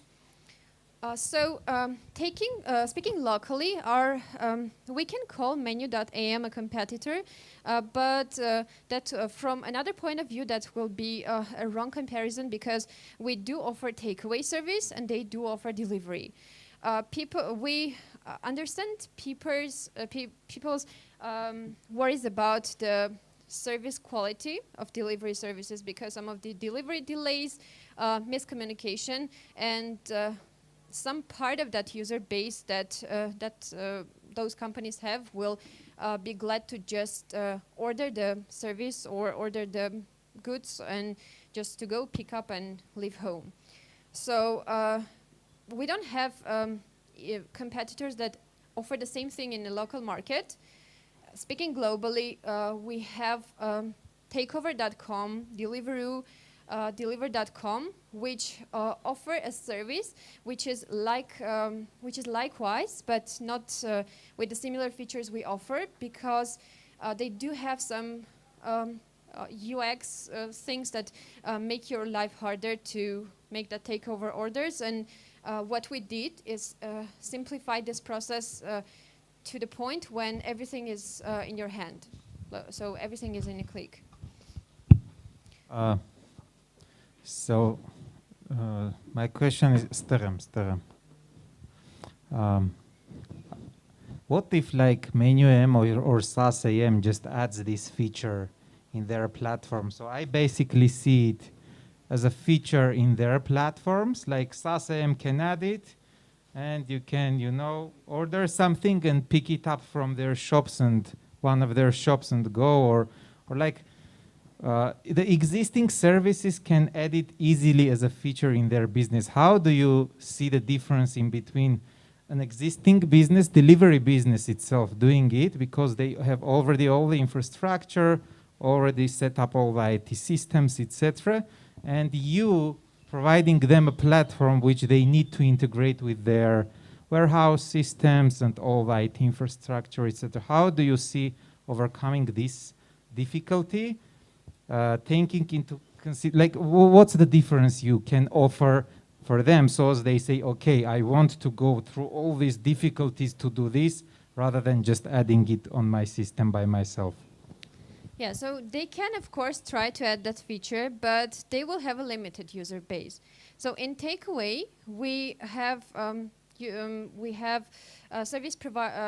list of service providers which is much more extensive than just the SaaS.am. And people who enter takeaway.am are sure that they will find the good or service anyway at a point on their map. But if they do enter SaaS.am, they understand that this good might just miss from the stock and they won't find it. So what we offer in the application is system of points where you can take the goods or services, and you're more likely to enter a place where you'll for sure find it, rather than to enter a website where you can lose your time on checking, searching, and eventually end up with not finding it. And that's the main advantage of this platform, that we're not just one supermarket, or we're not even a supermarket, we're not just one food network.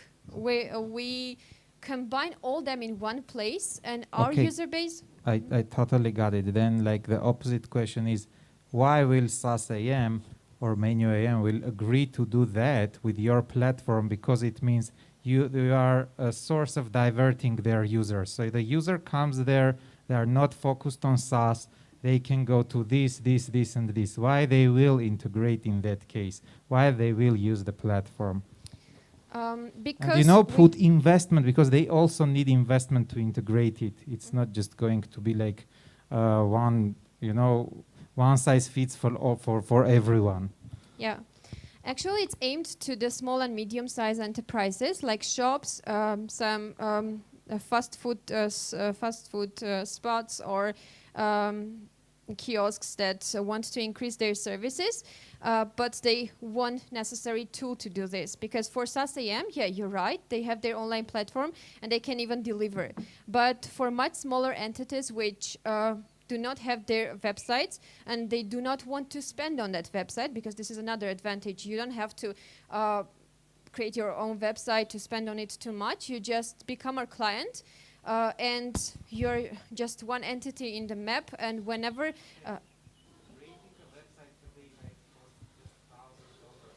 Can you please speak into loudspeaker? Creating a website today costs like few $100s. If they are not ready to invest in creating a website, my question is, while they will invest time and efforts to take your platform and integrate it with their systems. Like the first thing you need to give them is like thousands of traffic, like the thousands of flows of traffic. If you don't give this to them, like nobody is going to even flip a finger in order to use this platform. So do you understand, like my question is just the supply and the demand sides. Yeah, I do. If you don't provide the enough supplies for them, like they will just put an ads in Facebook and drive traffic through Facebook rather than through you. So how you are like in this like e-commerce business that is like today booming, like different, like what are you trying to change?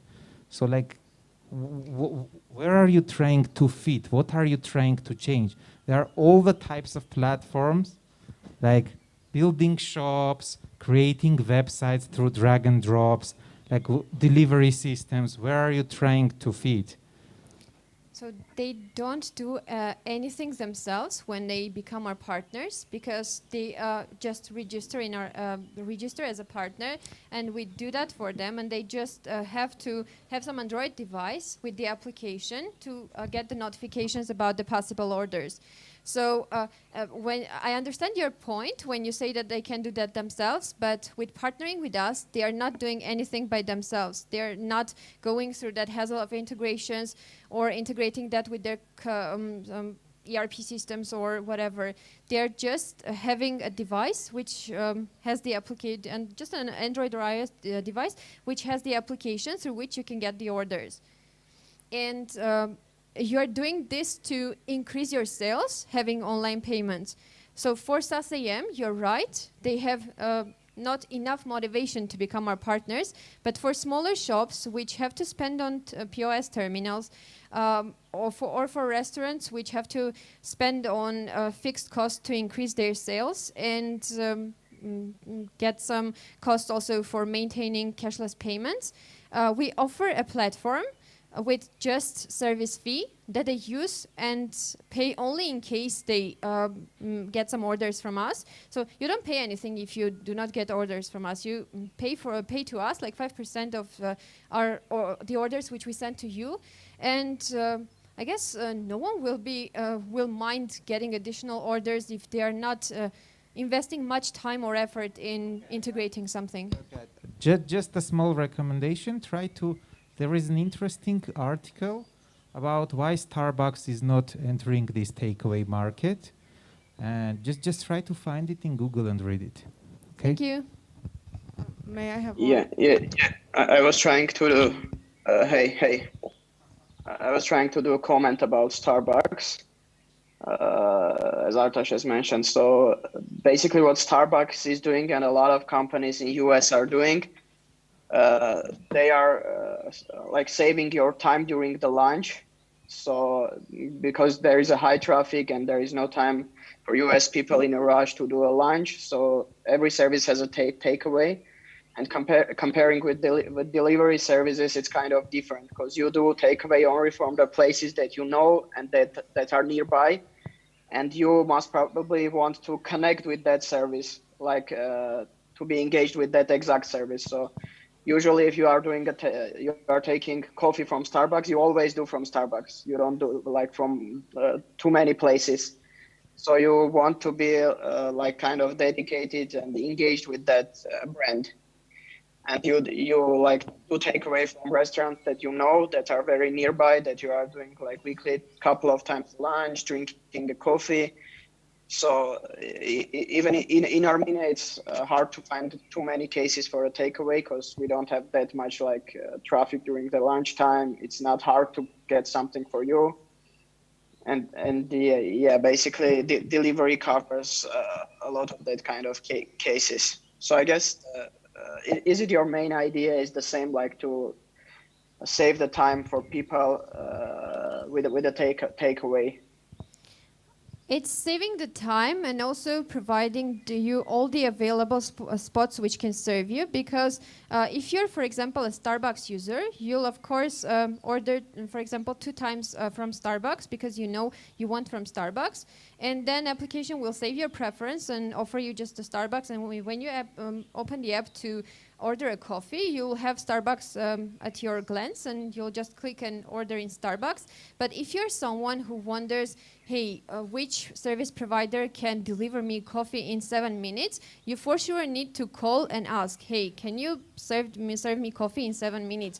So the main value proposition of the app is that it automates this takeaway process in a way that you don't have to wait and you don't have to interact with the service provider, because you calculate the time when you'll be there. You send the request saying, hey, can you deliver me a coffee in 10 minutes? And then the service provider either agrees, which means they are able to deliver you in 10 minutes, or increases the time, sending you some mutual request saying that I cannot make it in 10, but I can deliver you in 15 minutes. And okay, I'll leave my office in 5 minutes later and don't have to wait, don't have to park, just take that coffee and go.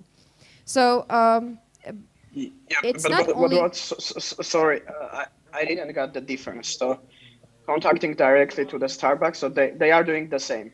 Like you are ordering the coffee, they are saying like coffee will be in 10 minutes, but plus on top of that, you are getting a lot of perks as a loyal user from Starbucks. You get a lot of benefits after. So let's say you did a requested coffee like 100 times in a month. You will get a lot of stuff as a loyal user to the Starbucks. So it makes sense to deal directly with the Starbucks as a user. Yeah, but when you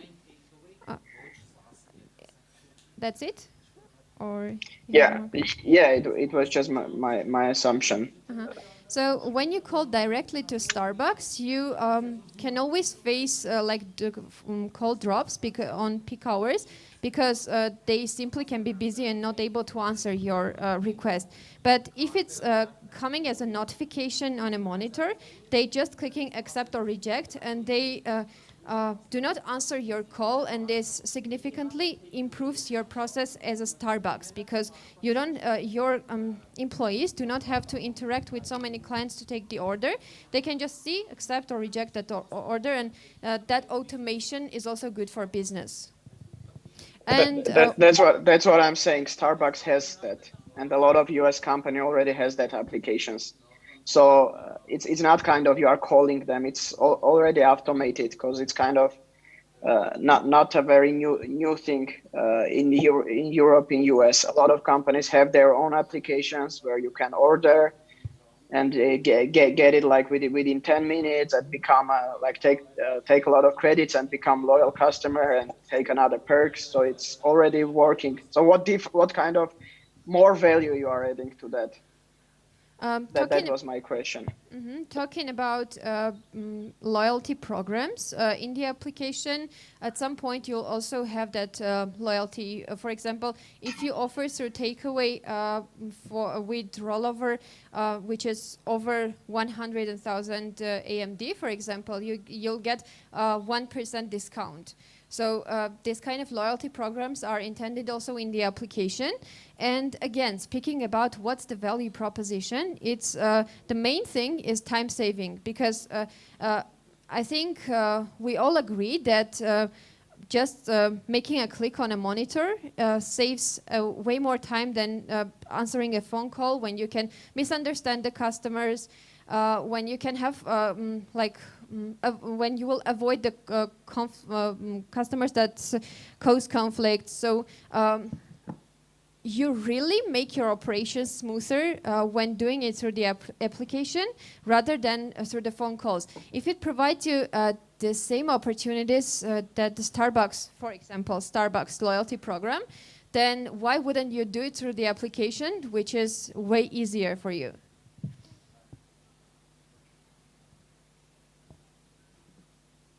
Because you want a good direct relations with the Starbucks, because you love Starbucks. You want a relation with the brand, mainly.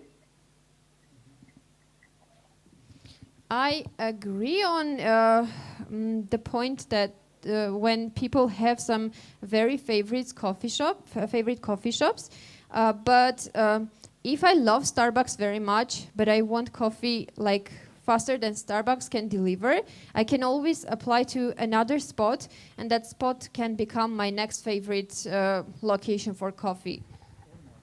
So it's always a two-sided coin. Like there always will be customers that are loyal to Starbucks and will anyways call them, and there'll always be people who want to save their time and save their, let's say, nerves to talking to their customer support, and will just make a couple of clicks and place the order and just approach and take it rather than calling, ordering, communicating with them. Can I oppose you just a little bit? See here, myself. Yeah. Hello, I'm here. Yeah, it's very hard to switch between virtuality and reality, but I'm here. Well, basically, I can share you my experiences in a very different area. I'm buying tickets. I was buying tickets very often because I was flying a lot. And if you probably know, there are aggregators for travel, and there are companies. And there are companies that I don't know much, and I might buy their tickets through aggregators. When I search for prices okay, I can say, well, let me buy it from, but if I buy from Airfloat, where I have a golden card, I will never buy from I'll always go to Airfloat, because I know there might be a perk, there might be a special condition, there might be a special agreement, there might be a lower price. It's just more convenient, I'm used to it. And I like it. I like buying from, for instance, I'm a loyal customer. I don't want to show disloyalty and buy through other means. That's why, and most of the takeaway is because I trust. Takeaway means I trust, because I don't look at what I'm going to take. I have no chance to do that. I have no chance of thinking. I'll have to pick and go, and then I have to consume it. So there is all about trust to brand. And if there's a trust to brand, people would normally buy directly. Mm-hmm. Let me answer to this. The issue you're addressing is just an additional feature in the application. But it's not a question. It's just... I understand, but I have some thoughts, if you don't mind. Yes, please. The issue you're addressing is just an additional feature in the application when...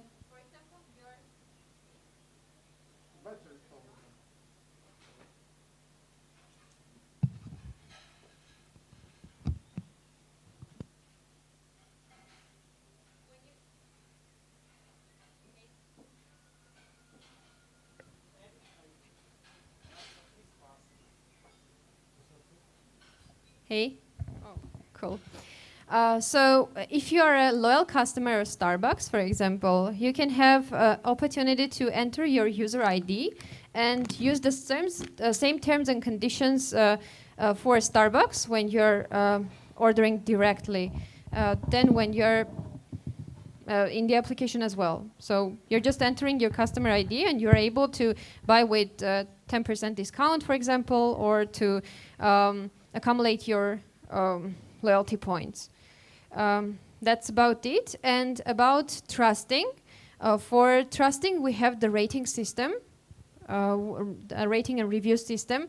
And as in many applications, you see that people complain mostly about on-time delivery, on-time readiness of orders. And you probably won't continue with that shop. So you get another source to check how trustful is the spot you're applying to. Look, what we are trying to say, we are not trying, I will try to connect like Artavaz and Aram's comments. Like, we are not trying to say that this is wrong, this is right. What we are trying to say that takeaway is just a feedback. And Artavaz and Adam, I guess, like, please correct me if I'm wrong. Takeaway is just an add-on on an existing business relationship. Like you do 10 coffee from Starbucks and the 11th you do takeaway. It's not that you wake up one day and you see an X coffee shop and you, yes, let's do takeaway. I'm not telling that might not happen. That can happen.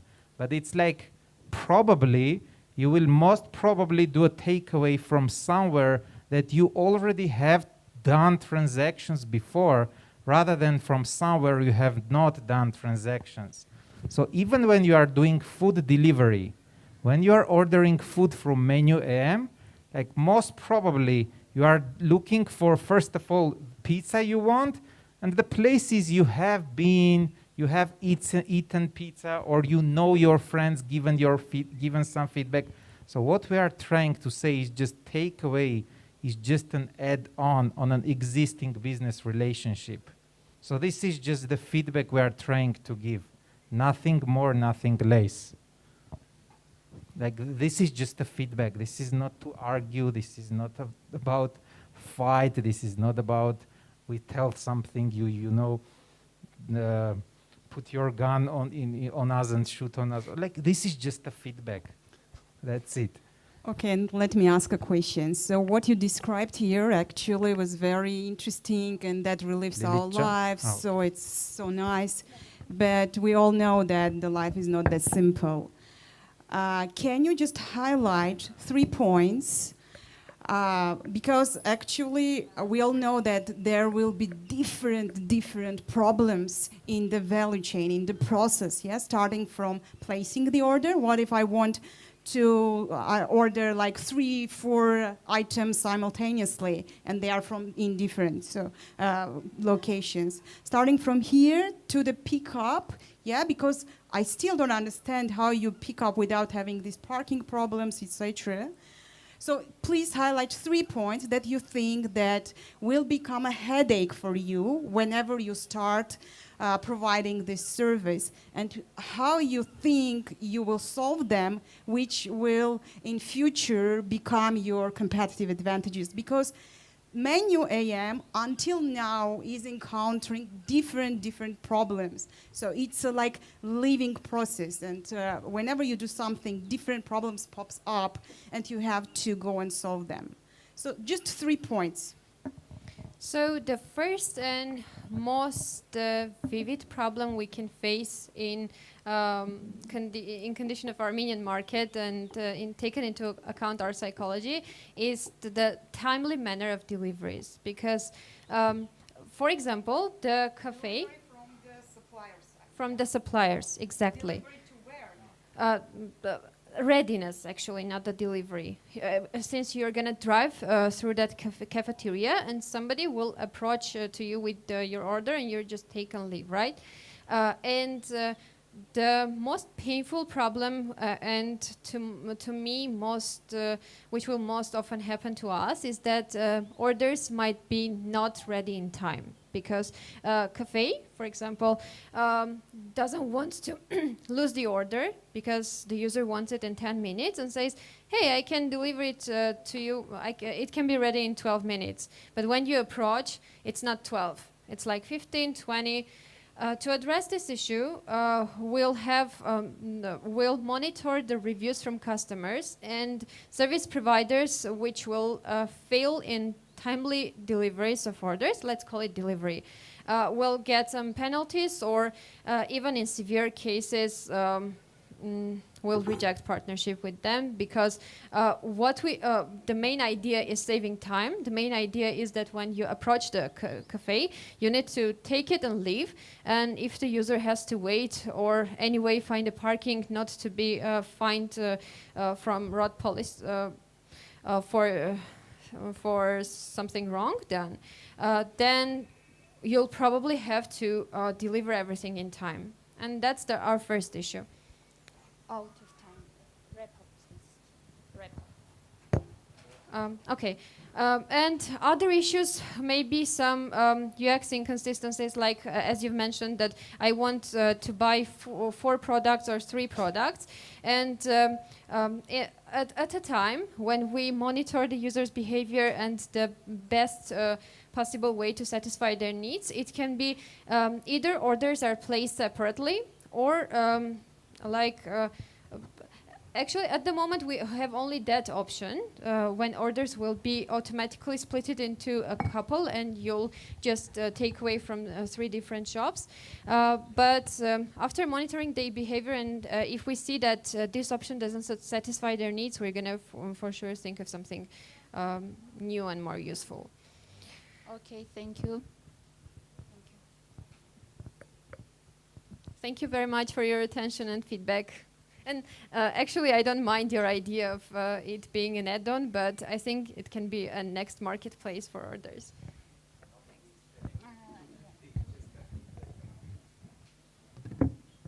Շնորհակալություն։ Եվ մեր հաջորդ կազմակերպությունը LC Development SPN է եւ կներկայացնի Մարիամ Գյուլումյանը։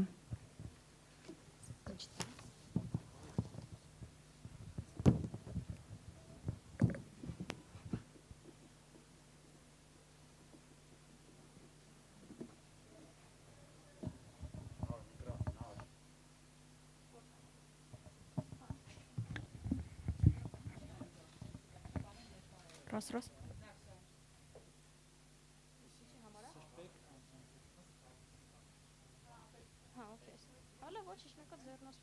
Okay.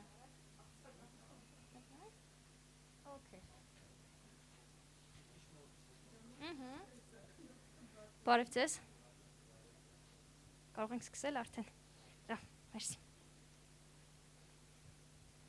Did you know that 85% of employees worldwide are not engaged at work? But what does it really mean? It means that 85% of employees worldwide don't put their passion, energy, best efforts, and ideas into work, and for sure will not go the extra mile for their company. And employee disengagement costs employers up to $550 billion every year. I'm Mariam, and I'm introducing Lucky Carrot. Lucky Carrot is a platform that helps companies to build strong relationship among employees, discover and keep the best talent, and create engaged teams. How do we do that? Well, the old approach of gut feeling is no longer sufficient. Lucky Carrot gathers the data through peer-to-peer recognition model. In this model, employees appreciate each other for their daily great job and achievements by sending virtual carrots and aligning their feedback with company core values. This helps to bring visibility and recognition to everyone's great job. Later, employees can exchange their collected carrots into branded gift cards and fun activities as short-term rewards. Additionally, Lucky Carrot gathers feedback from employees through pulse surveys that helps to understand the employee engagement score at companies. And with all of this collected data, we are able to map real-time employee interactions and relationships, which gives the opportunity to companies to see the positive and negative dynamics within the teams and predict possible turnovers in advance. With just a few clicks, companies can understand who their key team players, informal leaders, and best executors are to give them the opportunity for growth and promotion. And with Lucky Carrot, companies are able to understand what are their employee disengagement causes and receive actionable recommendations how to fix them by exactly using Lucky Carrot. We charge companies $2.50 per employee per month, and we plan to take also 15% commission from the gift card providers. We have 20 plus paying clients, and our clients come from different places like US, Ukraine, UAE. And among our lucky clients, we have the biggest local telecom company, Viva MTS, with us. We have the biggest local cafeteria chain, Art Lunch. We have Philip Morris Armenia and the Ministry of High-Tech Industry of Armenia. For the last few months, we have been growing humbly, and so far, our retention has been 90%. And in the competition, we are better than our competitors by not only providing companies with employee engagement score, but also giving them actionable recommendations how to boost engagement exactly using Lucky Carrot platform. The total addressable recognition market is, market opportunity is $41.5 billion. The annual serviceable available market in UAE and Baltics is $1.5 billion. And UAE and Baltics are the two markets that we focus for the next 1.5 to 2 years, and later we will focus on the US market. For growth, we do direct sales, partnerships with HR consulting companies, integrations with HR tools, and of course participating in online and offline HR meetups and events. In the team combined, we have more than 30 years of experience in product and full stack development, business, as well as entrepreneurial experience. We have a monthly revenue of $3,000. We had a pre-seed funding of $80,000, and our expected revenue by Q2 next year is $12,000. And exactly that time, Q2 next year, we need to close a seed round of around $1 million for another 18 months of runway to expand to UAE and Baltic markets. Thank you.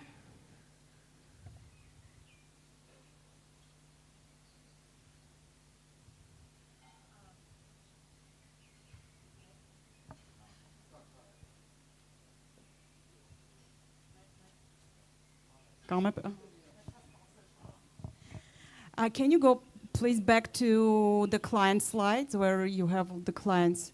Okay, so I can see a very broad list starting from small size to really big size companies. Just based on the traction that you had so far, what is the optimal number of employees for the company to have in order, on the other hand, to effectively use your product?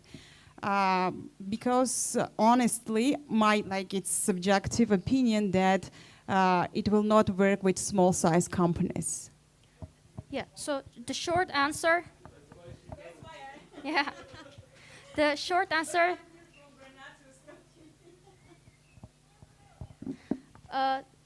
if I answer it shortly, the answer is small and mid-sized companies they come into our ideal customer profile. Yes, the number of employees would go on average like from 100 to 1,500 employees. Yeah, but yes, but in the early days, like to answer it a little bit longer in more detail, of course in the first days we did not for sure understand like who's our customer, of course, and we started testing. And right now, even in our customer base, we have clients that have like 7 employees up until to 1,000 and 700 and 800 employees. But our ideal customer profile is the mid-size from 100 to 1,500, and the industry is the tech companies, primarily. A short question.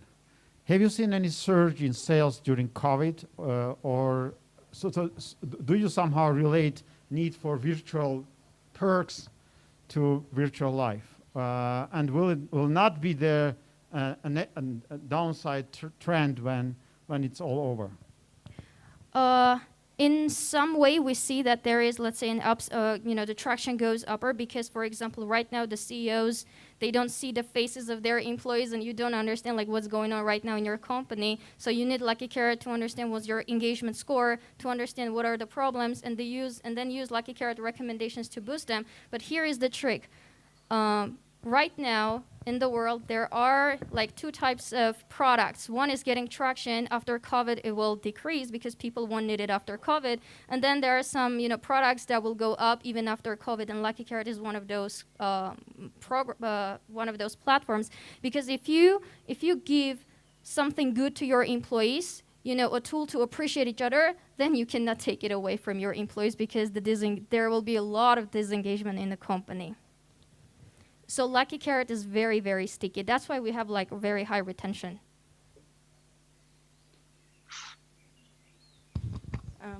Sounds good. Congratulations. By the way, with a very nice product. Yeah, I have just one small suggestion for you that you can take into the consideration. That if you wanna go after like big tech companies, like with the employees from 500 to 1,000 or more, just try to be as much integrated as possible, because currently there are a lot of tools. So if for companies don't want to integrate one more tool to their processes with their employees. So if you can be integrated, let's say with the Slack or any communication apps that companies are using, and all that integration will help you to get that competitive advantage in that field that go after like big tech companies as well.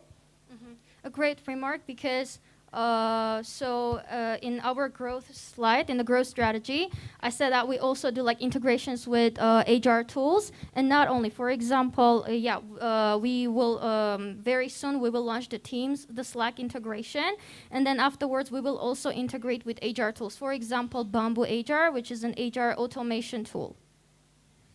Yeah, sounds great. It's Slack as well, because like a lot of people are now don't want to get out from one tool and do everything in one single place. So any integration will be helpful. Yeah, totally agree. Great job. Okay. Thank you. I have a question about entering to global market. Planning to enter to global market, have you done any research on comparing Armenian and foreign markets? And if yes, can you share with us any differences between these two markets? Like the difference between entering like Armenia and the difference between entering in, for example, UAE. I mean about customers and your users and what kind of differences they are. I mean, for example, basically the management of the companies are different in Armenia and the other countries, and is different between Europe and Asia. So which kind of differences have you faced till now? Yeah.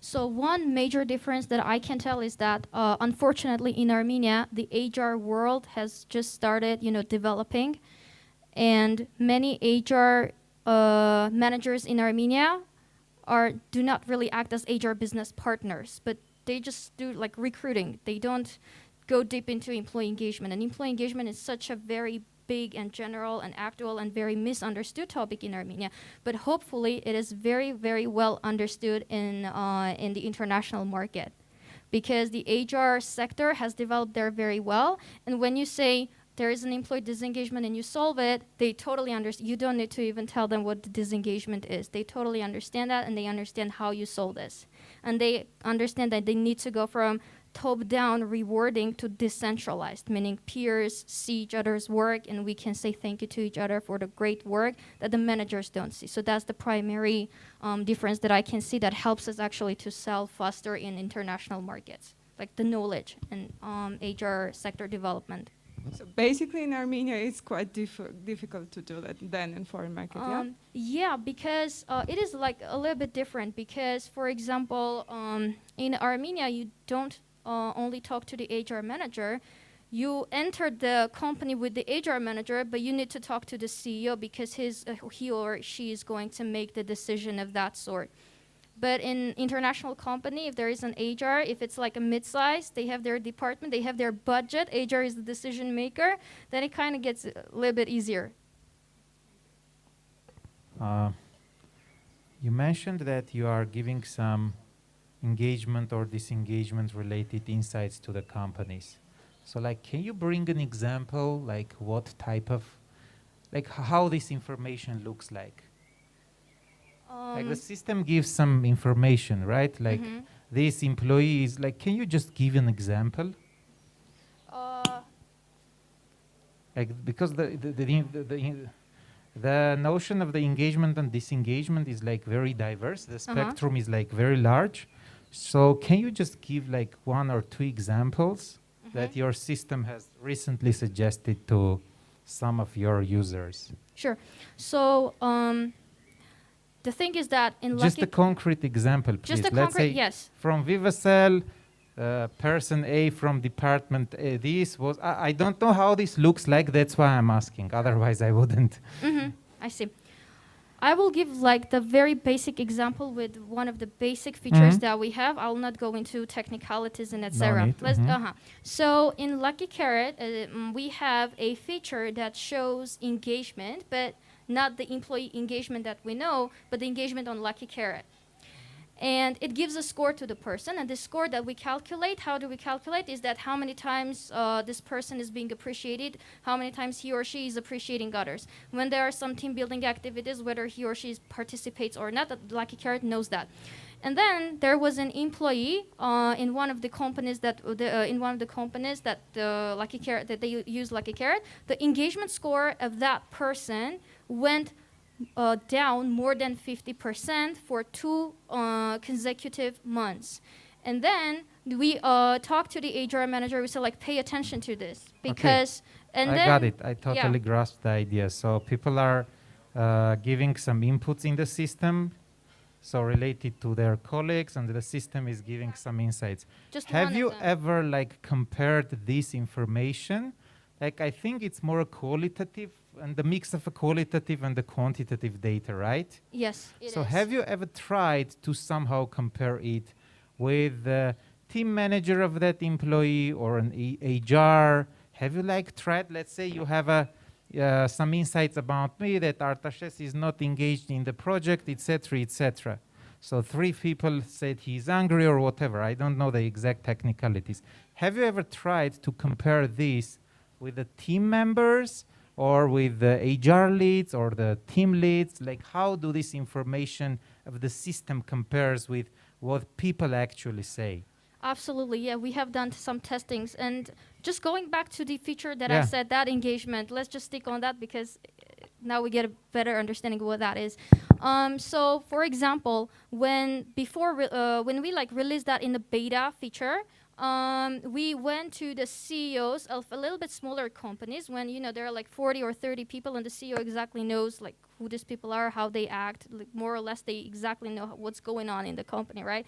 And then we took this engagement scores. We went to the CEO and say, for example, is Artashes engaged? Did the person say no? And yes, it was exactly like a no. And then we went and then we asked all of these questions for a lot of employees from upper side, from the downside of these lists, and like this gives a like more than 90% of accuracy actually.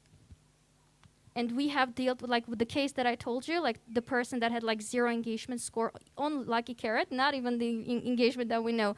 It gave like the HR manager had a one-on-one session with that girl who was a SMM specialist, and she had some problems with her manager because her manager was not listening to her, and the decision-making process was going very, very slow within them, and she was like very disengaged. Thank you.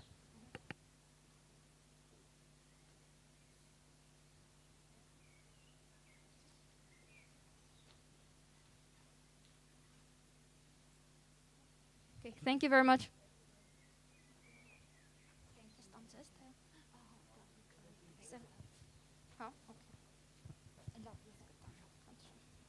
Շնորհակալություն եւ մեր վերջին կազմակերպությունը Mimo ՍՊԸ-ն է, կներկայացնի Ռոզա Աբրահամյանը։ Շնորհակալություն։ Դիմասին ստանդարտ պատկերացումները։ Բազմականակ քաղաքային հեծանիվներից ընտրիր քեզ ամենամոտն ու հարմարը եւ ընդամենը մի քանի քլիկով դարձրու ճանապարհդ ավելի հարմարավետ, մատչելի ու առանց խցանումների։ Ներբեռնիր Mimo-ի հավելվածը, գրանցվիր, կցիր վճարային քարտդ եւ վայելիր քաղաքային եռուզեռը։ Երբ պատրաստ ես ճանապարհ ընկնել, պարզապես սկան արա հեծանիվի վրայի QR կոդը քո հավելվածի միջոցով։ Կողպեքը կբացվի եւ ահա դու պատրաստ ես երթևեկությանը։ Երբ վերջացնես ուղևորությունդ, պարզապես կայանիր հեծանիվը հասարակական վայրում, փակիր կողպեքը եւ վերջ։ Բաց մի թող եւ ոչ մի վայրկյան։ Վայելիր ճանապարհը Mimo-ի հետ։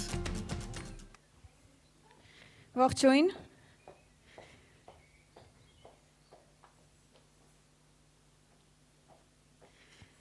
Ողջույն բոլորին, ես Ռոզան եմ, Հայաստանի առաջին bike sharing կազմակերպության տնօրենը։ Մոտ 1 տարի առաջ մեր կազմակերպությունը ստեղծեց Հայաստանում առաջին հեծանվային smart վարձույթի ծրագիրը, որը հնարավորություն տվեց մեր քաղաքացիներին տեղաշարժվել ավելի հարմար, ավելի մատչելի եւ իհարկե նպաստեց նրանց առողջ ապրելակերպին։ Նշեմ նաեւ, որ մինչ այդ Հայաստանում մեր քաղաքացիները չունեին որևիցե հնարավորություն օգտվելու առհասարակ ալտերնատիվ որևիցե տրանսպորտից, բացառությամբ մեր ստանդարտ քաղաքային տրանսպորտը, որոնք էլ իրենց հերթին իհարկե ունեին ամեն մեկը իրենց խնդիրները։ Օրինակ մետրոն, որը գործում է բացառապես Երևանում եւ ունի շատ կարճ երթուղիներ, կամ երթուղային տաքսիները, նույն ինքը մարշրուտկաները, որը կարծում եմ բոլորիս մոտ ասոցացվում է ոչ կոմֆորտ, ոչ հարմարավետ, այս կոവിഡ്ի պերիոդում նաեւ երևի հակահիգիենիկ որոշակի առումով տրանսպորտի հետ, ել չեմ ասում, որ չկա որևիցե չվացուցակ, երբ է գալիս, ուր է գնում եւ այլն։ Ինչ վերաբերվում է տաքսիներին, այո, կասեք միգուցե համեմատած եվրոպական այլ քաղաքների տաքսին Հայաստանում բավականին մատչելի է, բայց միջին վիճակագրական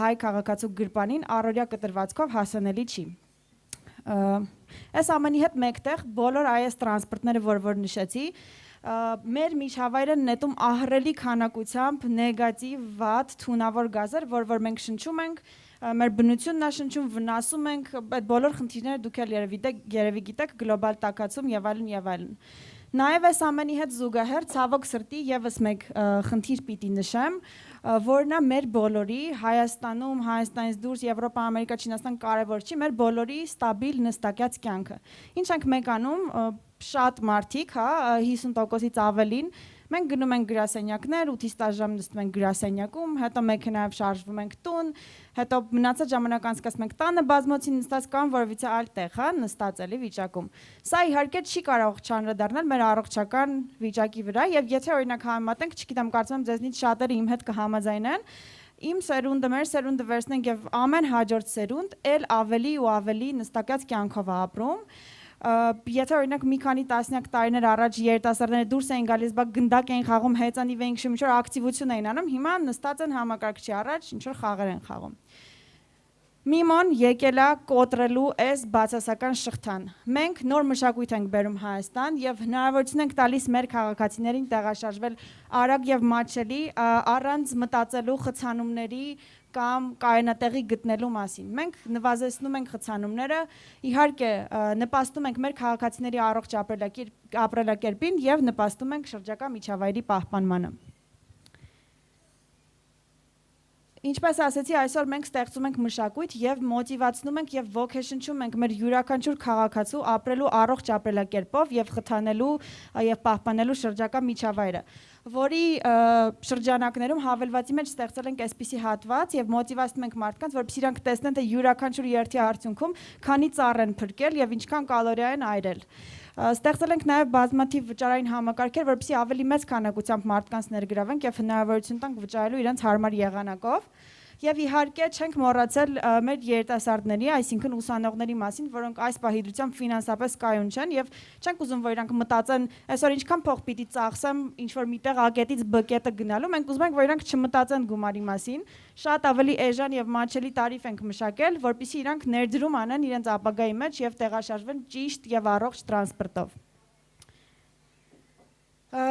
Եկամուտի ներգրավման երկու եղանակ ունենք, առաջինը դա մեր հիմնական եղանակն է, այսինքն հեծանվի վարձույթից գեներացված գումարները, գումարը գանձվում է րոպեավճարով, տարբեր տարիֆներ ունենք եւ իհարկե ունենք փաթեթներ, ամսական եւ տարեկան։ Երկրորդ տարբերակը, ոնց որ ասում են, բազմաթիվ հեռուստադիտողների խնդրանքով, սա շատ կազմակերպությունների կողմից մեզ խնդրել են, որպեսզի մենք ստեղծենք հնարավորություն հեծանվի վրա գովազդ տեղադրել եւ ունենք արդեն երկրորդ այս ալտերնատիվ եկամուտ գեներացնելու տարբերակը։ Մեր հաճախորդներն են 16-ից 45 տարեկան երիտասարդները, բոլոր են մարդիկ հիմնականում, ովքեր բնակվում են Երևանում, այս մարդիկ շատ ակտիվ են, շատ սոցիալ են, միշտ սոցիալական հարթակներում ասելիք ունեն, հետևում են իրենց առողջ ապրելակերպին, արտաքինին, մարզվում են, ինչի՞ չէ, մոդեռն են եւ կարող եմ նաեւ նշել, որ շատ հեշտությամբ են, այսինքն early adopter-ներ են նոր գadgetների օգտագործման հարցում։ Այս մարդկանց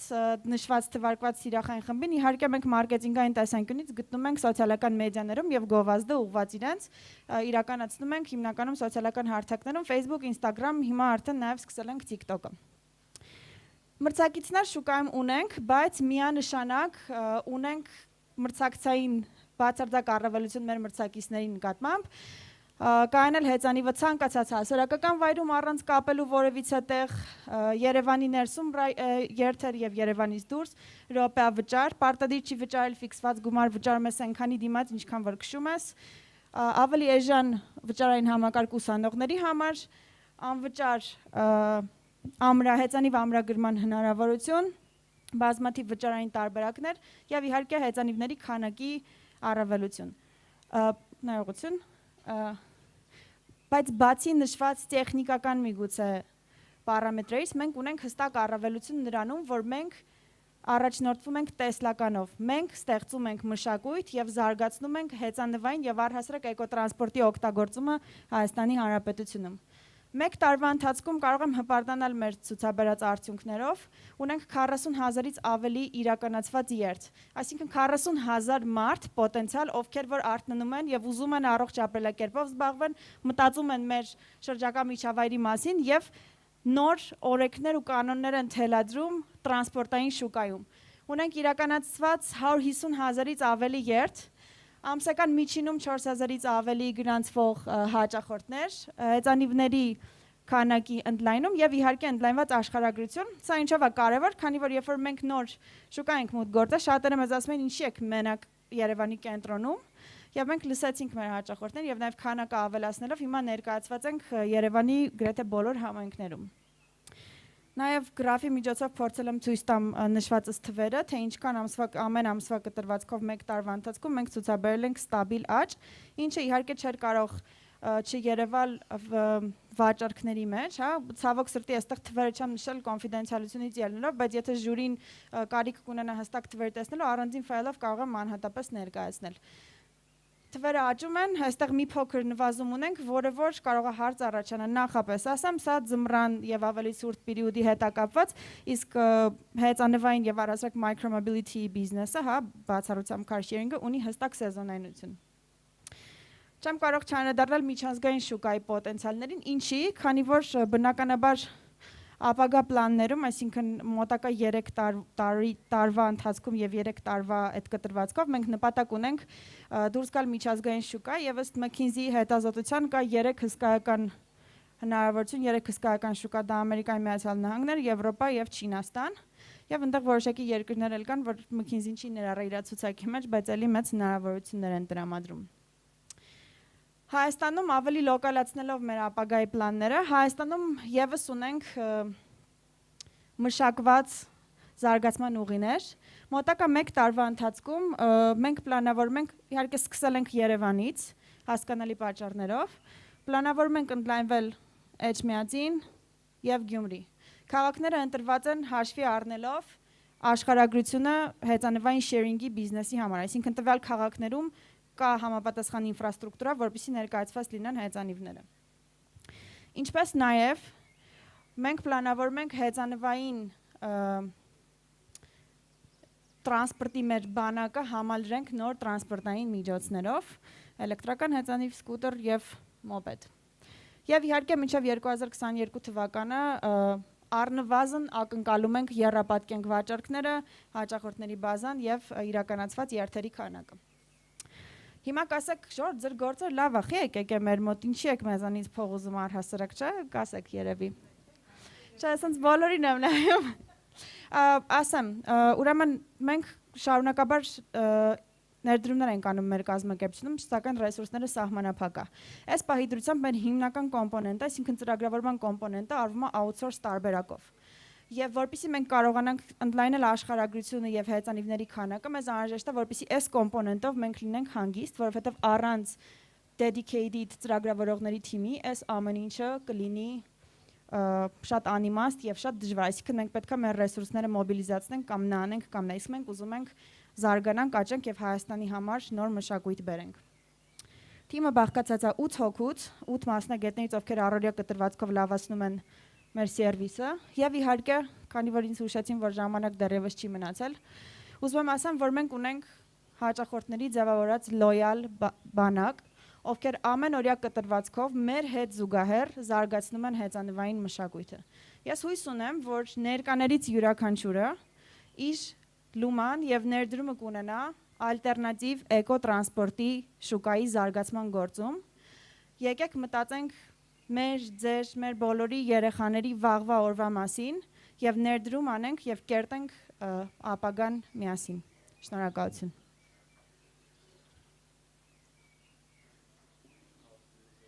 Մեկ, եթե կարելի է ես սկսեմ, էլի։ Իհարկե շատ Ձայնը որ անջատեք։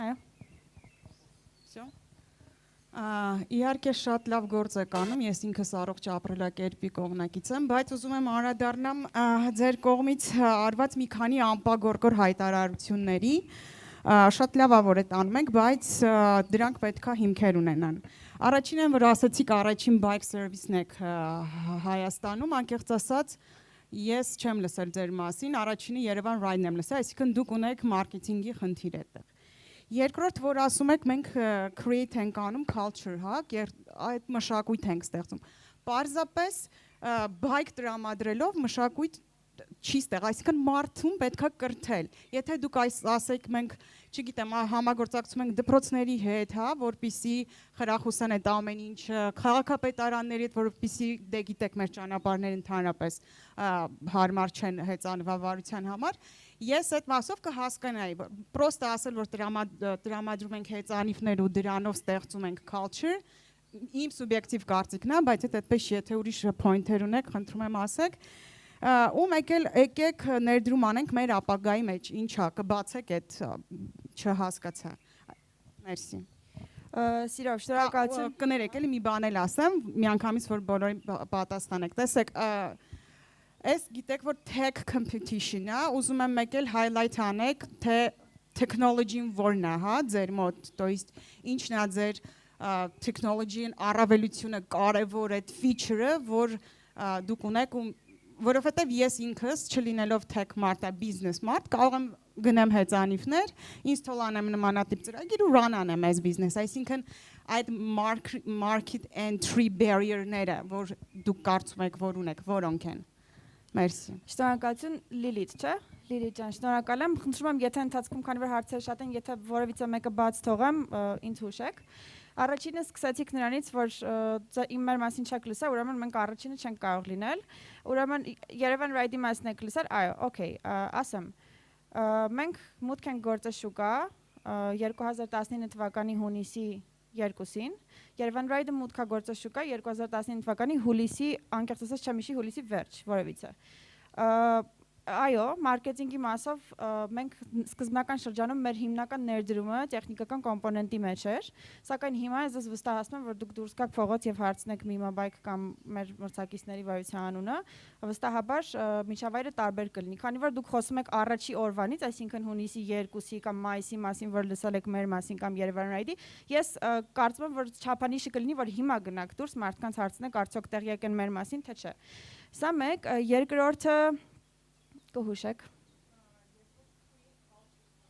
Այո, շնորհակալություն։ Լիլի ջան, ես շատ ուրախ եմ, որ դուք իրավիճակը ամբողջապես եք տեսնում եւ այսպես սրտացավ վերաբերվում եք։ Ասեմ ձեզ, որ 2018 թվականից դեռևս սկսած, երբ որ մենք դեռևս մտքային փուլում էր եւ development-ի փուլում էր, մենք անթիվ անհամար օրեր եւ հանդիպումներ ենք անցկացրել Երևանի քաղաքապետարանում, Թաղապետարանում, Երևանի կենտրոն վարչական շրջանի թաղապետի հետ, հենց այն նպատակով, որ ներդնենք հեծանվային ճանապարհներ։ Այսինքն սա ընթացիկ process է, որ այսպես ասած մենք մի կողմից բերում ենք հեծանիվներ եւ այս կողմից նաեւ ունենում ենք tool, որ գնանք քաղաքապետարին ասենք, երբ որ առաջ չկանք նոր ենք, ասում ենք, սենց բան ենք ունենալու, եկեք ճանապարհն անենք, ասում են, օքեյ, ժողովուրդ կունենանք, կխոսենք։ Հիմա գնում ենք, ասում ենք, ժողովուրդ ջան, մենք ունենք 900 հատ հեծանիվ, 40000 հատ user, օքեյ, 40000 հատ user չեք կարող այլ ճանապարհներ չկառուցեք, որովհետև անվտանգության խնդիր կա։ Եթե համեմատում ենք պարզապես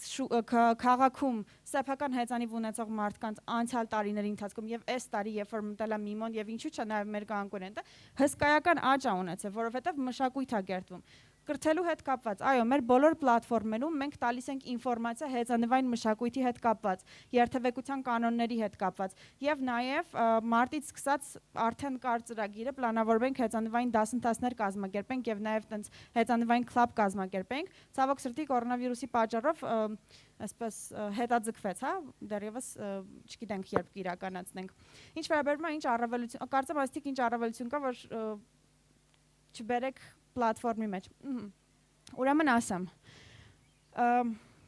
այս բիզնեսը կողքից կարող է թվա դե լավ, դե ինչ են անում, հեծո են բերել, մի հատ application են դրել, եղած է ինչ է, ես վաղը գնամ, չգիտեմ, մի տոննա հեծանիվ բերեմ, լցնեմ շուկա application-ով։ Ուրեմն այս աշխատանքը ունի շատ լուրջ տարբեր տեխնիկական կոմպոնենտներ։ Թեք նայ պատասխանեմ ձեր մյուս հարցին, հա, թեքի մասով։ Պրոդուկտը բաղկացած է երկու կտորից 50-50։ Մի կտորը դա 50%-ը դա տրանսպորտն է, եւ երկրորդ կտորը դա հավելվածն է։ Եթե չլինի հավելված, այսինքն ստացվում է հին եղանակը գնում եմ, այս իմ պասպորտը, այս իմ պրավան, մի ժամի համար վճարում եմ, գնամ։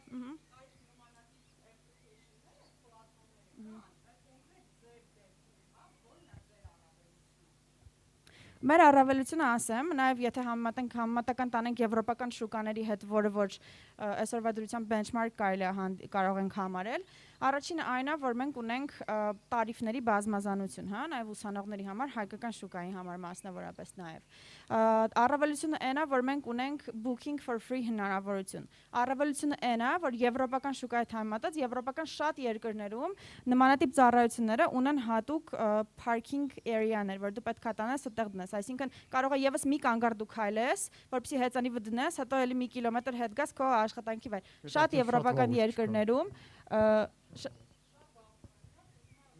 կան օրինակ հիմա Բարսելոնայում տենց է մենակ։ Օրինակ հիմա Փարիզում կան bike sharing-ի կամպանիներ, որոնք որ կան նաև առանց parking-ի, կան նաև parking-ով։ Նկատի ունեմ, որ սա next generation-ն է, այսինքն նոր կազմակերպությունը կամ կազմակերպությունը ուզում է upgrade անի, ինքը անցնում է առանց bike area-ները, առանց dockless parking-ի, այսինքն սա եւս առավելություններից մեկը։ Լավ, եթե թույլ տաք ուղղակի մի քանի ճշգրտում անենք, էլի, որտեվ այդ շուկան իսկապես դուք հիմա համեմատում եք Mercedes-ը Ժիգուլի հետ, ասում եք դե Ժիգուլին ավելի լավն է, որտեվ իրան կարելի է բաց դռներով թողել, այս Mercedes-ը կտանեն։ Հասկանալի է ինչու են Եվրոպայում հեծանիվները դրվում հատուկ տեղում, դրանք շատ լավն են, եթե իրենց ուղղակի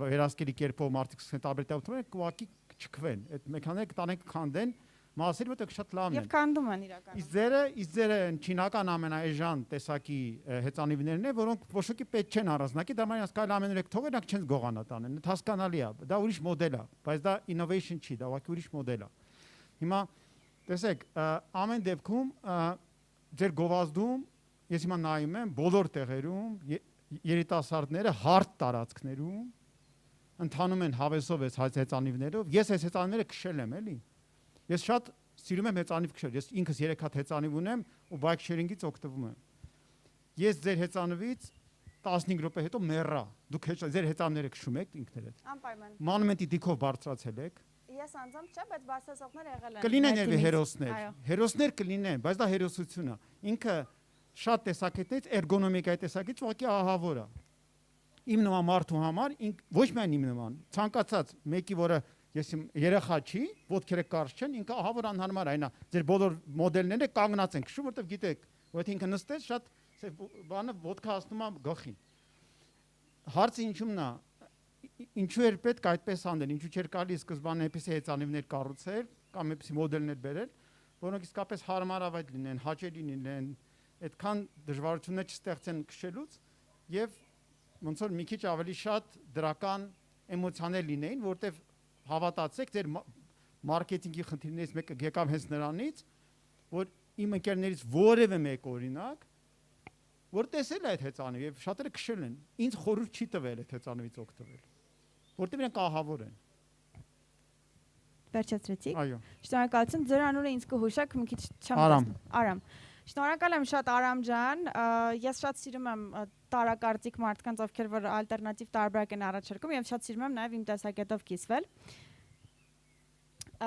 Ուրեմն նախ շատ գնահատելով եւ հարգելով ձեր կարծիքը, ես ձեր տեղը լինեի առանց հստակ ինֆորմացիայի չէի հայտարարի, որ մեր հեծանիվները չինական ամենաէժան հեծանիվներն են, որովհետեւ դուք չգիտեք դրանց գինը, դուք նույնիսկ չգիտեք դա չինական է թե ոչ։ Բայց ամենայն դեպս ասեմ, որ Չինաստանից են, ոչ ամենաէժաններից, իրանք պատրաստված են հատուկ քաղաքային sharing-ի համար, հաշվի առնելով բոլոր ստանդարտները։ Ինչ վերաբերում է ինչի էր պետք տենց անել, շորտ մոտ հարց տամ, էլի ամենայն հարգանքով, պարզապես ինձ հետաքրքիր է։ Ինչ ենք մենք հայերով միշտ սիրում արածին անուն դնել։ Մենք այս դեպքում բացատրեմ էլի ինչ են կոնկրետ այդ հեծանիվները ընտրվել եւ ոնց որ ասիկ Եվրոպայում կուտան այդ հեծանիվները ձեր մոտ չեն ուտի։ Ուրեմն մեր հեծանիվները առաջի բացման օրվանից գողացել են, առաջի գիշերվանից։ Մինչև որ հստակ գործողություններ են ծավալվել ոստիկանության հետ եւ կանոնակարգվել է, հիմա արդեն նվազել է այդ ամեն ինչը։ Հայկական շուկայում, երբ որ մենք առաջինն ենք, մենք չգիտենք լինելու է Երևան Ride, չգիտեմ ինչ որ այլ կազմակերպություններ, մենք գիտենք, որ մենք առաջին ենք, մենք բերում ենք նոր պրոդուկտ եւ մեր հայերը նոր պրոդուկտին շատ սպეციფიկ ռեակցիա կարող են տան։ Մենք բերել ենք հեծանիվներ տեստի համար, որպեսզի ստուգենք մարդկանց վերաբերմունքը, մարդկանց ընկալումը եւ նաեւ հաշվի առնելով այն ռիսկերը, որ bike sharing-ի մեջ չկա տենց բան, որ չվնասեն, չգողանան, դաժե եթե դոքի մեջ է։ դա վնասում են, գողանում են, խայտարակ վանդալիզմ է տիրում եւ դրա համար բերվել են հեծանիվներ, որպեսզի նախնական stage-ում առաջին տարվա կտրվածքով տեստավորվեն եւ ես իմ պրեզենտացիայի մեջ դες ցույց տվեցի, որ մենք պլանավորում ենք մեր արսենալը մեծացնենք, շատացնենք եւ դա կլինի արդեն էլեկտրական հեծանիվ սկորստով, որը որ շատերը անընդհատ շահարկում են, հա, դա սկուտերներ կլինեն, սամակատներ կլինեն, այսինքն մենք ունենք զարգացման պլան եւ բերել ենք հեծանիվներ, որպեսզի ստուգենք մեր շուկայի պոտենցիալը, զարգացման հնարավորությունը։ Շնորհակալություն։ Մի հատ sense հարց էլի, այս բիզնեսը ես ինչքան օրինակ նայել եմ Սան Ֆրանցիսկոյին ու Կալիֆոռնիայի bike sharing-ը, ինքը բացառապես մարդկանց կարճ հեռավորությունների վրա այդ բեկը տեղափոխելու բիզնես է ու հեռավորությունը շատ ուժեղ կոռելացիա ունի RLF-ի հետ։ Օրինակ Սան Ֆրանցիսկոյում նույն company-ն, որ operate է անում, շատ ավելի այնտեղ միջին դիստանցիան ավելի կարճ է, քան օրինակ Սան Հոզե, հա, եթե չեմ սխալվում։ Մի հատ ինձ ուղղակի կասեք, ձեր միջին հեռավորությունը ինչքան է։ Միջին ռայդի հեռավորությունը՝ 1 կիլոմետր, 10 կիլոմետր, որտեղ այդտեղից կախված ես սենց հարցերի ճյուղավորում էլի ունեմ մոտս նշած։ Միջինում կարելի ասել 6-ից մի փոքր էլ նաև կոռելացվում է Արամի հարցի հետ, որտեղ լավ պատասխանեք հետո։ Ասեմ, միջինում 4-ից 5 կիլոմետր է այս դեպքում հաշվի առնելով մեր հեծանիվների հնարավորությունը, բայց դեռ հարցին ի պատասխան տենց միջազգային ստատիստիկա կա, որ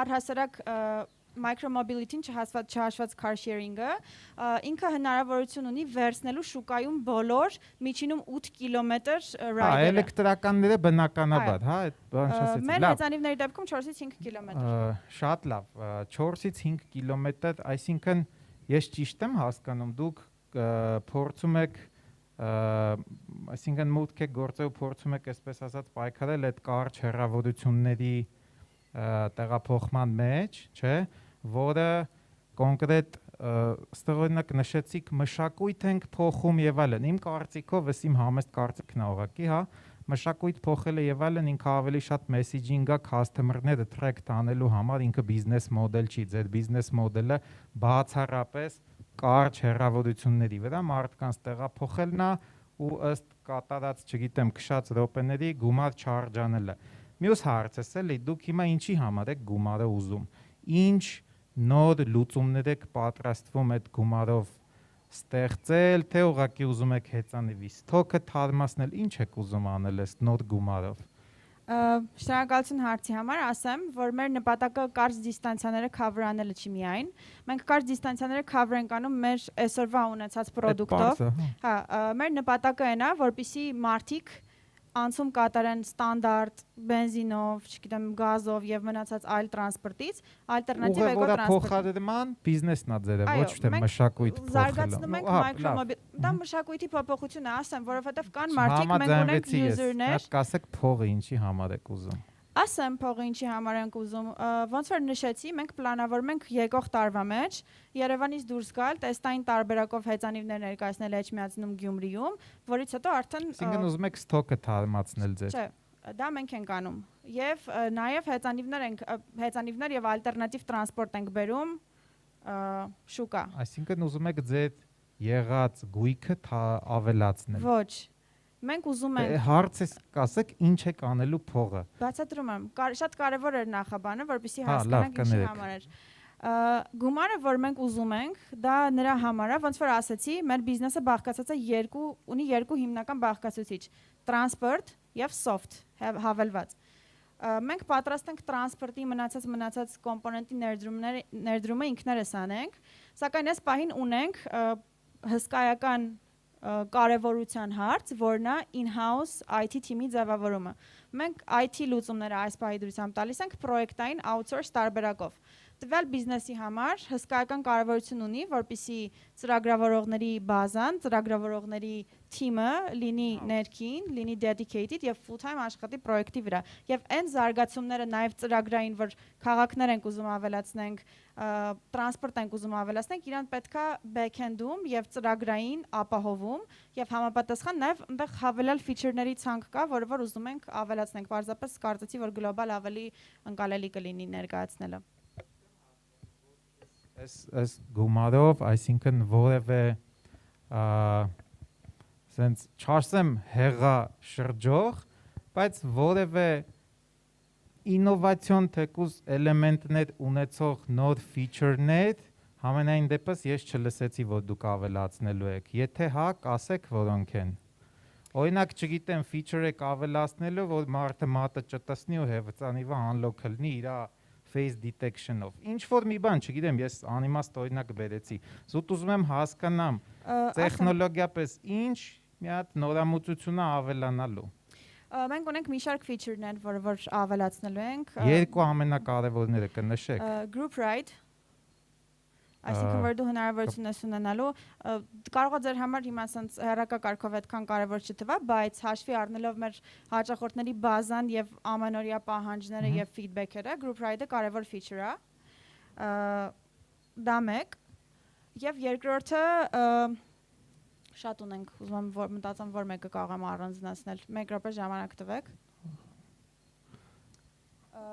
Դուք ունեք օրինակ roadmap հաջորդ ձեր 3 ամսվա ամենակարևոր 3 feature-ները որոնք են եւ դրանց վրա ինչքան մարդ ժամ software engineer-ի, product-ի, design-ի ժամանակա ծախսվելու, որ կարողանաք մոտապես ասեք այդ feature-ները ստեղծելու համար մեզանից կպահանջվի X գումար։ Այո, դա ներկայացված է։ Այսինքն այս գրանտին դիմելու համար դա հաշվի եք առել։ Գրանտին դիմելուց մենք ներկայացրել ենք 1 տարվա milestone-ներ եւ deadline-ներ, այսինքն ամեն երամսյակում ինչ տասքեր է իրականացվելու։ Կա այս կոմպոնենտը, feature-ները կան։ Միանշանակ։ Շատ լավ, ես էլ հաշ չունեմ։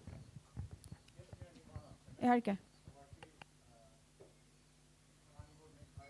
Որ դուք ձեր խոսքի մեջ, ես ուղղակի ասեմ, որ մենք հայրս ուզում ենք, որ ամեն հայկական բան լավ լինի եւ եթե ինչ-որ բանից տխրում ենք, ուզում ենք կիսվենք։ Երկրորդ ես ասացի, որ ինքը էժան է, ոչ թե որտեղ ուզում է ասել, որ ինքը էժանագին է, ինքը էժանը համատած են թանկ հեծանիվների, որ կան թանկ եվրոպական քաղաքներում եւ որոնց քշերն էլ է շատ ավելի թանկ եւ այնտեղ տոմսն էլ է շատ ավելի թանկ։ Իսկ ինչ վերաբերում է Չինաստանից, ուղղակի գիտեի, որ յակ չհասնեմ արտադրվեց ձեր մրցակցից, այնպես որ ես ամեն բան ստուգել եմ ասելուց առաջ, պետք չի ինձ մեղադրել։ Շնորհակալություն։ Մի փոքր հավելում եւ վերջացնեմ։ Արմջան, դες ընդհանրապես չեմ մեղադրում, պարզապես ուզում եմ, որ մենք մեր մոտեցումը եւ միտքը ուղենք զարգացմանը, այսինքն տեսնենք ինչ կարող ենք անենք, որ ավելի լավ լինի, ոչ թե ինչի է սենց եղել, այլ եկեք մտածենք ինչ կարող ենք անել, որ ավելի լավ լինի։ Մենք այստեղ ենք, որ հասկանանք այն գումարը, որ տրամադրվելու արժի, որ տրամադրվի, այսինքն կա այդ զարգացման տեսլականը։ Օրինակ իմ համեստ կարծիքով, եթե ուղղակի պետքա 100 հեծանիվ առնեք, չարժի գումար տրամադրել, բայց եթե ինչ-որ հետաքրքիր տեխնոլոգիական լուծում եք ավելացնելու, միգուցե միանշանակ արժի։ Այդ իհարկե իմ կարծիքն է, մյուսները միգուցե ընդհանրապես չկիսեն իմ կարծիքը։ Ես զուտ հիմա ուտ եմ ուզում հասկանամ ու լավ, ինչքան որ հասցրեցի հասկացա։ Ես սիրով ձեր հետ կզրուցեմ, կարծում եմ ժամանակը սահմանափակ է, կզրուցենք, ես ավելի մանրամասն կներկայացնեմ մեր հետաքրքիր ինովացիոն լուծումները, որ դուք ավելի հստակ իմանաք ինչի վրա է ծախսվելու գումարը։ Շնորհակալություն։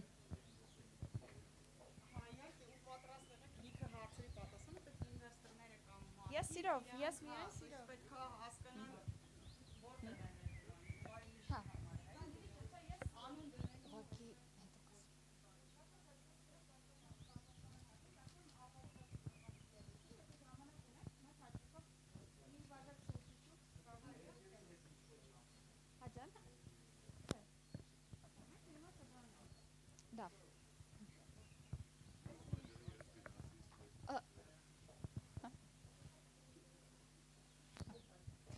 Շատ լավ, շնորհակալություն շատ մեր ժյուրի անդամներին, որ այսօր առավոտյան ժամը 11-ից մինչև 5-ը լսեցին մեր 10 թիմերին, կազմակերպություններին։ Այսօր Վենչուրային Համաժողովի առաջին փուլներ, երկրորդ փուլը կշարունակենք վաղը, նորից առավոտյան ժամը 11-ից, իսկ այժմ հրավիրում ենք ձեզ ընթրիքի։ Այո։